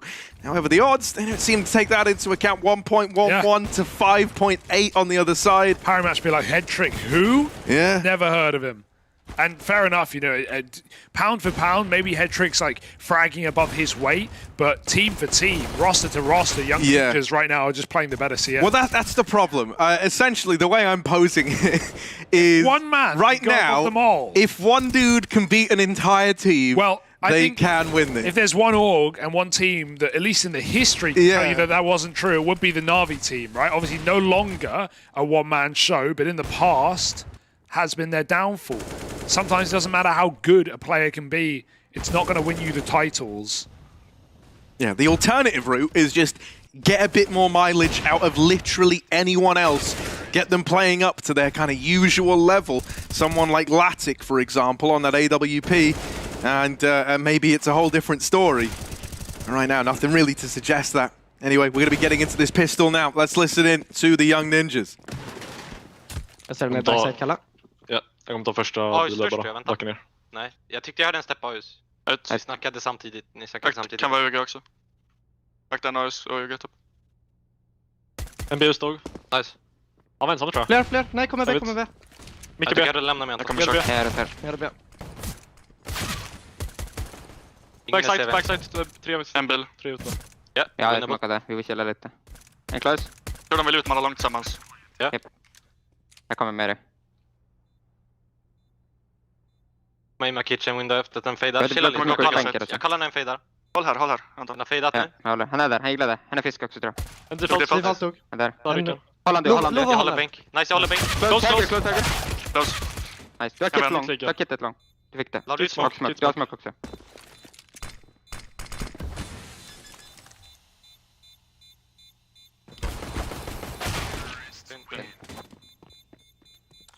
Well, Oh, scary stuff. You know, yeah, it always gets rough. Someone sticking a smoke pistol round, you know. Luckily, he's got a Glock, so just going to spam more than enough bullets. Your mileage may vary, but NAVI Jr. up on the board with the 7th, looking to come back. And Nip, by the looks of things, we're going for that full eco in the second, trying to have an earlier gun round.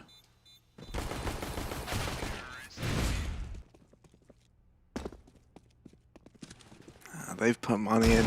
Oh, okay. My bad. In the end. Nothing wrong with that. Here's CT Mirage. Hello. You're going to... He's trying to give him the smoke. Thank you. Oh, he's got 2 smokes and ladder, so playing some sort of delay on short. Really trying to cause commotion on the B side of things, force Na'Vi potentially into this A setup with 3 players. Scout here too. Back in spawn. Na'Vi smoke window, but ZTL will welcome them up cat until he closes the door on their face. There it is, a second smoke out now. It's not Inferno, but Ninjas are trying to play it like.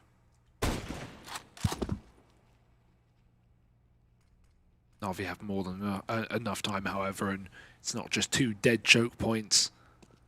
You can get trapped behind. Options are open. Looking for picks up middle. Double cat take, though. Is this going to be the B pop?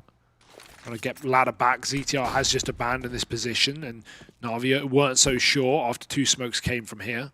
Now they know. How far can he really have gone, they ask. Rolf trying to bait them in. They kill him. Now they've got manpower to check the corner and isolated the fight, avoiding Linus until it's too late for Nip to do anything in this round.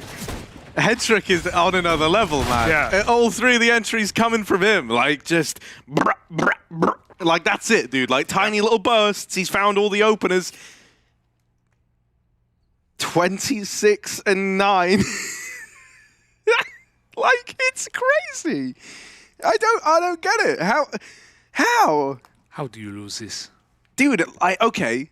Let's look at the 3 other best players on his team. They have 27 kills between the 3 of them. So they're better than Hedrick is what you're saying, Harry. Yeah, but you know, a 3-to-1 conversion ratio ain't bad. No, I know. Yeah, I mean, we didn't really think that that could be enough, and maybe it still can't be, but Young Ninjas waiting for that buy round. It's going to have to be 1 more eco before we find out how Hedrick is going to match up. Against real guns, keep in mind. Those are Deagles, and if you don't hit the 1 Deag, especially with current Deagle in current year, you're pretty much a dead man. No spam anymore. People still try it. You know, sometimes you gotta. But rarely see that come through with the goods.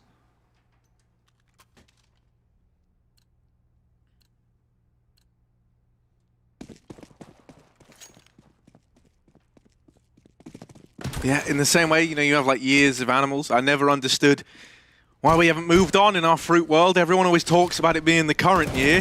When are we going to give apples some love?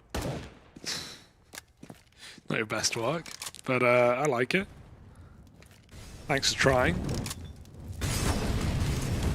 Oh, ZTR tries to do something, but ends up just dying. Yeah, we've all been there. Little flash play. Screw it. This is 9-9. You know, you beat the pistols, nice and easy. You get the you win the pistol, you get the conversions. Oh, words are hard today. And now you're on a level playing field. You've reached true parity.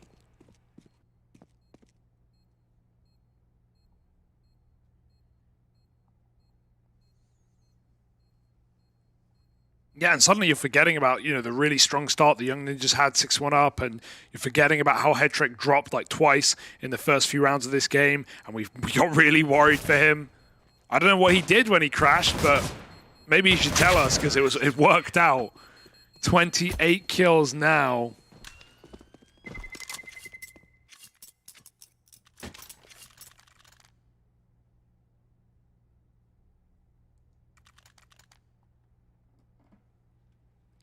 All right, this is it. True test. True test for NAVI Jr. The odds have shrunk right on down. How much, you know, they weren't believing in old mate Headtrick. But those numbers, they're getting a little closer. Orp out for Fuzi. Definitely worth keeping an eye on him. He's over towards CT right now. And he might have an A play dealt towards him. Sapek and ZTR with the ramp aggro have got the bomb to open up the round. That is a bit of a disaster as far as it goes. Now it's a recovery mission with Headtrick dead as the heavy hitter, the big man. Oh no, Fen2k's been knocked out as well. This is a dominant return to the rifles for the Young Ninjas. And reality is back. Always comes crashing down when you least expect it. Any damage, though, to set NAVI up for the long game. Broken. He's got plenty of time to meander through this. Probably just going to die on the swing to the AWP, if I had to guess. It's a good call. If it's not the AWP, it'll be a rifle. AWP's not on the angle, he just got the bomb, but what are you going to do with it? Bullet to the face, and 10 rounds taken by the Young Ninjas. But that was, you know, somewhat of a bonus. We had a lot of Galils for NAVI. Yeah. You know, also I think it's very, very fortunate that that double ramp push comes in at the exact moment that it does. Right, catches NAVI trying to make a bit of a contact play up through ramp. Headtrick as well, one-wayed over the top of that smoke by the CT AWP, never even saw him. So, you know, there was some unfortunate moments in that round, it's safe to say. Now you come back in, you've got everything you need, AWP, AK, and you're ready to party again.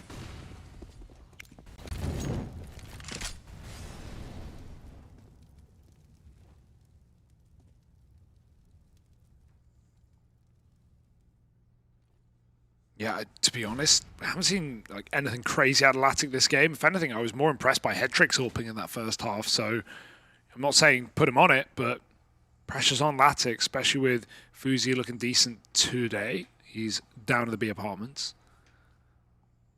Latic coming through from T-spawn, smoking window, but he will be grouping.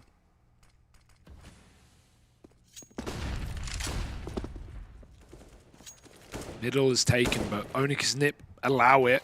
No one playing anywhere near the area. Forcing Na'Vi to commit, and there's 60 seconds. They've already seen the AWP now. They know what's going on at B. That might tempt them back into this A site. Someone needs to bring the bomb into it, though. Will Fen2k go spawn or mid? It will be the latter.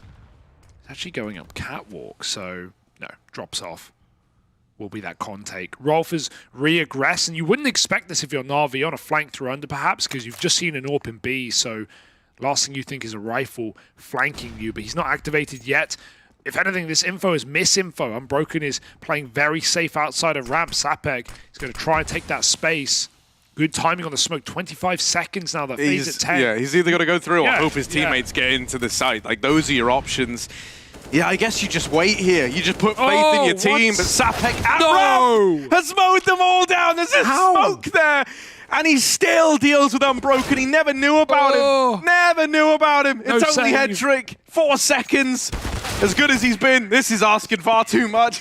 I want to see those kills from Sapek. That was a mow down, by the way. They were running up con, and he sprayed them from ramp. He was so deep on ramp, I don't know what his angle was like, but that was beautiful. And then, I don't know if he saw a barrel, but just shoots the smoke like a madman and finds Unbroken. Now it's a crash, but from a different player. Fen2k. Look at this. Lovely spray. Oh, just as Unbroken comes through the smoke, it's all Dude, that's really sad for Unbroken. It didn't look like he came out of the smoke on like when we were speccing him. So, yeah man, that's kind of angles of elevation in those smokes for you. Absolutely. and not really much he could have done. Like, he was ready to activate, but he just knew Sapik was close and holding him. And then as soon as the con play comes in, Sapik swings round. Also, Latic tried to save his AWP in con, and ZTR immediately dinks him. Dude, I do sometimes get nervous with Navi's T-sides on this map. Like, I feel like sometimes when they get middle, it slows them down to such a point. It almost feels like they never really knew what they wanted to do with it to begin with. They got the control there. The plan was split con and the A ramp play. Really, you know, that smoke from Sapek is like the huge defining moment. But, you know, you haven't really pressured the ninjas at that point. You haven't really forced that util out of them. The only reason he still has a smoke there is because you didn't get him out. You didn't get it out of him earlier on in the round. This is probably starting to feel a bit rough now. You can feel the game slipping away from you. Yeah, I mean, Young Ninjas, they had all the info there as well. Na'Vi were trying to feign a BX seg, but the issue was we had that re-aggro from Rolf anyway with a very deep app smoke after Fuzi showed his AWP there, so it's not like that was a surprise to Young Ninjas. 36 kills on all 4 players of Na'Vi Junior, not including Hedrick, who's on 30. Yeah, it's been a bit of a one-man army. It's less than ideal. Only just into double digits is Latic, no one else. Out of those 4. But Young Ninjas still prevail for now. Fuzi's not been required to go crazy in the CT side at least, and so that's still in the pocket for later. He's scoped on ramp, but it's another slow mid-default out of Na'Vi, just creeping, crawling, climbing up connector. And they drop that molly as well, because we often see CTs just go through the smoke. Oh, the flash is perfect, and he knew he was there anyway. He heard that molly tick. What? That should not have been an escape, but Hedrick doesn't fire the smoke, and ZTR, who's almost dunked dead, gets out with 10 health, spot on B. Rolf sees something. Not going to drop a smoke in time. It will come through late, and that's fine. Linus has been seen, and Hedrick, great pre-fire. This guy's absolutely on another level right now, coming in from Catwalk. He stole the kill from even Fen2k up close, who will die. Hedrick has the cover, and I have faith in it. He's the embodiment of you want something done right, you got to do it yourself. That is the kind of game he's having. The unscope. He just misses the time. Yeah, he got asked to swap. All right. Hedrick, double to his name. Double trouble, but he needs even more. All 3 retaking through market. Latic does not want to swing this. That would be a bit of a death sentence as they trickle out. Hedrick, his aim's got to be true. What? He's on for the ace, on for all 5. Wow. And Latic, well, he does steal it away. Hedrick, the one-man army. This is wildness, man. This is wild. He came up cat, and the players jump out. Oh, no, sorry, he did come from Abs, actually. No, he came up cat. And even then, the Abs players drop out, and he still double clears. Not only Edward, but then even back at bench. Like, that second kill should not have been his. And then, of course, he is. The reason Latic's not peeking is Hedrick saying, "Peek on me, just wait, peek on me. I'm nailing this kill." And of course, he is. Both headshots as they run out market. And then Latic, steals the ace. Don't think Hedrick's complaining. He's saying, "Thank God someone's got some kills finally." Dude, I've never seen anything like it. Like, he's a beast. It's just such a one-man show again. Hedrick with the opener. And I love that he started going in and leading the charge. Yeah, it's risky because you don't have him in clutches, but God, man, like, someone is to get the openers. Why not the guy at 35 kills? All right, a chance to rise even higher through the scoreboard. Hedrick's going to break records if he keeps this up. Actually is. He's on the money for it right now. This is insane. Normally, whenever I'm speaking about records, but like, it doesn't count. Get him out. Yes! Keep it going. 3 kills. 3 kills in this round. Go for more, mate. Go for more. Go for broke. Screw it. Yeah, you can die now. You can afford it. Hunt him. Fen2k just trying to warm his aim up at this point. All the kills getting swiped away from Na'Vi, and Hedrick's on this big flank, on this back stab. He's dead to the Deagle at least. But getting that gun is easier said than done. Fen2k covers. Linus is in spawn, dead to the bomb. Not a worry. Only an eco for Young Ninjas. Now they're going to come in with the big guns. But Hedrick, he's been wrecking them, Harry. 12 deaths as well, lowest in the server. Joint with Fuzi. And even unbroken. Just insane. And yeah, now they're setting him up. Popped out ramp, popped into CT. 38 kills on all 4 players on Navi. 37 on Hedrick. Now he's finally overtaken his entire team. No. 1 away. Oh, sorry. Wait, what did you say? 38 I misheard you. all 4, apart from Hedrick. Oh! Ugly How does spray he from live? Nipple. Everyone's blind, including Fuzi, but maybe it saved his life. Oh, wow. Couldn't see through that. Unfortunate start to the round for Latting. But he's not the MVP. He's not the VIP. Yeah. You're not worried until Hedrick dies, because that's the worry, right? Like, you know, sometimes it's out of your control dying in this game. If Hedrick does go down here, like you're not betting anything on the Navi. last thing you want is him feeling like he has to stay alive, but it's like because you know then that can lead to him playing a bit more timid, a bit more scared. You know, you need this confidence. I can't believe he's the guy going back for the bomb. That's wildness. Like, yeah, I'll go get that. I'll plant. I'll kill 4. That's fine. He's regrouping on. Yeah. Gonna go join Unbroken. Yeah. They're gonna have to muscle out ramp, right? You're really having to like change how you think about the game if you're Navi Junior. I think there comes a point where you go, okay, Hedrick having game of life, I'm having worst game of life. Maybe I just try to set this guy up all the time, and that's very much how they've used him lately. I'd love to see Unbroken be the first man in here. Flash over, Hedrick gonna lead the charge. Out he comes, under Palace. Will they check it? And kills come in from Sapek, who's set up with that flash nicely. It's Hedrick dead with the bomb, front of the pack. And will be trades found at least. That's something, a 3-on-3. Linus out through CT, drops the bomb, and with that the round is won. There's not enough time for Nipple, even though he gets one on the backstab, he's saving. Yeah, that was a weird one because both his teammates have sat back Tetra. It's a classic ramp rush, right, from your pugs. He's out wide with bomb, and both his teammates have sat Tetris. Now they are trying to cover his swing while he like works it, like stop stairs peek, stop, you know, default peek or triple or CT. But you need someone near him to trade. Underbalk was the one position that Navi weren't really playing for there, and it's a classic. It's a constant for Sapek. He's always found in this spot. And so, yeah, Hedrick not getting traded is the undoing, and lovely work from Linus as well. Good to see him, you know, having a good game after the other day. This is more par for the course. CTR getting involved up middle. Hedrick eats a nade, eats a flash. And there's a smoke and a molly as well. You got a full roast dinner here for Young Ninjas. Does he want to jump up with a flash? He could without. He'll just remain with the mid control. And oh, Hedrick. Is he considering it? Has he been rumbled? Yes, he has. Now we're in worst case scenario. Yeah, a dude with him gone. Like, what do you even do now? The only one who's been able to do a thing. Someone else needs to step up. Someone else needs to deliver. Rolf spamming the smoke. Oh, and there's Sapek on the rotation. That first domino falls, and the rest shortly after fall in line as well. Nipple probably not going to win this one.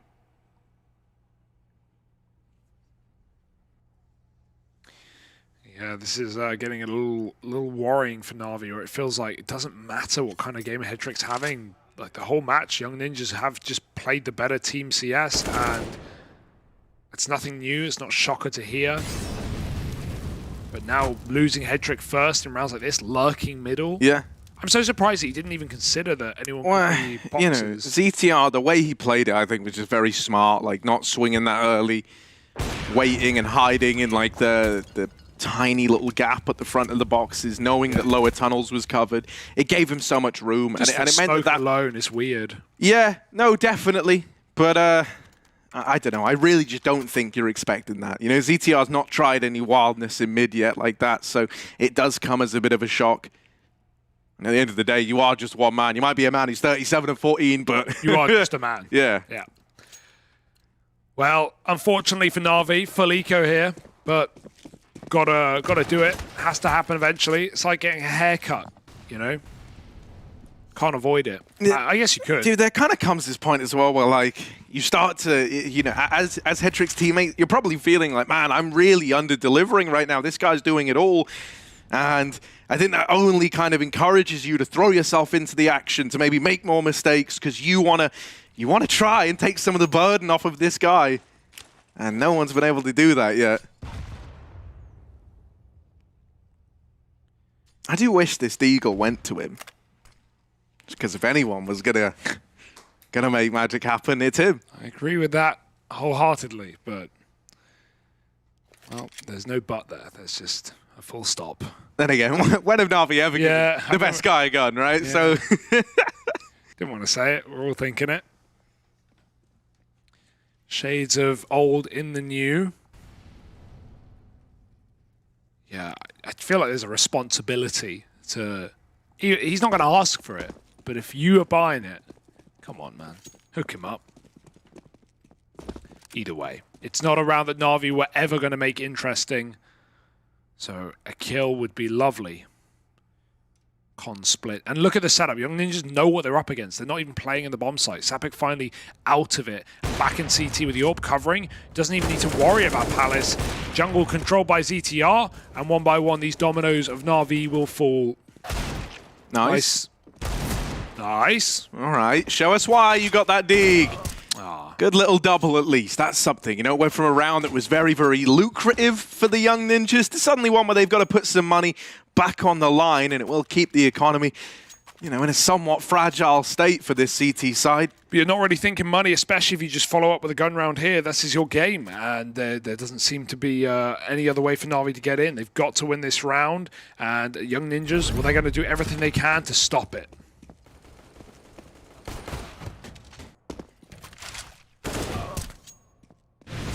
Två late sen bara. Lägg två late, Love. Lägg två till så att de blir rädda. Jabber. Måste smaka dem mitt. Close B. Jag söker på direkt. Ja, jag kommer B, Kalle. Jag kommer B. Ja, jag står bil. Han kan vara close. Kan pika dig. Vi söker på mer. Jag står och aimar från kitchen. Jag kommer jiggla här också. Kan du flasha en BUS eller? Ja, vänta. Vill du bara hålla? Gå med ryggen. Eller hålla. Lägger där. Jag kan hålla, försöka hålla ute. Ja, men vad ser vi nu då? Jag ser den inte. Han var close mot Big. Han såg inte dig. En är Lurken är det. Vet du det? Japp. Eller jag vet inte.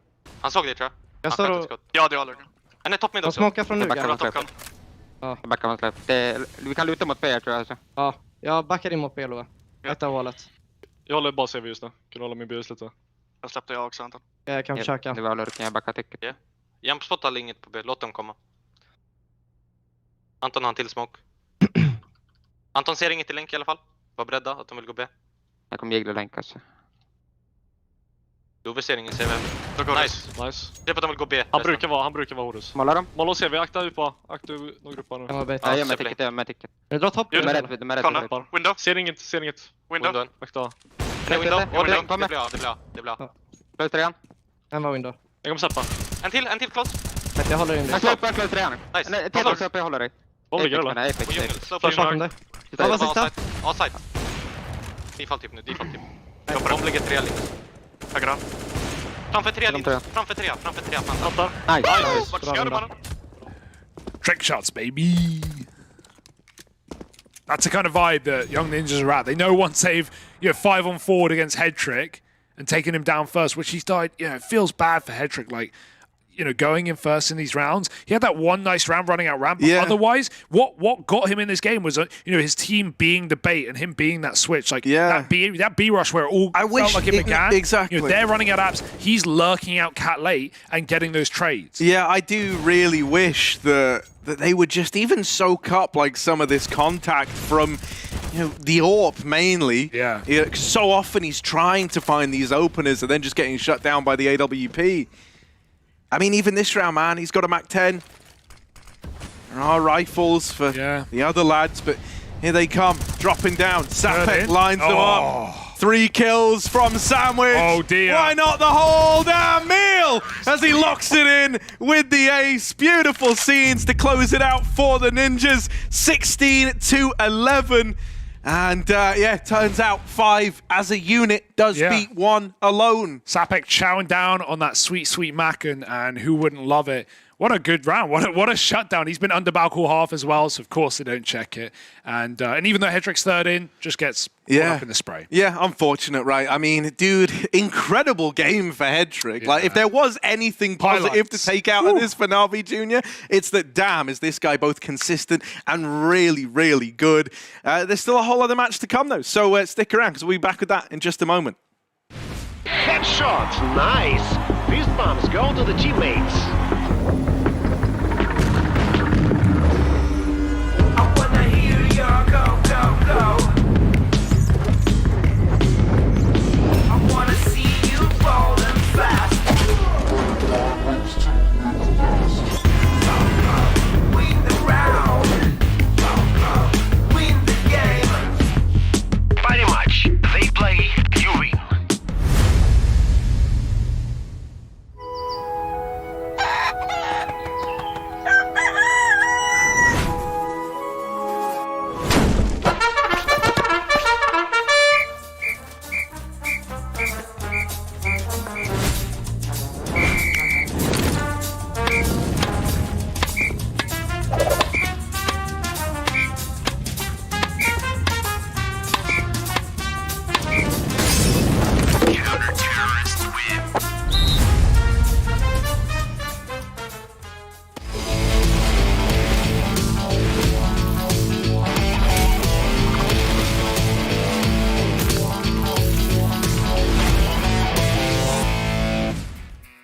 Young Ninjas take their first map against NAVI Junior, 16-11. This is the score that we are seeing right now, which means that NAVI Junior cannot get a direct invite yet. They need to win a match right now and then win also in the tiebreak against bo1 Academy. When it comes to Young Ninjas, if they win another map, they will not only give bo1 Academy a direct invite to the LAN, they'll also be second in their group. That's all cool, that's all nice, and that's something we definitely have to follow up on. But one thing I just want to get off straight off the bat is Hetrick. Hetrick right now in this game, he won, he won, but his team lost. And that's just it's a crazy thing to say. He was at 37 frags when his scoreline was 11-10. 37. He was single-handedly keeping NAVI Junior inside this game, and he was single-handedly keeping Young Ninjas away from winning to begin with. It was a atypical competitive game, but in reality, without Hetrick, we saw that in the last 5 rounds. The 5 rounds Young Ninjas won in a row to close out this game. Hetrick didn't get a single kill. He stagnated on the 37 kills, and whenever Hetrick didn't get a kill, whenever he wouldn't get a multi-kill or create space, honestly speaking, NAVI Junior couldn't do much against Young Ninjas. So thanks to Hetrick, we got a competitive game, but without Hetrick, that would have been a blowout. Sorry, I jinxed it. I actually tweeted out right when he hit 37 kills that he was on a heater, and that people should be tuning into the WePlay Academy League to see young rising talent. He didn't get any more, and I think Hugo nailed the point actually perfectly of what happened there, that I think Hetrick actually started going first. He started running out first a lot. He really thought that he could carry the game a little bit more than what he was capable of, started playing outside of himself just enough, and I think that when most players reach something like 37 kills, their eyes honestly begin to get a little wider. They think that they can maybe do it all because they have been doing it all in prior rounds, but the structure of NAVI Junior kind of broke down in the last few rounds. When the game was getting really close and tense, Hetrick started trying to be the initial entry fragger, and that's not exactly how he got there. He was kind of taking his time, reading the rounds well, being second, third in at times, and I think that right then and there, that's kind of when NAVI Junior lost their win condition for this game. It's crazy that I'm pinning it all on one guy. It's not like he played badly in those rounds, it's just that he thought he could do more than he could, because you look at a round more like this, and he is kind of leading the way in a cat split against an eco, but really, it's the fact that oftentimes when he was succeeding, he was kind of on these lurkier positions, not always just running in head in first, And so I'll say this, Young Ninjas, they were definitely the better team here. Hetrick was clearly the best player though. Yeah, Young Ninjas, they had like a really good T-side. They managed to get 9 rounds, and this is what we've been talking about during the whole season. Like, we want to see our academy teams to improve their T-side, and here, like right now on their map, they were really successful. Look, are we getting, I don't know, the things that we saw maybe like in season 1 with MOUZ, when MOUZ would be like, in the top with a lot of kills, and we would just hope, like, for the rest of the team. This is better. MOUZ never had that a team behind him, Yeah. It's not necessarily saying Hetrick is better than MOUZ. It's just this was an insane performance. It must be the most insane individual performance in the history of the WePlay Academy League, in the sense that obviously you could argue, I think MOUZ had a 31-5 scoreline at some point where they won the game, more impactful. But the fact that Hetrick is doing it in a game with a rifle when the rest of his team is just going completely absent. You saw 3 of those players with an ADR below 60. You can never win a game of Counter-Strike if that is the case. So I want to give all the credit I possibly can to Hetrick right now. Not only was he insane in this game, but he's been by far the best performing player for NAVI Junior throughout the entire tournament, and he's making a great case to get up to the next level. If I'm a tier 1 team, tier 2 team, tier 3 team right now, even a professional team, I'm looking into this guy. Is there some unseen potential? Is this going to be the normality for Hetrick? We kind of doubted it in Season 1. We saw it in Season 2, and in Season 3, he's been one of the best performing riflers in the league so far. So, yeah, all credit to Hetrick. Unfortunately for him, NAVI Junior were, as you said, not the best team in this game. That was Young Ninjas, and they deserved the win as well, but that was more of a classic Young Ninjas performance where everyone chimed in. I do want to give some credit to Fuzi. I called his number before this game started that I thought he was going to be the best opper coming into the season. He ended up with a 21-12 scoreline, and the crazy thing about it is that I actually wouldn't be that impressed with that scoreline for a lot of the games this season, but the thing is that he actually found at least 11 kills on the T side, and a lot of those kills were very impactful for post plants, getting into bomb sites. He knew he knew exactly how aggressive he needed to get in some of those situations to take site control, to actually defend the site. Those kind of things are showing me that he's a more experienced opper than a lot of the oppers here, who they get those 21-12 kills like score lines, but it's almost entirely off the back of a really stellar CT side. Fuzi's CT side was actually, I mean, he only got 10 kills, so it's technically worse, but it was in less rounds, you know? So it's not that it was a bad CT side, it's just that his T side was really good. It was a contributing factor to why Young Ninjas were able to break open sometimes the B bomb site. And that's not an easy bomb site to navigate with the op. So Fuzi, got to give some props to him. Sapek on top of that, man, his A-holds are really something to marvel at too. But Sapek has been another one of the best riflers in this league for sure. There's a lot of skill on Young Ninjas, and I'm glad that they're putting it together right here, right now when it matters most. Yeah, when Young Ninjas decided to add LNZ to their roster, we thought like, okay, they will be the favorites of the group. Then they had kind of like a rough start. We saw them lose against Big Omen Academy 14-16, 14-16. We were like, okay, we're just overhyping them. And right now, even though like at some point like we just stopped believing in them, they actually have an opportunity to end up being second in the whole group. That's true. They have an opportunity to finish second in group. They also have the opportunity to potentially finish fourth in the group and go into the very first stage of the gauntlet. Let me just lay it out clear right here. If this game's if NAVI Junior will beat Young Ninjas in this game, that means the Big Omen Academy will qualify directly to the LAN finals, and that also means that means the Big Omen Academy will have a tiebreaker with NAVI Junior to finish first. That also means that NAVI Junior, Young Ninjas will have a tiebreaker against fnatic Rising to finish either third or fourth in the group. Other way around, if Young Ninjas were to beat them, that means the Big Omen Academy qualifies straight into the LAN finals, and Young Ninjas will finish second. So there's a very big difference right now between winning this game and drawing it, so to speak, for Young Ninjas. Everything to play for, and it has to happen on Inferno. It used to be one of the host house names. It used to be one of the maps where I thought, okay, they could be even better than MOUZ NXT. They were probably the best team in the entire league at it. It's kind of whittled down a little bit. I don't believe them to be that strong anymore on Inferno, even though they are good. But they're facing NAVI Junior, who've shown us that when they hit the strides, fnatic in particular against Big Omen Academy, they won 16-4, so they can definitely play them out. I'll say this, I mean, to the parry match odds put it at a 1.67 favorite for Young Ninjas. I think that actually might be even, I think it might even be more in favor for Young Ninjas, just because we saw that result from NAVI Junior at the very beginning of this league. They were able to take down Big Omen Academy, who's sitting on top of the group right now, but it was entirely off the back of a CT side that was just lights out. It was incredible work from fnatic, but he also in that game got at least 3-4 kills through smoke, just no-scoping smokes, and they were pivotal kills in the round. So I think that result from NAVI Junior early on in the season was a little bit fluky. I don't think they're going to be doing as well here, and I also think that Young Ninjas, because they're starting on the CT side, are going to give themselves a nice momentum boost in terms of when they finally switch to that T side, when they face that fnatic op towards that arch side, they're going to have enough of a cushion that they can withstand some of his firepower.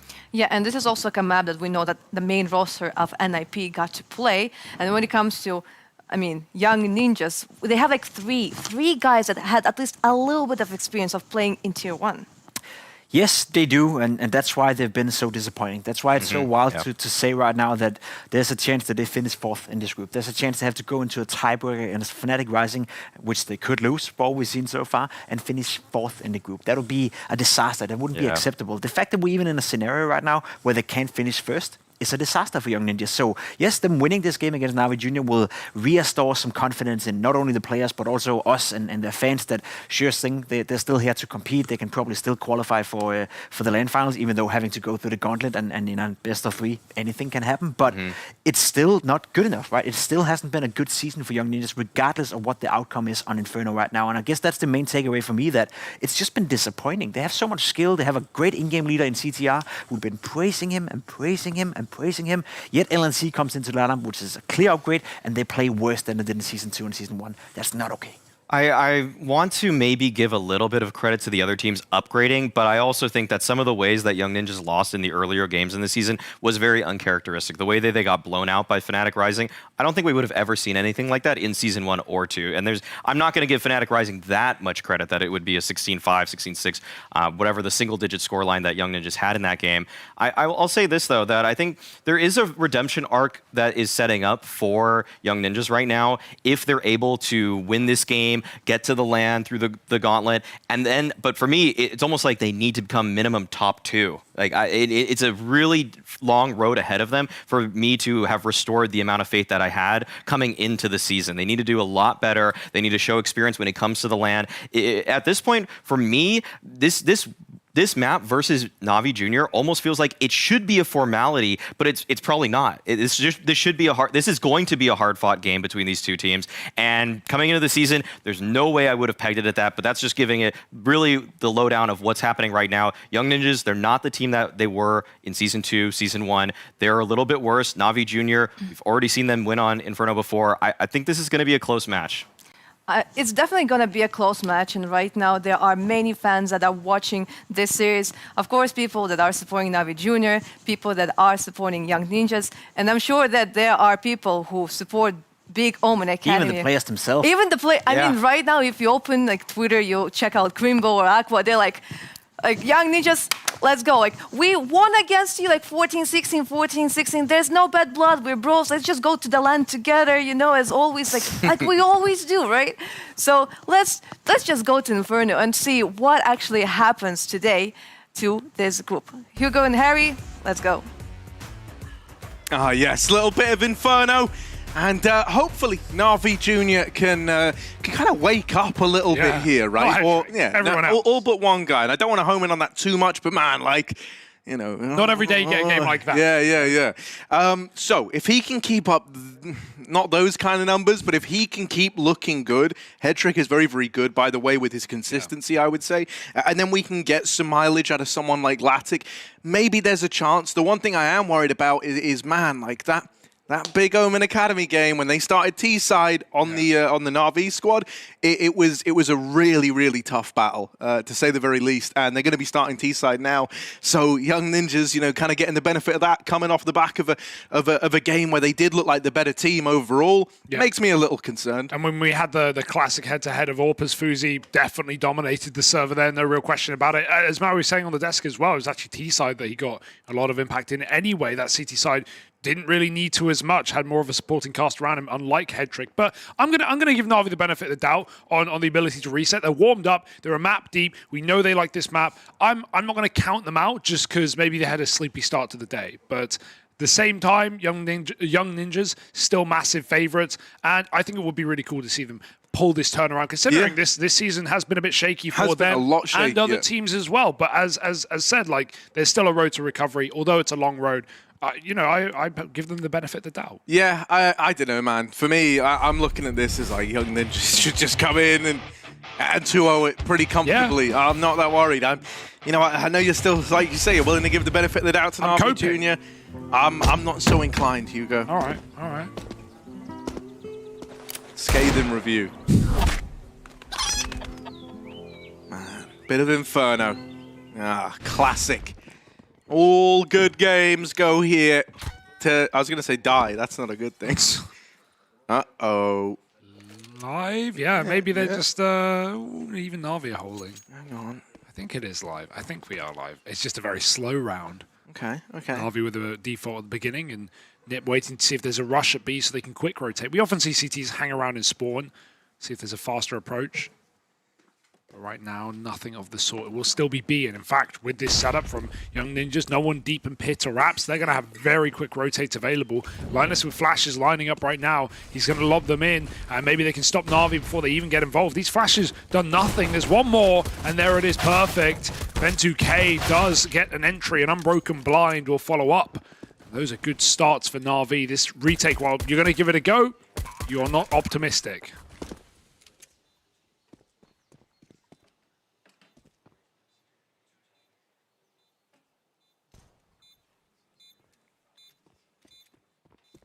Yeah, all three coming through the coffins together. Crossfire between Pit, Dark, and New Box. This is going to be rough. And, well, it's gone about as well as you would expect. It's nice, it's clean. And NAVI, they come in, getting a pistol under their belt right away. Nice. Yeah, I imagine a force comes right in for Young Ninjas, though, especially on a map like Inferno. Equal odds for parry match, all right. Not bad. 4 rifles, NAVI, they know what they're up against and they want to keep it as clean as can be. Expecting some aggression, and perhaps we'll have it, Harry, with this many HE grenades. Question is, do NIP push off the back of it? Or is it just some sort of grime setup? Linus with 4 nades at long. That's one way to do it.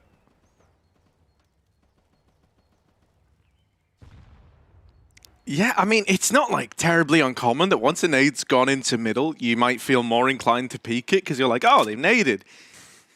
And then there's going to be a bunch of them. You're like you're like a mortar over at long, just poof, and then poof, and then. Is he going to be peeking and throwing them though? Because if he is, like, is he throwing them over the wall? If he's peeking and throwing them, they have rifles. They could just bop him on the second throw. I'm not saying I love it. It's an idea. One. Boom, one nade. Not bad. Oh, we're safe now. We're fine. 2. Two boom. nades. And then they go, okay, there's no more than 2. And he's waiting, and I like the decision to wait. Then, dude, this is actually this is sick. All right. Well, at 3, you surely expect a 4th, don't you? No, there's no way. You're like, that's it. They're done. Is that all of them? They are done. Oh, I thought there were more. Ooh, lovely shot. And yeah, you've softened up head trick at least. It's not a bad idea. And those are lovely deegs, almost a 3rd. Going to drop the smoke, just trying to live now. Puts out the Molotov preemptively. Unbroken's got to run him down, manual mode. Got to clear it in the clutch, but Fen2K spammed him instead. And CZ in the face. Fen2K trades again, but Young Ninjas are giving us a reason to believe in their force. Hell yeah, they are, man. Now up through the short side. Unbroken down here in the pit. A lot of this going to fall onto his shoulders, you imagine. Oh, the flash is good. It gets the pit player out of commission. But Fen2K on for the ace. Not going to get it, of course, because no one ever does. Unbroken steals it away. That's fine. Forget the ace. You want the round. You want to keep it clean. You don't want to, offer up a route to a reforce for Young Ninjas. Just take those full USP rounds while you got them. Look, man, everyone always says, oh, they don't care about the ace. Here's my view on it, right? Rounds, games, they disappear after you're done, but the HLTV stats page, that lasts forever. Let's listen in to the NAVI comms. Флеш уже, Влад. Да.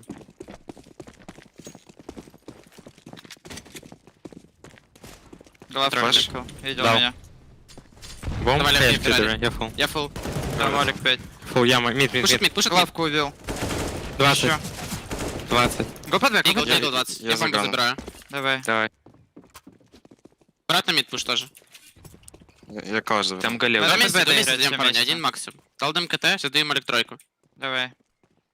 Дал Малик тройку, дал флеш над КТ. Мид. Найс. Я с тобой. Давай.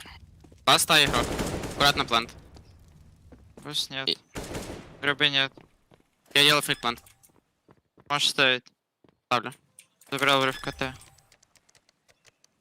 Максимум форму можете им забрать. КТ не буду обновлять. Я на тачку отойду. Забери 90 пока что. Можешь контролить. Да, я буду контролить. Он без армора. Ты можешь забрать КТ.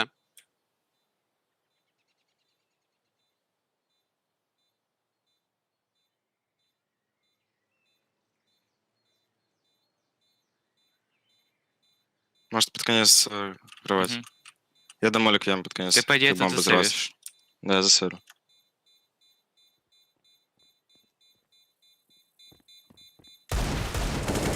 Хорош. Супер, парни. Обнял.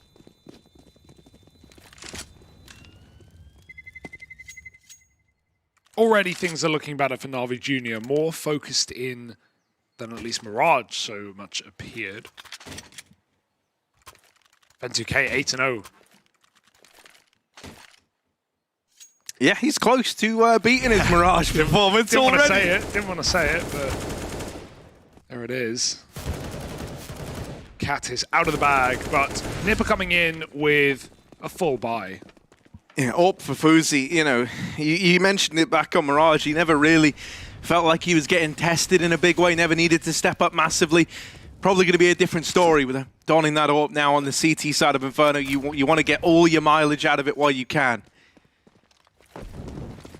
Little A-pop for Na'Vi Jr. All right, nice bit of long util to try and cut these angles off. Linus wanted to go through that smoke, but decides against it. Missed shot for ZTR. Zapek does respond with a nade, and another nade! Oh, Rolf actually steals it away. Oh dear, Fuzi's just dropped the bomb in middle. It doesn't matter even if you get these entries, which you're not. You can't go back into the AWP. It's a lose-lose. So may as well frag out while you still have the chance. Minute on the clock, and the second you turn from pit, the pit player peaks. So Young Ninjas on the board, nice and early on. They arm themselves well with AKs too. Big Rolf down in the pit though. He do be looking good down there. Yeah. Right? That's his man cave. Yeah. Get him out of it. Dude, yeah, look, this nade was about to do it. Oh, Rolf just couldn't let him have it. Wow. That's crazy for Fuzi. Scopes up as the peak comes in. Couldn't be much better than that. And yeah, Na'Vi rebuy, but already starting to see the lacking come in. Latic, no AWP, only Deagle.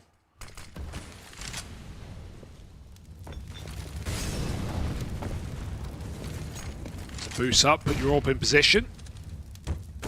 Oh dear, the Molly climbing, but it's only really tagging Sapek. Luckily enough, Fuzi still has this ang. Na'Vi might have to flash their way through the smoke or up the ramp. Player is going back to spawn, but yeah, there it is. Gonna line it up, Fuzi. Blind shot perhaps? Very close. So close. Drops some Molly, might be tempted to re-swing, and yeah, he is still keen to keep this control. Just lets his team get freed up so much. Na'Vi, their little fake take on Banana has done nothing to dispel this setup. They're going into the Lion's Den. And that's the problem with going to the Lion's Den, mate. That's where all the lions live, isn't it? Sapek over here at long. Back they go. Oh, they leave in middle. ZTR, he gets that info though. Mid looks clear. Fuzi's now been blinded. The illusion that this was the A play should be wiped clean. He's going to hang around. Ooh, going back in off of the flash. It is ballsy. He's just going to get out of there. That Molotov slows them down even more. Flash into pool. Trying to keep them out of this site. And now Fuzi needs to deliver with the AWP. Linus helping him out. And between the two of them, they're looking to get this round over the line. Fuzi just trying to buy time, but can't stay alive too long. Little time for the plant. Does ZTR want to go through? Doesn't opt to try and deny it. Instead, waiting. Boost up for Rolf. It's fading soon. Oh, no, they must have re-smoked it, my bad, but you don't really have many options here. You don't have any util to do other than this smoke back in dark. That's going to be uncomfortable for Unbroken. He might have to change position. He's going to try. No one's going to punish him, though. Out he goes, Rolf with a kill. All that stands now, 4 health. Doesn't really want to leave the headshot angle, but the kill isn't coming to him, and so he goes for the chase. Kit and time, second round on the retake, and that is lovely for Young Ninjas. They've got to be happy with that. Fuzi, so many chances to hit those shots down B. You know, the re-aggro is very risky, but doesn't punish him at all. Gets away with daylight robbery.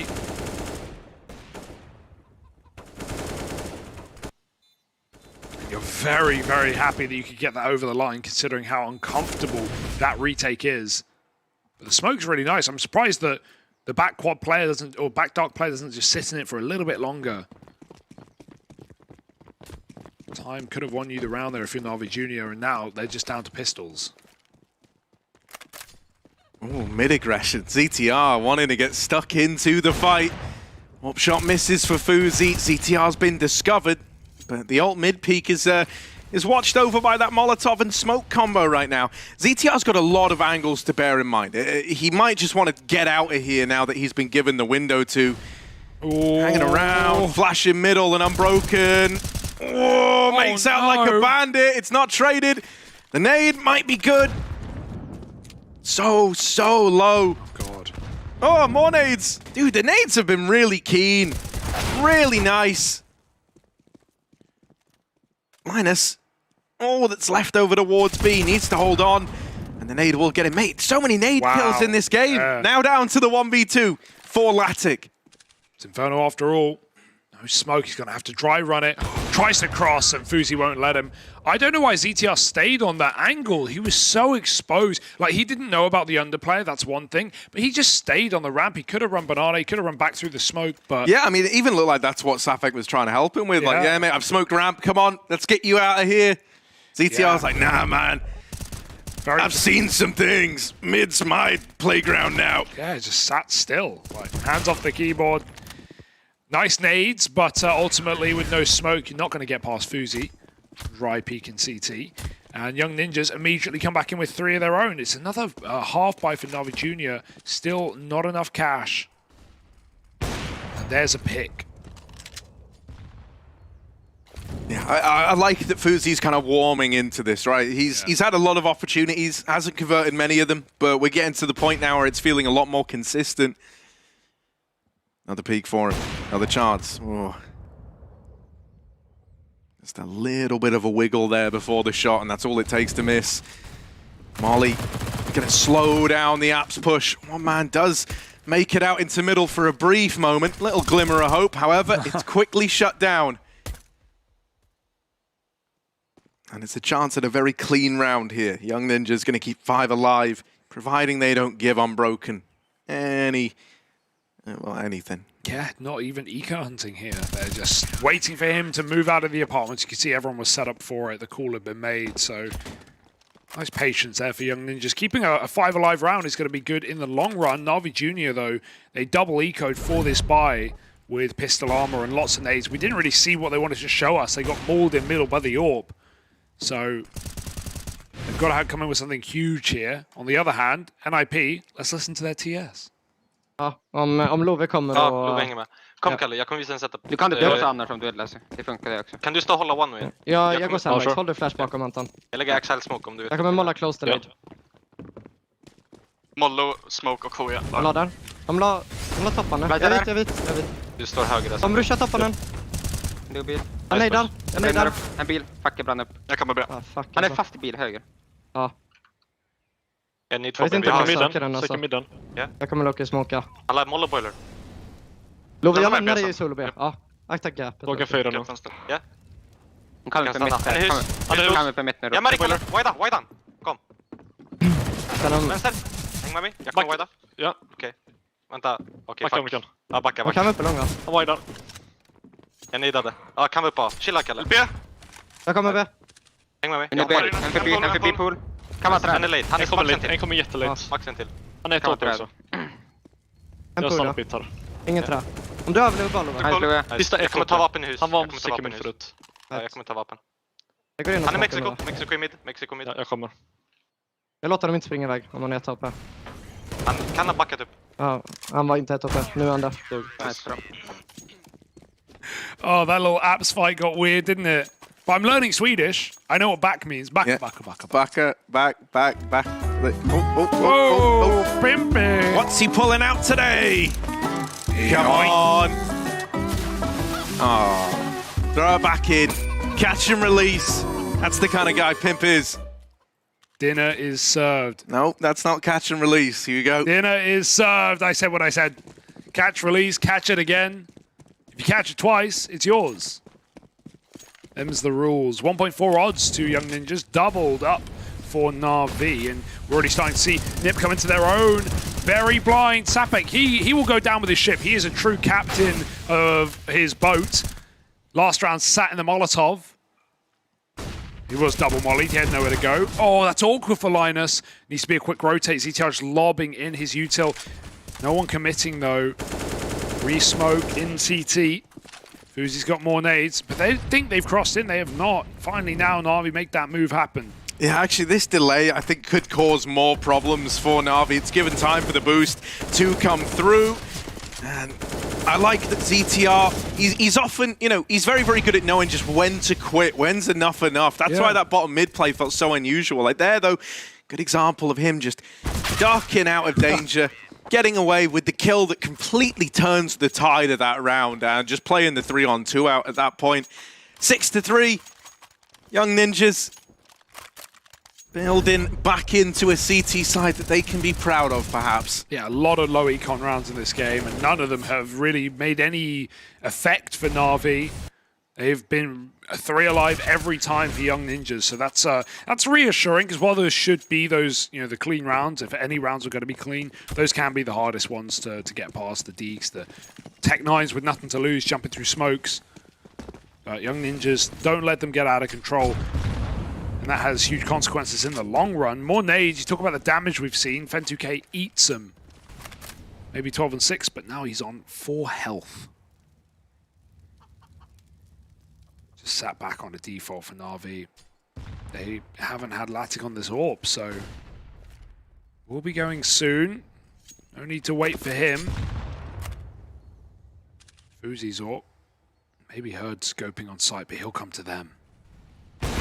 Oh, dude, that's only a tag. That's wild. I mean, you know, he'll take that traded damage, I guess. Like 2 of these players now, a molly tick away from death. Now waiting for this bottom B aggression. It's something that Young Ninjas have been keen to push, but I don't imagine you're going to get given it in this round here and now.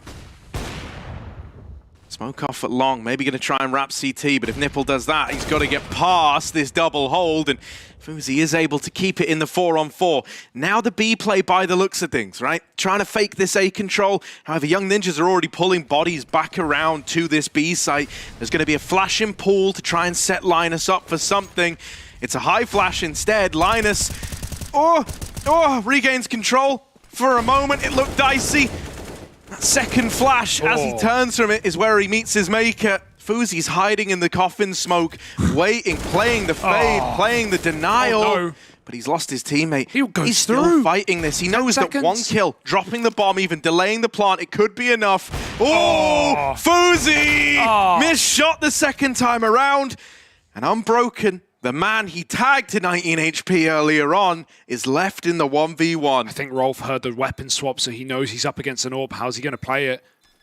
Oh, full stick. The AWP can't swing. Does the AWP call it? Does the AWP even get there in time? No! It does, actually. NAVI win the round. I thought that was a defuse coming through. Just about. Unbroken. Wall bangs his way through the coffin. Nice try for FURIA. Damn close on the second shot. Just constantly throwing himself into banana, or into B rather.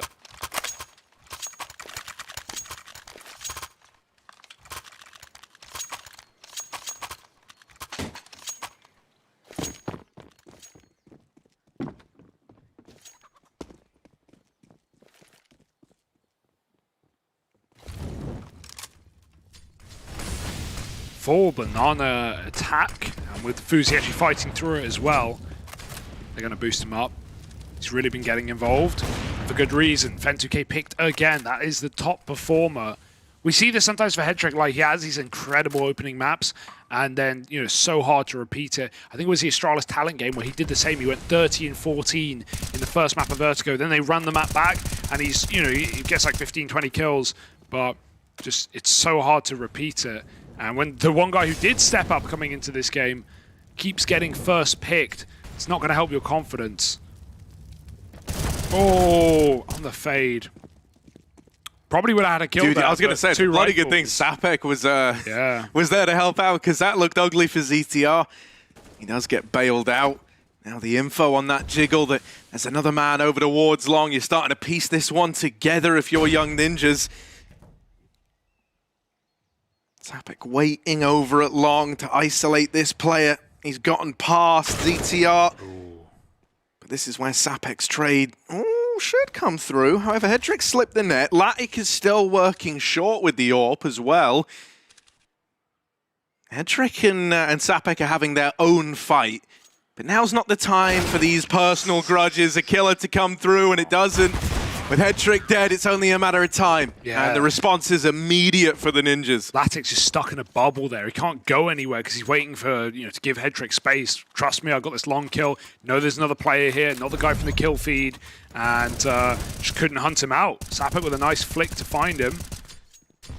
The A-hold is perfect. Even though timing's a hit, it's just up against such insurmountable odds. And one of the first T-side AWPs, maybe even the first T-side AWP, and it just falls on dead ears. 3 and 10 on Latic. Compare it with FUZI, obviously hard to, considering it is CT half, but he's having an excellent game. Rarely missing.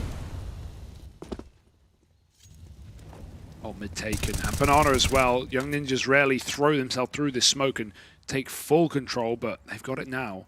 And no one here to stop them from NAVI. Just going to decide to early pop A. The danger is here is you're going to get flanked down mid. And that's going to be a very quick retake if Young Ninjas want to risk it. And right now it looks like the commit. It's pretty evidential at this point. Out through middle, FUZI blind with a kill. And the flank's not even needed because everyone's getting mauled. Only that P250 out apps and Young Ninjas, they're just going to fight him with pistols. You want it, come get it. Yeah, quick and clean again. Those are the kind of rounds you relish in. If you are a Young Ninjas fan.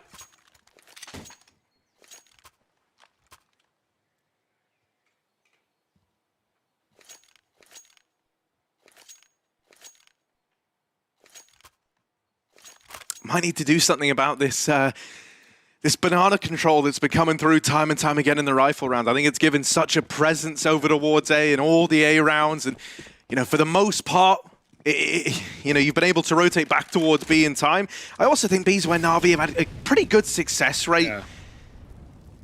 So I wouldn't mind them. Yeah, I like it. They're challenging Banana. Hedrick's gotten far deeper than they're ready for. Well, that's the thing. We've had FUZI play the half wall or the car so many times that it just allows Sapek to rotate long. Like, you think about the previous A attack where Sapek and CTR doubled up on long. Nice shot for Hedrick. But Linus is here, and or you at least think that there might be another B player because FUZI has been B so many times. So yeah, just the control that Young Ninjas have had over Banana this entire half has allowed this constant 4-man A setup that NAVI have just been waltzing into, and they know that. So, like you said, B has been good to them, so they're going to be good to it. Coming back in, Molly, FUZI, it's at least going to give him audio cues, potentially, and the double kill. That's just despicable. Nowhere to go, nowhere to hide, and FUZI's loving it.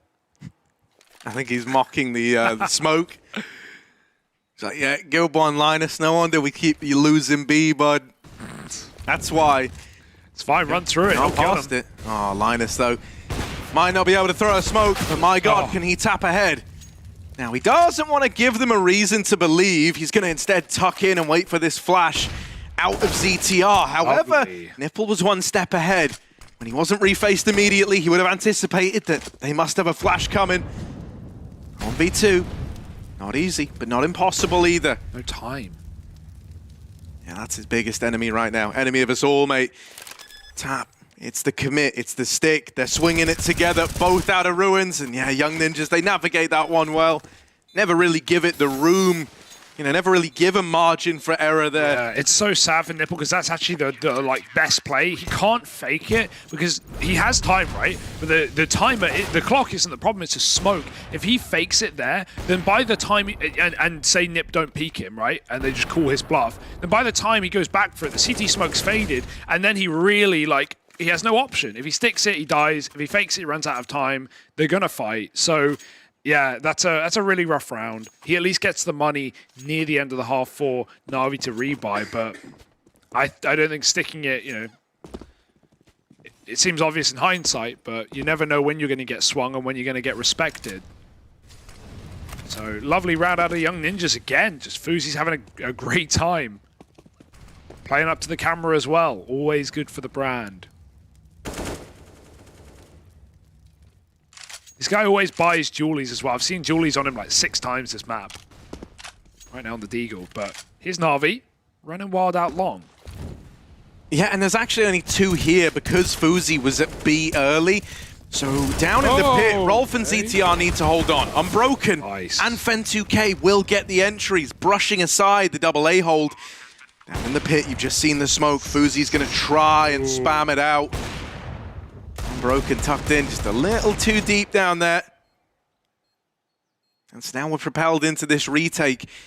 Zapek with the apartments flank. If you time this well, it can be devastating. Right? If it's as, you know, the long play comes in, the short push, and all their attention's divided, you might be given a little more room, but dropping Util ahead of time, now they know he's in the apartments. They're going to be looking at it, they're considering it. He ends up on shore after all. Kills are found, though. That's close, but I don't think they've got it, mate. That's 5 on the board for NAVI. Junior just runs out of time. Ooh, you take it. You take what you can get at this point in the game if you're NAVI. Like, you have not been... You've not been given a whole lot on your T side, and so it's not comfortable, but it's around. And NAVI, the only downside, one of the major ones, is you lose absolutely everyone. So these rebuys are going to be really weak. If you want AKs, you've got to forfeit utility. If you want utility, you've got to forfeit firepower. So they spread their cash across, but I don't think NiP are too worried. They're feeling confident. Time is the biggest problem as they waited out that motor smoke for Fuzi on long, who swapped off the AWP. But in reality, they got all the kills, man. They looked real good. Oh my god, that's just style points. That is style points to a degree I've never seen. But that is really, really cool. It's, you know, you cross, dude. That's like F-16s, bro, like fighter pilots doing the these red arrows. Maneuvers. Yeah, that is awesome. Unbelievable. It's what also are they lining sick up? because they're not, you know, you're not like when you do that normally and you're just standing there and you like put a bit of forward momentum on it to get the nades to go far enough. Normally, if they're spamming the smoke, like you just both get tagged throwing that nade.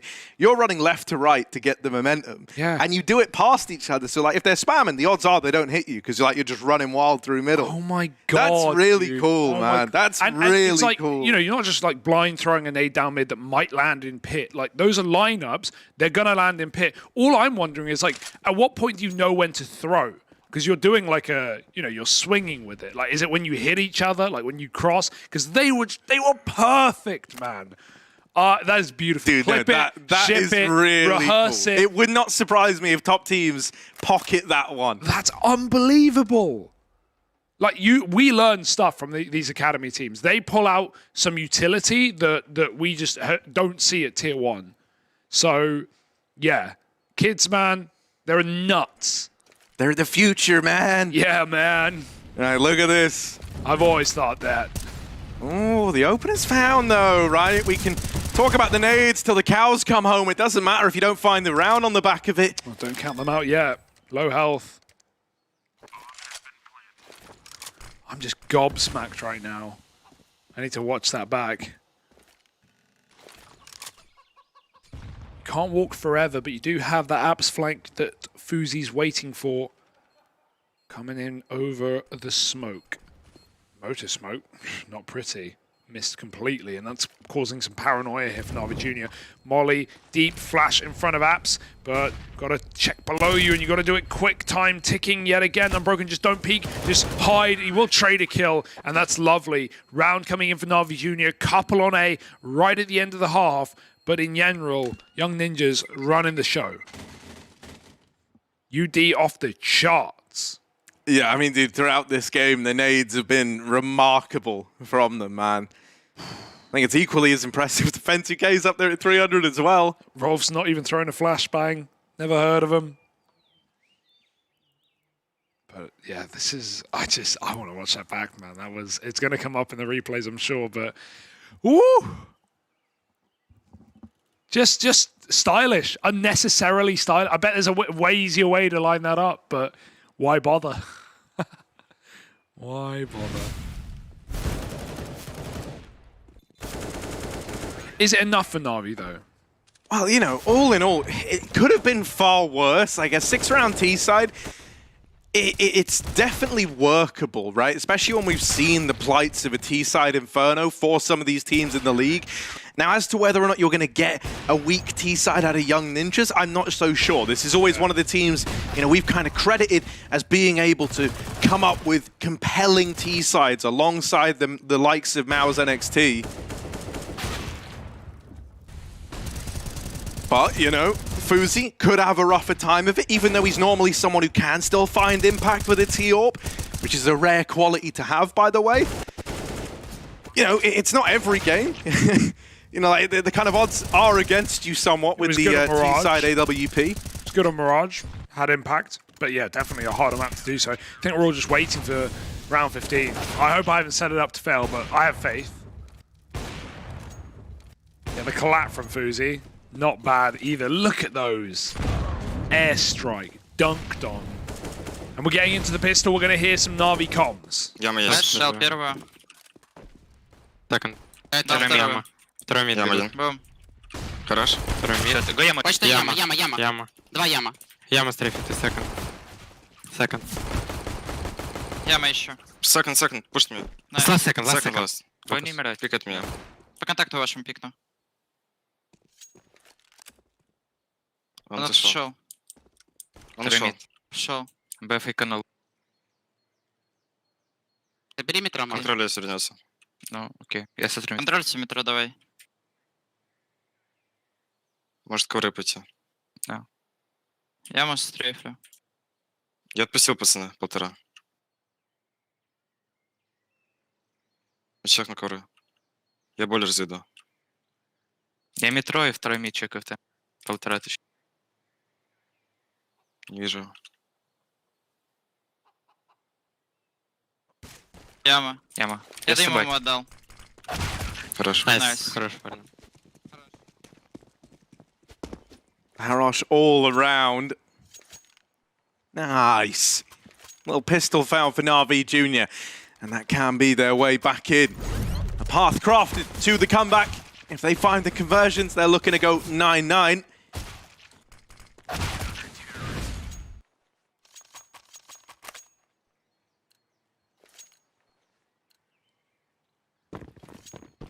And we do have the T-side force brought to the table for the Young Ninjas.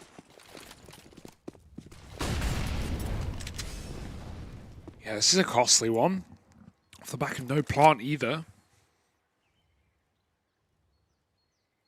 Got to have a game plan for this. Going to be setting up with the bomb in apartments.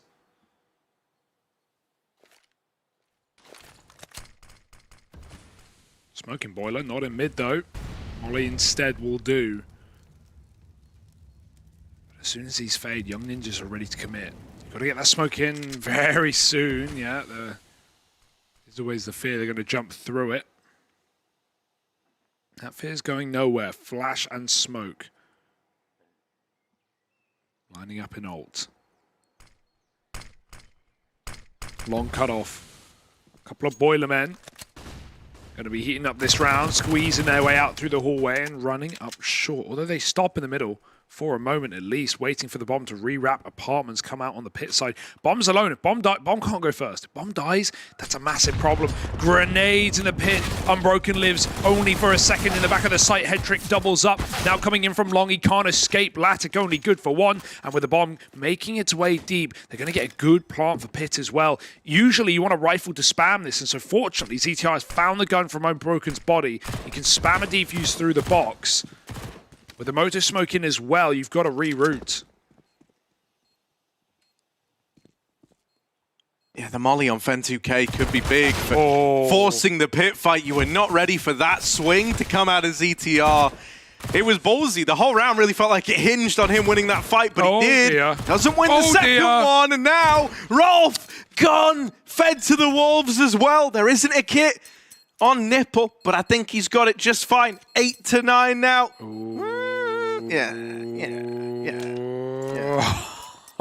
Yeah, that's so overconfident. It's kind of like what we saw from fnatic Rising earlier. Remember when Regali had that 1v2 and he just, like, you know, that one was more just maybe self-doubt, and he wanted to change spot because he thought they weren't coming from long. But this, I don't know what this was. ZTR just swings out, and Rolf, you know, you can only hide so long. Well, Bit of a shame, dude, the saddest part is like Rolf is not the one to blame in that. It felt like he's just trying to trade the swing from Pit. I think you think you've already won the round there if you're Ninjas, and ZTR's just thinking, yeah, I want to get out with this gun. It just like it kind of almost caught him off guard somewhat. Like the swing even happens, and then he tries to go and wide swing it himself, dinked immediately, which is the last thing you're thinking is going to happen up against that MP9.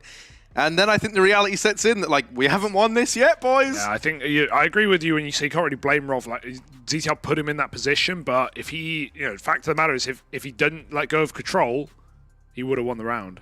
There was about a second left on that EV's not even. So, less than ideal. Oh, man. All I'm saying is I know who the bomb was planted for. Yeah, no, I agree. And actually, I say ZTR's trying to get out. I don't catch his health, but it was a deep plant. He should have lived. Yeah, it was 29 health. So, you know, I think he would have been all right. He would have lived. Regardless. Right. The odds. Awkward. Kind of coming a little closer together now. You rebuy here. Absolutely, you rebuy. Like that, you should have won it, but it was a crazy force anyway, and now you got, you know, Galil's armor. You've got enough nades to just execute into B. And God, Navi, I don't know. I wasn't watching earlier what happened, but they were both in CT spawn, late to the B bomb site. But back in they come, and they will retake Banana, or at least feign that they're doing so. Car control, and they actually push back in as well. Grenades are lovely. Look at the damage. 2 players on 40, and the boost up not there in time to catch that player peeking. Molly is ready. Young Ninjas, do they want to announce it? It's a good little god flash, but Molly anyway, and there's more where that came from. 2K, they're up above him. They're trapped. But a nice little flick, and the Molly keeping the rest from pouring through. Oh, dear. This is grisly, man. That Molotov that just splits the push in half. You know, the old saying, divide and conquer. I think it was Little Caesars who said that one. And 2K with 4 in the round. Yeah, Brutus round there coming in from NAVI. And there's not much that you can do about that, but now you've really ballsed your half up, or at least a start of it if you're Young Ninjas. Not only did the force buy basically get thrown in the 2-on-1, but now you just get melted with the Galil force. And the buy was good, but I didn't think that would happen to it. Nice molly timing from Navi to cut them in 2 and fend 2K with a flick upstairs if he didn't get that. Woo! Talking a very different round. Now just pistols for Young Ninjas. A chance for Navi to take the lead back for the first time this map.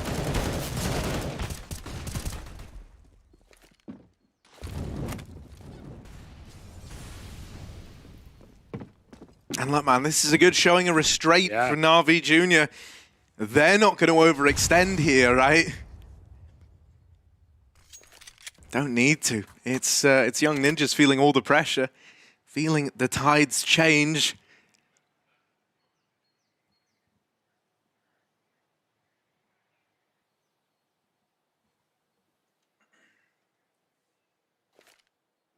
And the tides, they do be a-changing. Full moon really does increase the likelihood of being fed to the wolves here, Hugo.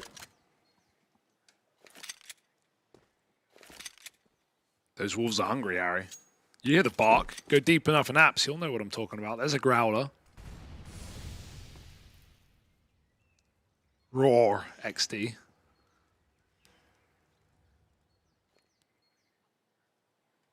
Yeah, you ever seen the growler in apartments? You can't see it. I don't know if anyone knows that. Maybe you can't. Look at this, in the sight, nice little crossfire. Once again, you know, good show of restraint, not offering themselves up to these pistols. They play a close sight crossfire, and it's a ticket to a 10th round, and the lead now gained. Yeah, this is very scary for Young Ninjas. Obviously, we haven't actually, this is their first full buy in like round 5.5, so it's fine for now. I'm sure they have more to show, but this could have not been over, but it could have been pretty, a damn sight closer to being over. Now Navi, giving them a reason to believe.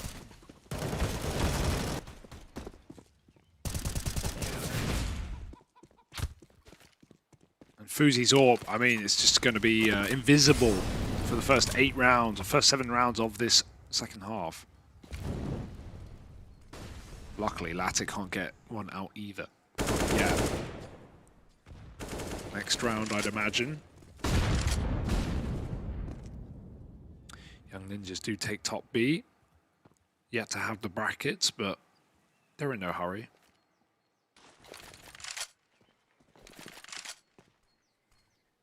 Well, Bidmas / Bobmas does dictate, Hugo. You gotta do the brackets first.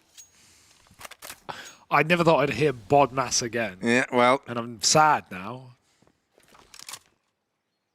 Thank God I never needed it, nor used it, nor ever will. I'll just Google it.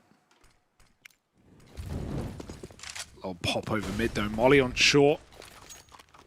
Could be a good nade, but Nip just back out. And oh, Navi have lost a lot of info, and they're only now starting to rotate that third player off B, but they doubt it. Headtrick with a read, deciding to stay here as it's very quiet in the middle right now. Young Ninja's about to execute into the stack. Navi, if Headtrick can keep the pressure up from CT, his sight players can He's got an incendiary, double incendiary in that. Oh dear. We had.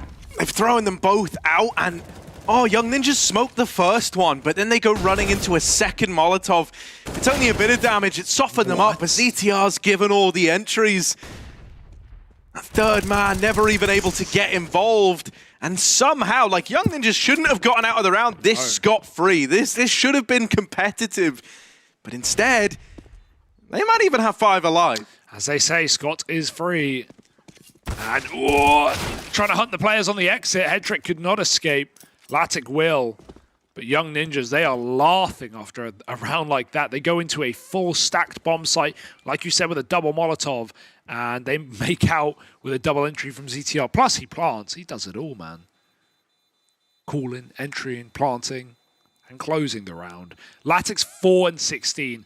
Hopefully, he just buys an AWP now, right? Like, drop over the Galil, buy an AWP, show us what you got.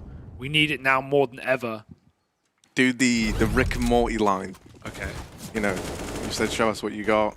It's like, show me what you got. There we go, mate. Because you're very smart, so you've watched the show, I bet. Oh. But I'm not. Oh. And I haven't. Oh. There's some good moments, but nah, it's a bad show nowadays. Yeah, I don't want to overhype it because that's just still. Yeah. Oh. There's better shows. Like In the Night Garden. Dude, why are you talking about that? It's a classic. Have you watched it recently or something? Yeah, all the time. Every night before I go to bed, it just calms me down. It is good though. It's calming. Like very confusing. Iggle Piggle, yeah. Upsy Daisy, the whole crew, Macca Packer, exactly. But right now, Young Ninjas, they're going Macca Bacca down through banana. Oh, it's good. Nades over the top. Do very little. Oh dear. There is a trade. Nipples caught on coffins, but the AWP is also here. Back out they go. Back at indeed to mid.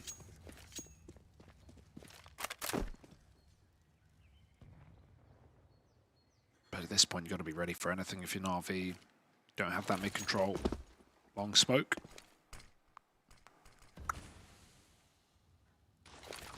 It's an apps pop. CTR has one flash. It's got to be a god flash. And with the angle that Unbroken's holding, it's so easy to dodge. Does it go over the halls or does it go over the mid building? If it's the mid building, it won't do a thing. It's a good flash, though. Unbroken just looked down to drop a smoke. Headtrick's in the pit. He does trade. Double up for Headtrick with the headshots. Linus tries to chase, and even though Headtrick was on the right angle, he's not going to be able to find a third. Did all he could. Bomb planted. And this is a post plant that Young Ninjas cannot overface in. They have to close it. Dude, this is so unfortunate. Like, Fen2k's low from earlier. And so the AWP's been removed from Latic's hands, mate. He can't seem to keep it. They're going to call the save. No way. And, mate, I don't know if that's a save call you necessarily make if Latic were playing a regular game by his standards. But the fact that this guy would have to do everything in a game that he is really struggling in, I kind of like that they cave to that. They play the long game. It sucks. You're not happy about having to call the save in the 2-on-2, but you at least keep that AWP.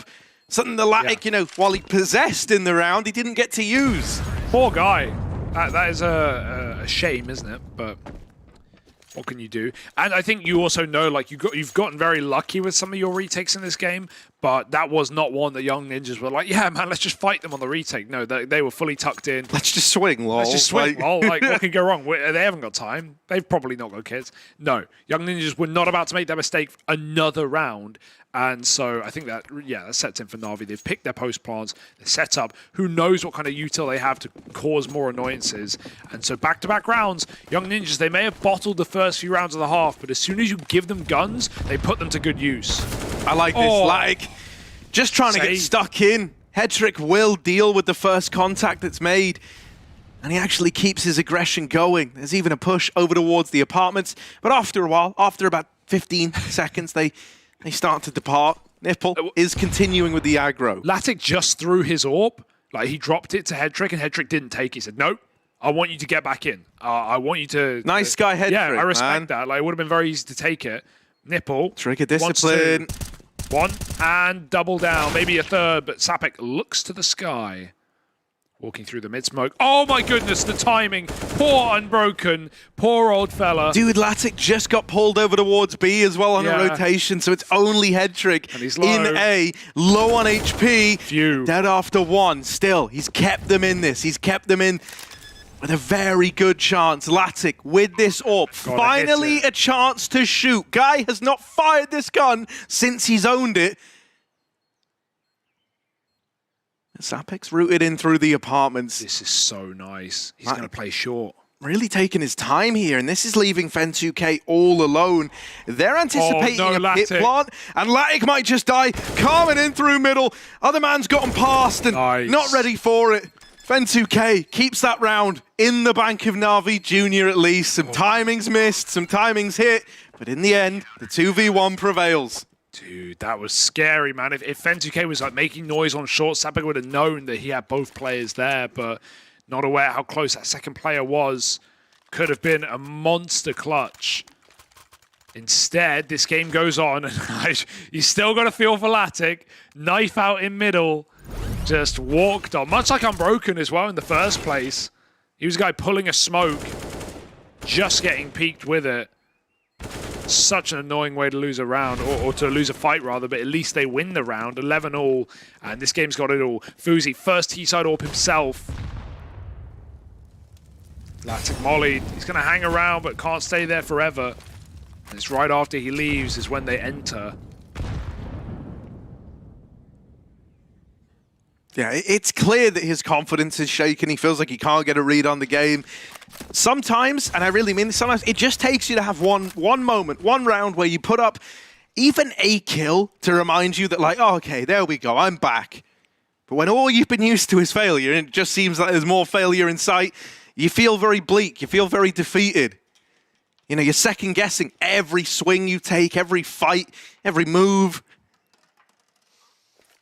And you can't afford to be like that when you're donning the most expensive gun in the server. And it's crazy because, you know, this game is neck and neck. If we just have a couple of rounds out of the guy, like, Na'Vi could run away with this one. I mean, I do want to say, he still hasn't shot the AWP yet. Despite having it for 3 rounds now, hasn't fired a bullet. Well, here we go. 40 seconds. They don't have the bomb, though. Sapek's got to go back and get it. That's caused a bit of a delay. It's at least forced a smoke out of pit. If you want to wait it, you can re-molly that position. And Unbroken's going to be in a world of hurt. Flashes over. Latic smoked off, of course. Not able to play in. Both sides of long smoked. And we've got that lurk up for ZTI. Is going to try and come in on this backstab. Unbroken changing sides of the pit as the Molotov comes in. Head trick one. Unbroken flicks, but it's equal trades. And Latic cannot go through these smokes. That would be too optimistic. With ZTR locking them out along, he doesn't choose to stay there. Instead, hiding in Graveyard, and this is, again, a retake. Na'Vi have got to make the call quick. They've been re-smoked at Moto, and that is enough to seal the deal. Na'Vi are out. This AWP still hasn't fired a bullet, Hugo. Yeah. I mean, it fired 3 that round, but not at anybody, just through smokes. Whoa. Dude, it's such a shame. Because even in the round where he tried to peek mid, Hedrick got the kill anyway. So he didn't get a chance there. I hope he goes back for another mid-peek. He just tried peeking Banana in this round at the beginning of it. It's clear he wants to be involved. He wants to be in the action. But you're running out of chances to get warmed up. That's the worry.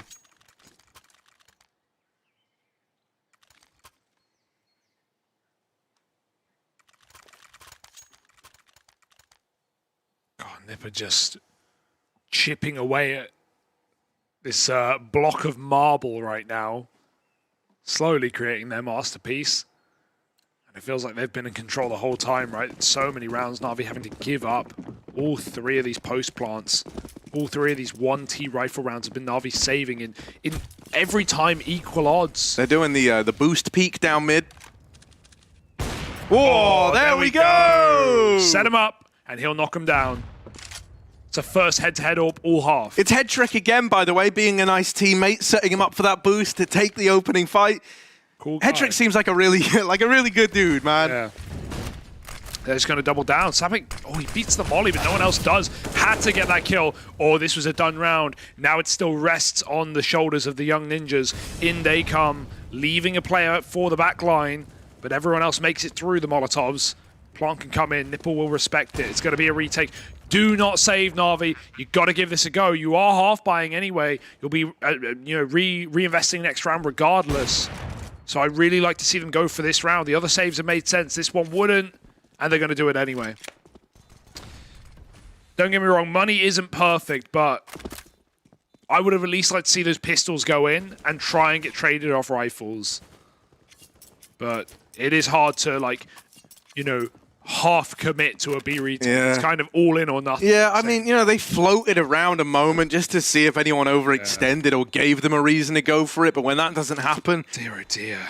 Yeah, they will just make that call to save. Something I want to say, though, we keep talking about Headtrick. It takes a lot to realize, when someone is having a rough game and to try and get them into it. You sometimes see teammates who are really proficient at this.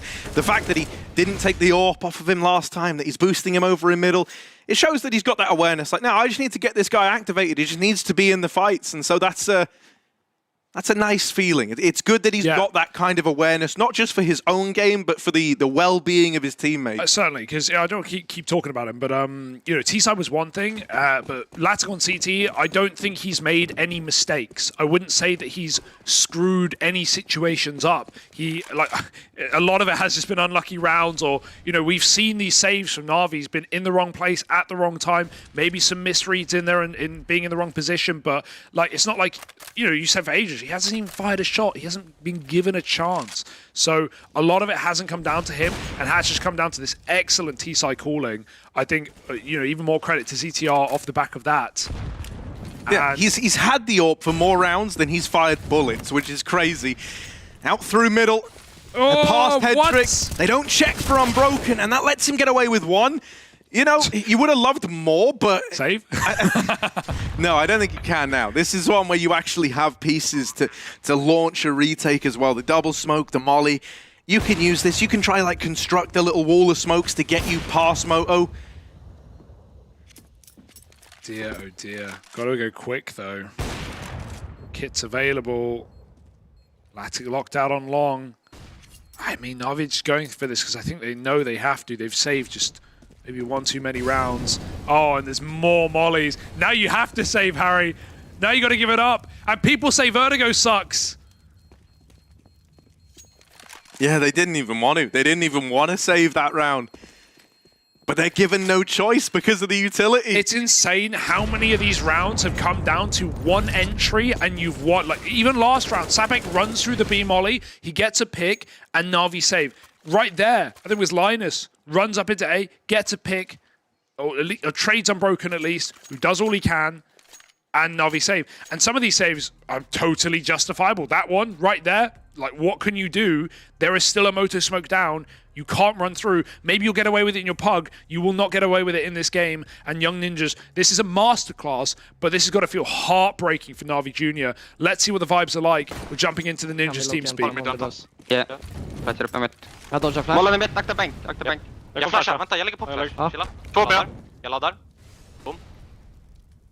Jag kan sälja. Ingen pikar. Ja, gör det. Han piken är dog. Jag är toppe. Nice, akta bänk. Cancel. Han var till pikar, spider. Jag är toppe. Toppe, Kort. En lång, en kort. Jag är toppe. Love kan ta Luke söka in B. Här Love tar mitt. Jag släcker dem här. Jag kommer ta Red. Jag får med sen. Jag hoppar en gång. Såg ingen gå ut. AVP'n är taggad 50 i alla fall. Jag smäcker in honom.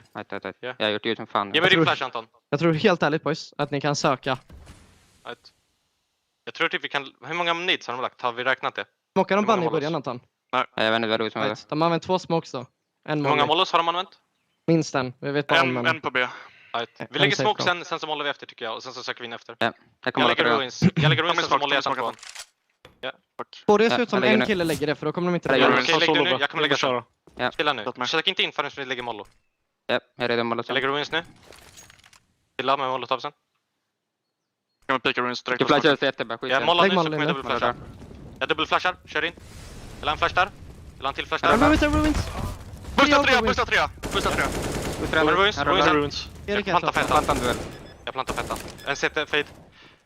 Jag plantar direkt. Jag tränar. Jag kan flasha ruins om du. Flash ruins direkt. Bladar. Han är klar att slå vänster. Han är vänster tror jag. Han backade. Jag är lite kack där i tröjan. Ja, jag försöker hålla ruins också bror. Jag kommer picka bäst. Jag kommer söka CT. Ett. Jag är redo att picka. Måla mig. Målar du.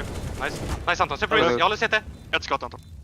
Ruins. Om det går. Ruins vänster.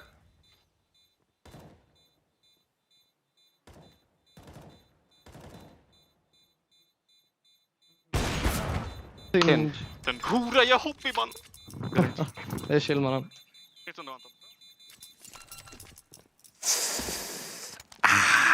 He loves a fight, doesn't he?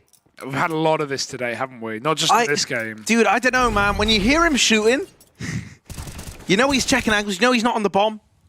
What, like, would you say 2-3 more seconds would have done that? Yeah, but it's like the Regarded clutch earlier, right? Like when we had the same plant, same map, Regardless Banana, and he knows, like, maybe he thinks that the time's not good anyway, but he's just trying to peek ahead of the tap.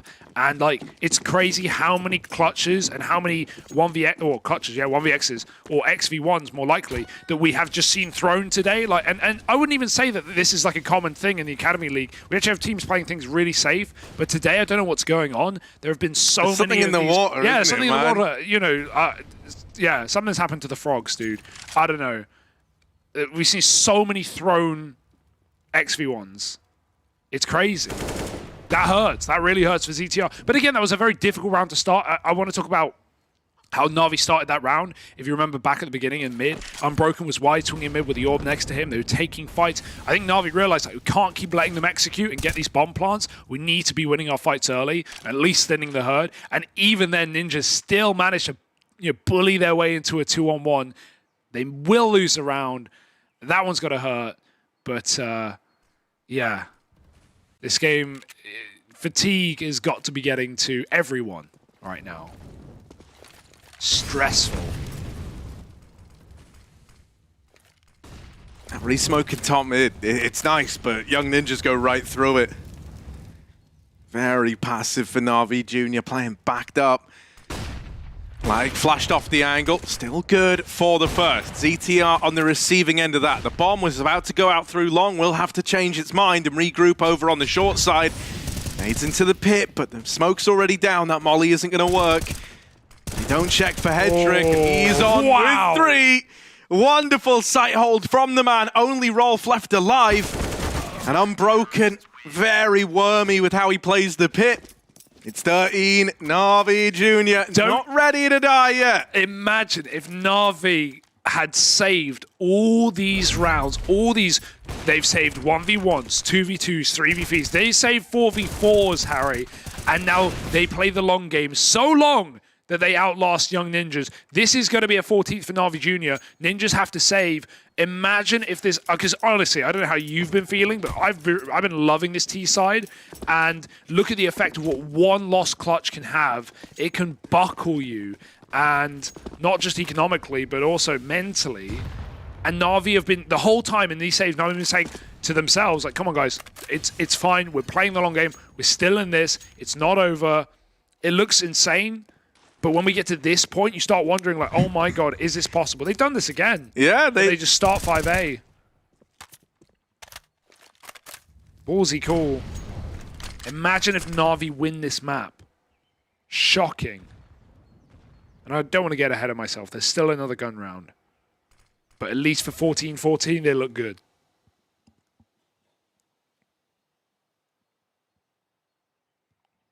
Yeah, it just wants to be a mid-pop here for Young Ninjas. Headtrick and Latic are both fighting this together, as has so often been the case. They will eventually start to taper off after not seeing anything for a while, falling back into these more passive angles. Don't want to overstay a welcome and give them a reason to win this round. So playing back in the site, and Navi have done this already, playing these close sight crossfires. It's very hard to deal with on an eco such as this. You just don't have the utility to force players out of their crossfires. Ooh. Missed shot for Latic, but he immediately falls back. He knows better than to repeat that. Let the rifles handle it, and they will. Linus, team kill in the mix, and that's 14. Oh god, you hope ZTR still like got his head in the game right now, right? Like that's his last few rounds. It's gonna haunt you as well. Like the fact that the 1v1 that he overpeaks in, the round after 5-on-5, he's long with a flash out. He gets peeked by Latic, gives him one of his 7 kills, and now he gets TK'd. Like these last few rounds of ZTR have not been fun rounds, and so I hope his head is still in this game right now. I mean, also, dude, the other way I look at it is like ZTR's a very, very smart person, like a very, very smart player. He'll be the kind of guy though who you can imagine like might replay moments and go, oh, if only, right? Because he knows what the right decision is a lot of the time. Can't waste time on it though. This is it. This is the here, the now, the culmination of the last couple of hours, maybe even the last few days. Latic getting burnt out of B, triple B for Navi. They've gone from 5A starts to 3B starts, and Latic's already rotating out. Did he at least fire his ult before he left to try and imply that it was B? I hope so. Because that might be fakery in and of itself. That might be what sends Nip back to this A site. And 2K trying to get that info back, and it's a well-timed Molotov in middle as the util comes out from Young Ninjas. Sapic's cut out of B, and Young Ninjas are going to commit. Yeah, they got top mid control. They still have a player waiting at Banana, right? It leaves options open. You could always go back and rejoin Sapic. And, you know, this is like establishing a bit of a T default here, right? Denying the info in top mid. Latic had fired his AWP at B as well, so they probably still think it's there. But Sapic is now looking like he's going to come back and join up with the A play. Isn't a flash here available to Young Ninjas? So you got to hope the smokes are enough and that your aim is true. Here they come up through the short side. As mentioned, no flashes to get these angles cleared.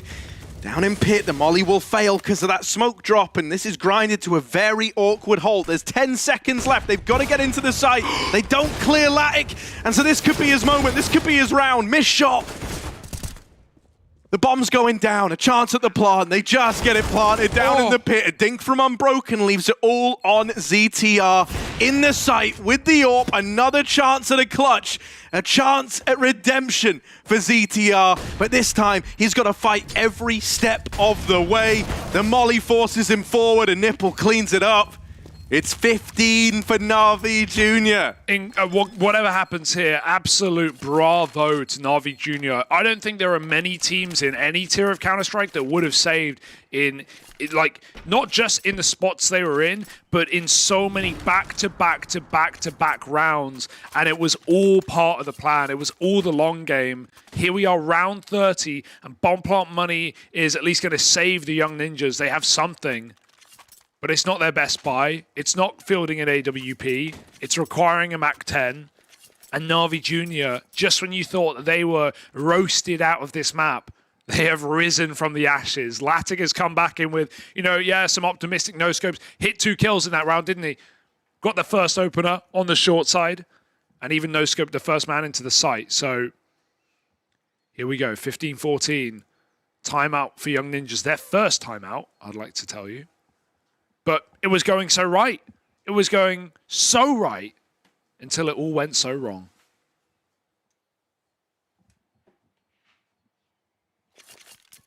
Oh, dude, this is just wild, isn't it? Like, never thought this is the position we would be in. Navi Jr. just one away from locking this in. Still overtime potential on the cards. Attack pause. Maybe that's given Young Ninjas a bit of time to figure out how they want to approach this one. The final round in regulation. Hopefully their heads are back in order. Latic with an early peek down Banana, fully blind off the angle. That Mac 10 is chasing him down. Over the smoke will come his savior. Fen2k stops the aggressor, stops that man running him down with the Mac 10 at least. He died to save the AWPer, so it has to be worth it. Here we go. Was that sacrifice in vain? Did you pick the wrong mans to stand up and defend in this instance? Latic, 17 points of health, blinded off the angle. Will have another shot after this one. Now needs to hold on as he's here alone. One to his name already. But in they come and FUZI locks him out. It's a 3-on-2, a retake that NAVI Jr. would normally save in. They've now got to give a go. Oh, that was quick. What a recovery from FUZI. He looked dead. An head trick. He's got to pull out some rabbit out of his sleeve right now. 1v3. Dove under the hat. Sneaking in. And Linus, he has that first contact. Dark player tucked in with the orb. Can't really swing, but doesn't need to. Linus locks in overtime at a bare minimum. And we run it back. Unbelievable. What a match. I'm lost for words. Yeah, I cannot believe what I'm seeing right now, Hugo. I really can't. I mean, credit to Young Ninjas there. Yeah. They had to make that work with less through and through, right? I love watching Sapek play, dude. This guy is like so mental. Like, he does not care. He will just double you. He's got a really good eye for situations as well. Like, he's able to make decisions under such stressful scenarios. Like, everything he does, like, the reason why I say cringe lord, man, is just because like, it's like, why has he done that? He does like the most wild stuff, but he'll make reads, like split-second decisions that a lot of the time are right. I mean, we're giving credit to the bottom player on the team, but yeah, numbers don't tell the full story. Everyone's had their rounds here in an overtime game. Even Latic, who's come back into his own as well, couldn't follow up. I was so scared when he was quad. They had 2 mollies, being the ninjas, and they didn't molly him. They just dry fight him. But it worked. We're here, and we're going nowhere but deeper into the game. Now money is no longer a problem. Now saves are no longer on the tip of your tongue. And now Na'Vi need to fight for what they set themselves up for. Latic has to reroute. Deep long smoke for a mid to B play is something we haven't even seen once in 30 rounds of Counter-Strike. T-spawn hasn't been taken, or CT spawn hasn't been taken by a T. Not from the long side, and that shall continue. If Rolf is going back to join up for like an attempt at a B split, it doesn't look like... If he does, I hope he gets the bomb. Because right now, still at T-ramp, Sapek might be the one to do it. That's all well and good, but this means it's probably not the B split, mate. Now you're looking for an A commitment. You've given up that banana control. You're grouped in top middle. 30 seconds. It's another one of these late hits out of the Young Ninjas. Oh, this massive recommit. Latic's back on the angle. If he went mid here, could have found them all with their backs turned. Instead, the sight hold needs to come from the pit position. Unbroken hiding in his smoke while Latic is just hoping something connects. With his teammate dead and a 3-on-4, this might just be a save. Yeah, and you've actually got money to go for it. Like, it's 12.5k, you know, yeah, it's fair enough. Just from positions alone, it's a map that you just know you can't even win, a round you can't even win.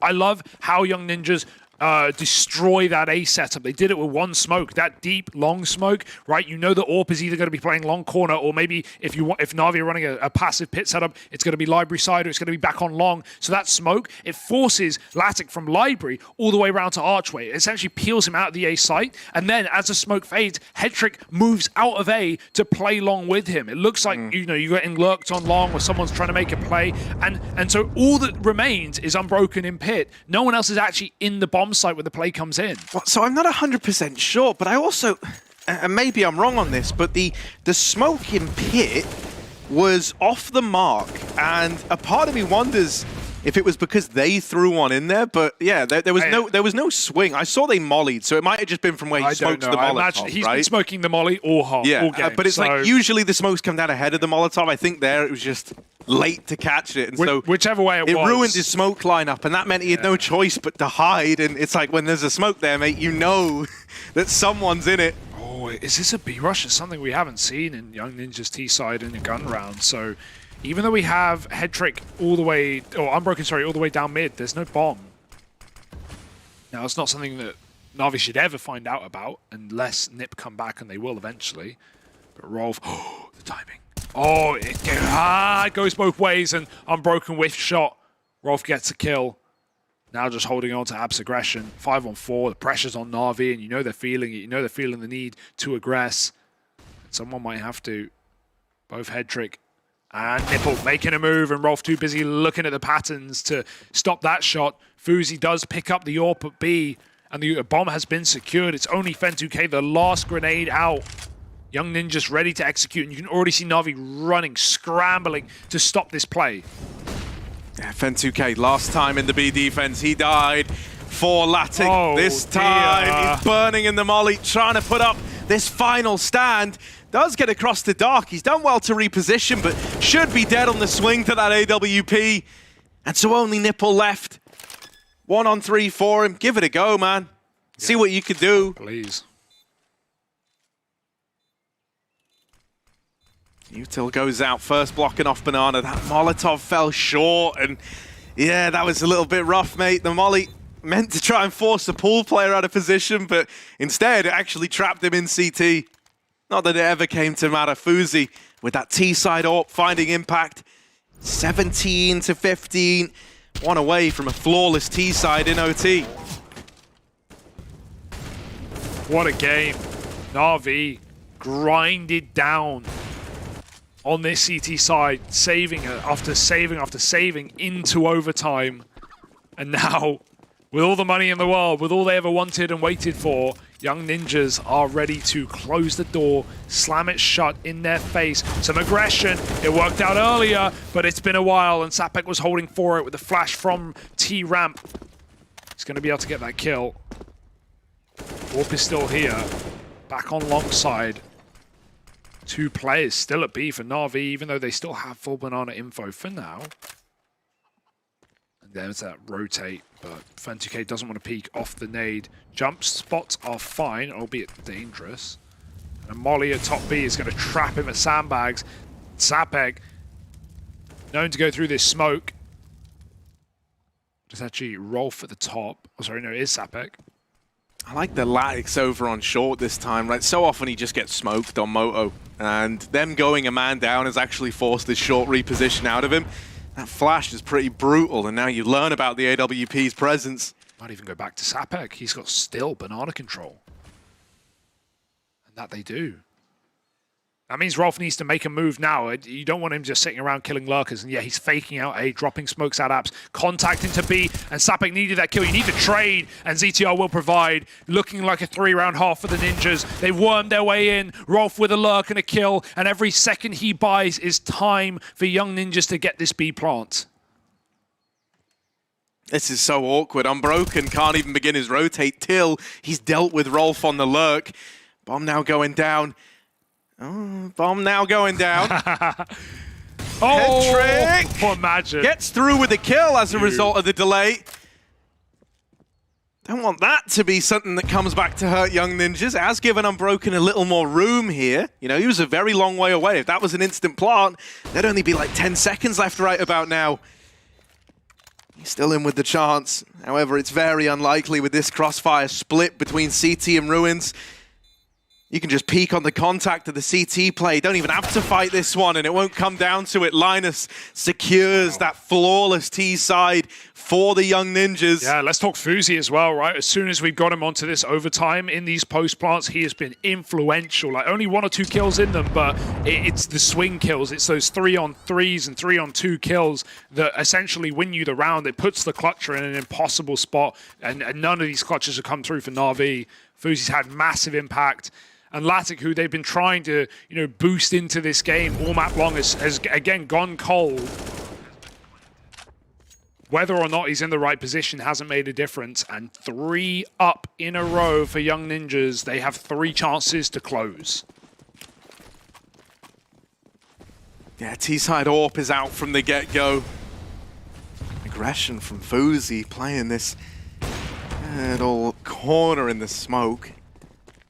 Maybe just a maybe just an A-pop. You've heard the AWP fire out. You know, it wasn't terribly uncommon for them to triple lean there with the AWP early, so maybe that's the read here, but that's not the case for Young Ninjas. They do still have 3 at this A site. Over in the long smoke, it's damage dealt by ZTR. They get into the site, and Linus has had to turn on a dime, but the flash is really nice to help him out. Dear. That's damage. Headtricks fed a double. It's not over yet, boys. Don't get ahead of yourselves. There's still 2 in the site. A crossfire between Pit and Linus.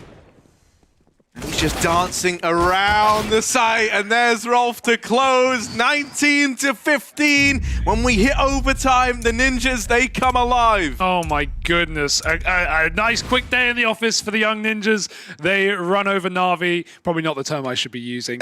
Like, you got to give it to NAVI. A commendable game. They held on for so long, and all those saves were, in essence, worth it to get to overtime. But they, I bet they're kicking themselves. Dude, it's such a crying shame for LAC to have gone that stone cold. Like, you know, that was like a, your head's out of it. Like, you're just not feeling it. It's been a while since I've seen someone have a drop off like that. And when you think about what he can provide with an AWP on this map, you know, just ask Big Omen Academy for crying out loud. They know. You know, it feels like a damn shame. Incredible game though. Like, yeah, well played as ETR and the boys, and Young Ninjas always giving us something entertaining. Let's close it out with a desk. Headshot, nice. Fist bumps go to the teammates.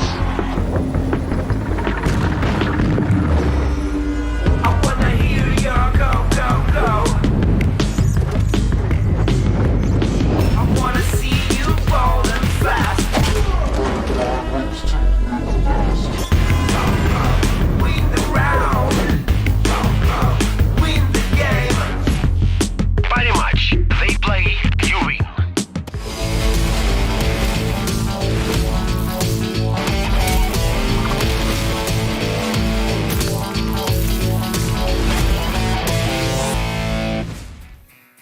Young Ninjas win 19-15 against NAVI Junior, and this is the second map that they managed to win, which actually means that they will have the second place in the group.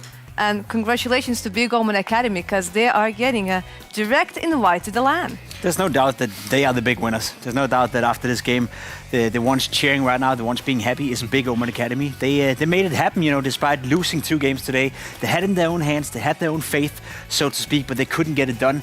Fortunately for them, Young Ninjas could do it for them by beating NAVI Junior 2-0. That was a close game though. That was a game that went all the way down to overtime, obviously, but also a very not pretty game. You know, I think, with all due respect to Young Ninjas, despite them winning 2-0 here, that was not a good performance. That was not a performance that gave me any confidence whatsoever that they are.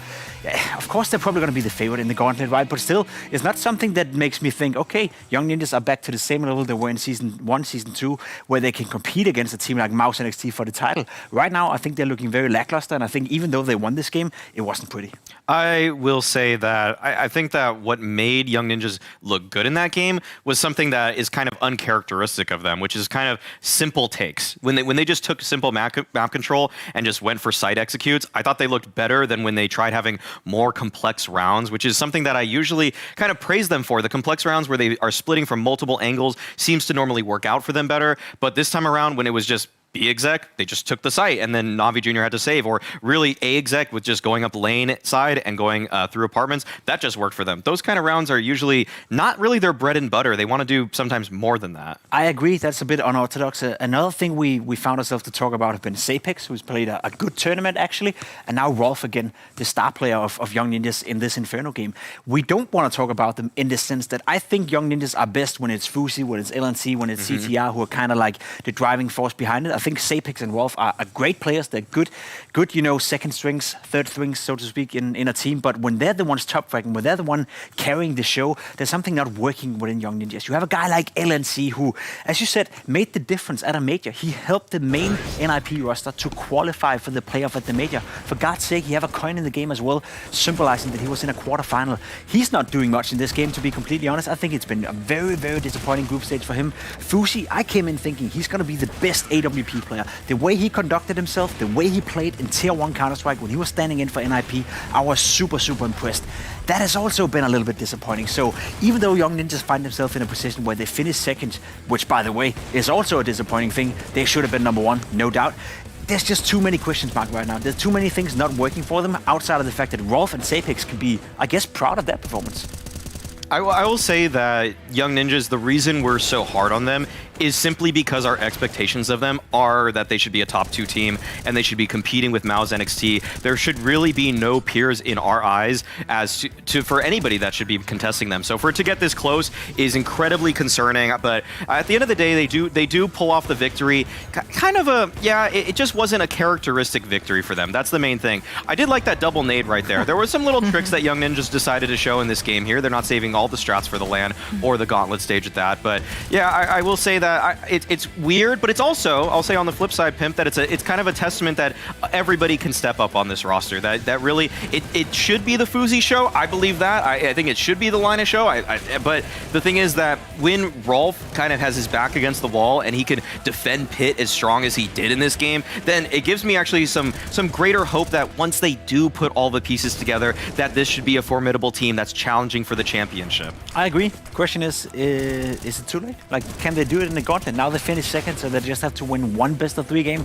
That's a massive advantage, of course, but is it too late for them? Like, will they be ready to win that game in a couple of days? We don't know what day they're playing. I assume that's the last day of the tournament, so in 4 days from now.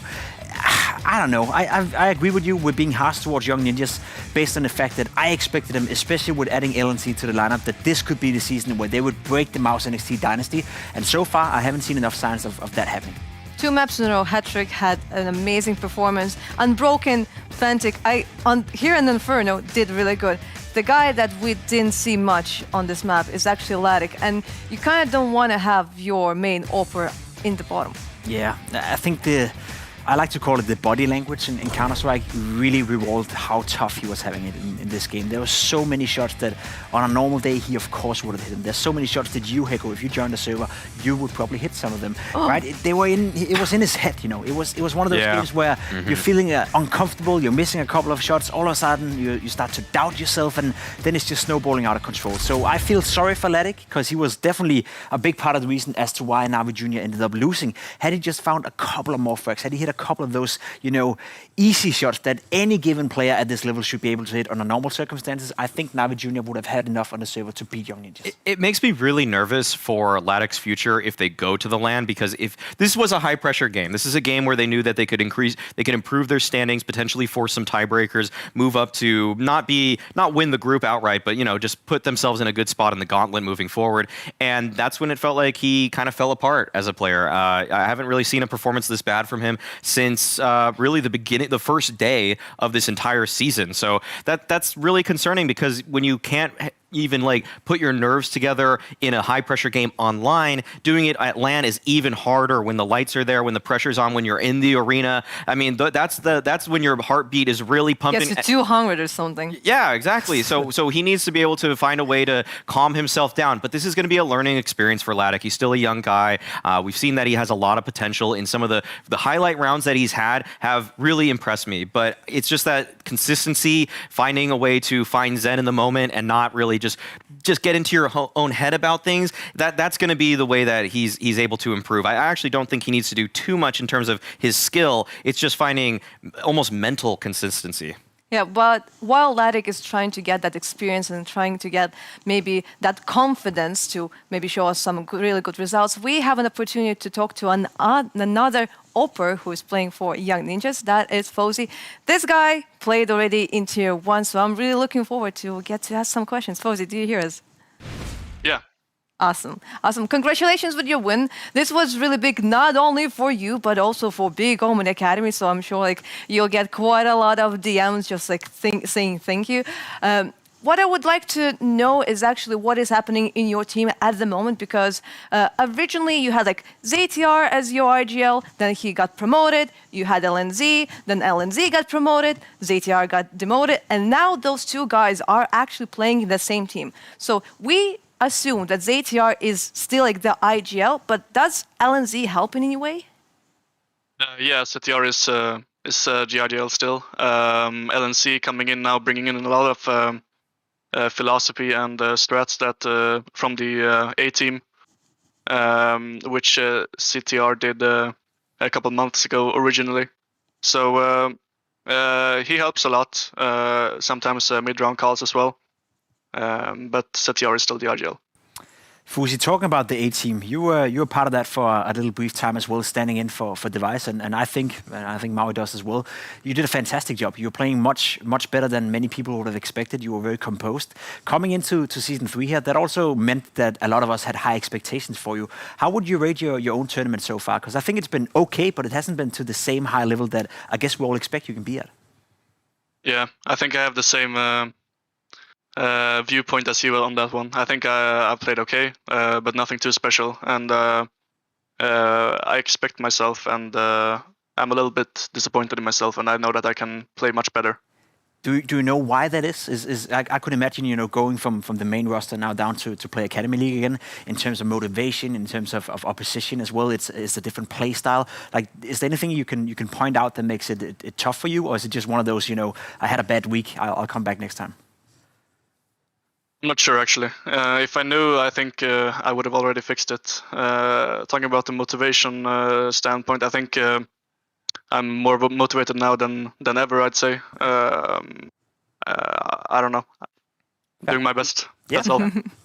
Fuzi, I wanted to talk about what happened there in overtime. I mean, this was a super hard-fought game for you guys, but it seemed like once you guys got to OT against NAVI Junior, you guys just flipped a switch and you showed you were way better than them. You in particular stepped it up for those last 4 rounds right there. Why do you think it took until OT for you guys to just suddenly prove that you were such a stronger team than them?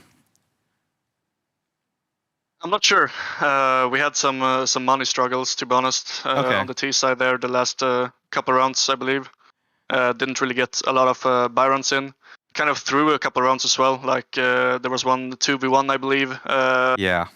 On an anti-eco round we did. So yeah, just need to save the rounds more, and I think the game would have looked completely different. Okay, another thing I had a question about is that we felt like coming into this season that this was going to be the best Young Ninjas roster yet. I mean, it felt like with Linus coming in for Debo, I mean, that's just an upgrade. I mean, just being honest here. I mean, why do you think you guys have always finished really at the top of your group or like near the top of the standings, qualifying for the LAN, of course, but now you have to go into the Gauntlet, the last chance qualifier, with the second place seed there. Why do you think that this team didn't gel as quickly as we all would have assumed it should have? Yeah, we had some couple of rough results before the break as well. I think we all expected more from ourselves and the team. But now after the break, we put in a lot of work. Had a online boot camp, we called it, playing every day like 10 hours. Wow. So I think I'd say we're looking much better now than we did before the break, and if we continue to work hard, I think you'll see the best Young Ninjas. Cool. Hope so. I still peg you as probably one of, if not the best opper in this league. So I really do hope you guys proceed and do qualify for the LAN. It'd be great to see you guys in the arena once again. Yeah, we didn't have an opportunity to talk to you after the game against BO1 Academy, so I hope you don't mind that I'm gonna bring this up, because like we were really surprised by the fact that you lost like 14-16, 14-16 against BO1 Academy. Right now, like just like, you know, like since like the dust settled down, like what do you feel? Do you feel like you made like just too many mistakes and you guys just had a bad day, or is BO1 Academy really good? I think we were way too slow started on both those games. On Nuke, I believe they were 10-0 up on us, and on Inferno, I think they were 8-0 up on us. So we had a very rough start on both maps, and then we kind of started playing our game and playing how we're supposed to. So I'd say like when you give a team like 10 rounds, 10-0, it's very hard to come back, obviously. And we need to, I don't know, get our head in the game from round 0. Mm-hmm. Well, luckily for you, you'll not need to play the tiebreaker. Now you'll have a lot of time to maybe like relax or maybe prepare maybe to anti-strat. So I'll not delay you any longer. Congratulations on your win. Congratulations with getting the second seed. I know like we were expecting, you were probably expecting that you would end up being in the top, but in the end of the day, you still have a chance of getting to the LAN. So like we are looking forward to see you again in Kyiv. Thank you. Thank you. Nice. I really want to have like an interview with someone from an IP because like, during the whole season, like somehow like we had them like either like in the beginning or like they would either like lose in the end, so like we didn't really get to talk to anyone. We usually would have like ZTR like in our calls, but right now we got like a new guy. You know what I appreciate a lot? I appreciate when you speak to a player and he's willing to say, I actually don't know. Like a lot of players right now and a lot of people think that you have to have an answer or you have to know X, Y, and Z. But he was being very honest and you could feel like he actually couldn't figure it out. I don't know what it is, but something is missing and I'll find out. I'll analyze it. I just love that, honesty, I guess, instead of trying to make up an answer that sounds good or trying to make up some sort of excuse or whatever that may be, he was just being very reflective and very honest about the situation. So I, for once, appreciate that. And again, it's also a sign of him probably not being media schooled. And I love, talking to people who are not media schooled just yet, because they give you just more, I guess, honest and more heartfelt answers. Yeah, I would say that one thing I took from that is that that's probably the most solemn any 0-0 winner, like 2-0 winner has been in any of our post-game interviews, because he knows, the rest of his team knows, we know that they should have performed a lot better in this group stage. This is a disappointment that even though they 2-0'd NAVI Junior today, it was a much closer 2-0 than I think they would have wanted. And they also think that they probably should have won that Big Omen Academy game you were mentioning. These are games that Young Ninjas in prior seasons would have won. And I think that right now Fuzi and everybody else on Young Ninjas, they're putting it together, but it's still taking some time for them. And it's definitely longer than they would have wanted. They probably, after one day of going 1-1, they probably would have thought to themselves, all right, guys, we're going to put it together the next day. But it took even the next day and the next day. So this is a work in progress for Young Ninjas, but I think they're catching themselves up to speed. They still did win this one, and they should be excited about the fact that I think I'm seeing improvement in what their game is. Yeah, it kind of feels like maybe they're right now like in not the perfect mental state, because he said like they had some maybe like bad results already before the WePlay Academy League, and so now they get into this tournament. There's like a broadcast, you get the HLTV games, you wanted to have like like really good stats, you want to end up in the top, like, and when something like this doesn't work out for you, you kind of get disappointed. You're like, are we like do we just think like we're just too good? Like it's like. Yeah, the thing I note though is that they're working on it, right? Him saying they're having an online boot camp, they're actually putting in hours, that he feels they're progressing, getting better. So it's something about the fact that they acknowledge they have a problem and they're looking for a solution, and they're actually working in order to become better. You'd see a lot of teams, you'd see a lot of players, realizing, okay, I have a problem, I'm not performing as well as I do, and I'm not going to change anything. I'm just going to keep doing what I'm doing and hope that one day I wake up and I'm the best version of myself again. There's a lot of people with that kind of mentality. So I'm glad that you have somewhat accepted that there is an issue. You've somewhat accepted that you're not as strong as you used to be, and now we're putting in more hours. We're putting in more focus. We're doing an online boot camp, etc., etc. And trust me, it sucks playing 10 hours of practice every single day for 5 days in a row. But that's why we're on the desk. That's why we're on the desk. Yeah, we're done with that. But it's needed sometimes, right? And I'm happy to see that the players in a young age, like Fuzi and the rest of the boys, are still mature enough to realize that and put in the hours. Yeah, I just really hope that this will give the Young Ninjas like some confidence. We also had like another series today in the beginning. It was Big Omen Academy against fnatic Rising, and we were kind of surprised. And I kind of feel like if I would be like fnatic Rising, I would maybe feel a little bit sad, even though like I won like 2 games, because like you just managed to win against the guys that got the first place, but it doesn't change your spot. Like you are number 4 in your leaderboard. I think that this group just shaked down really strangely. I think that right now, the way that it ended up with NAVI Junior, or not with NAVI Junior, with Young Ninjas not coming in first, everybody else, I mean, if you come in second place in a group, everybody else in this group would have thought, we did our job. But then the one team that does come in second place in Young Ninjas, and that's why you see them deep in that gauntlet bracket already, is disappointed because they were supposed to be the first place team. Big Omen Academy are obviously the happiest throughout this whole situation, but fnatic Rising are a team that, with the consistency that they showed, with how they made it to 3rd place in Season 1, the fact that they were pretty much 1 round away from making it in Season 2 to the LAN, now that they're regressing even further, this is a state where Keve, Regali, the whole fnatic crew is probably thinking to themselves right now, why did it take us so long to get started? Because they were playing matches. It's not like they just dozed off between Season 2 and Season 3. They were playing some advanced matches, and those games didn't really go super well for them, but they were still staying active. And for them to have fallen from their grace of season 1's finish. I mean, that's something that they're definitely disappointed about. This is kind of a weird group in general, where it just feels like everybody should be a little disappointed, except for Big, who's probably elated right now. They're probably feeling like they're on cloud 9. Yeah, Not the team, but no, Phrase. they are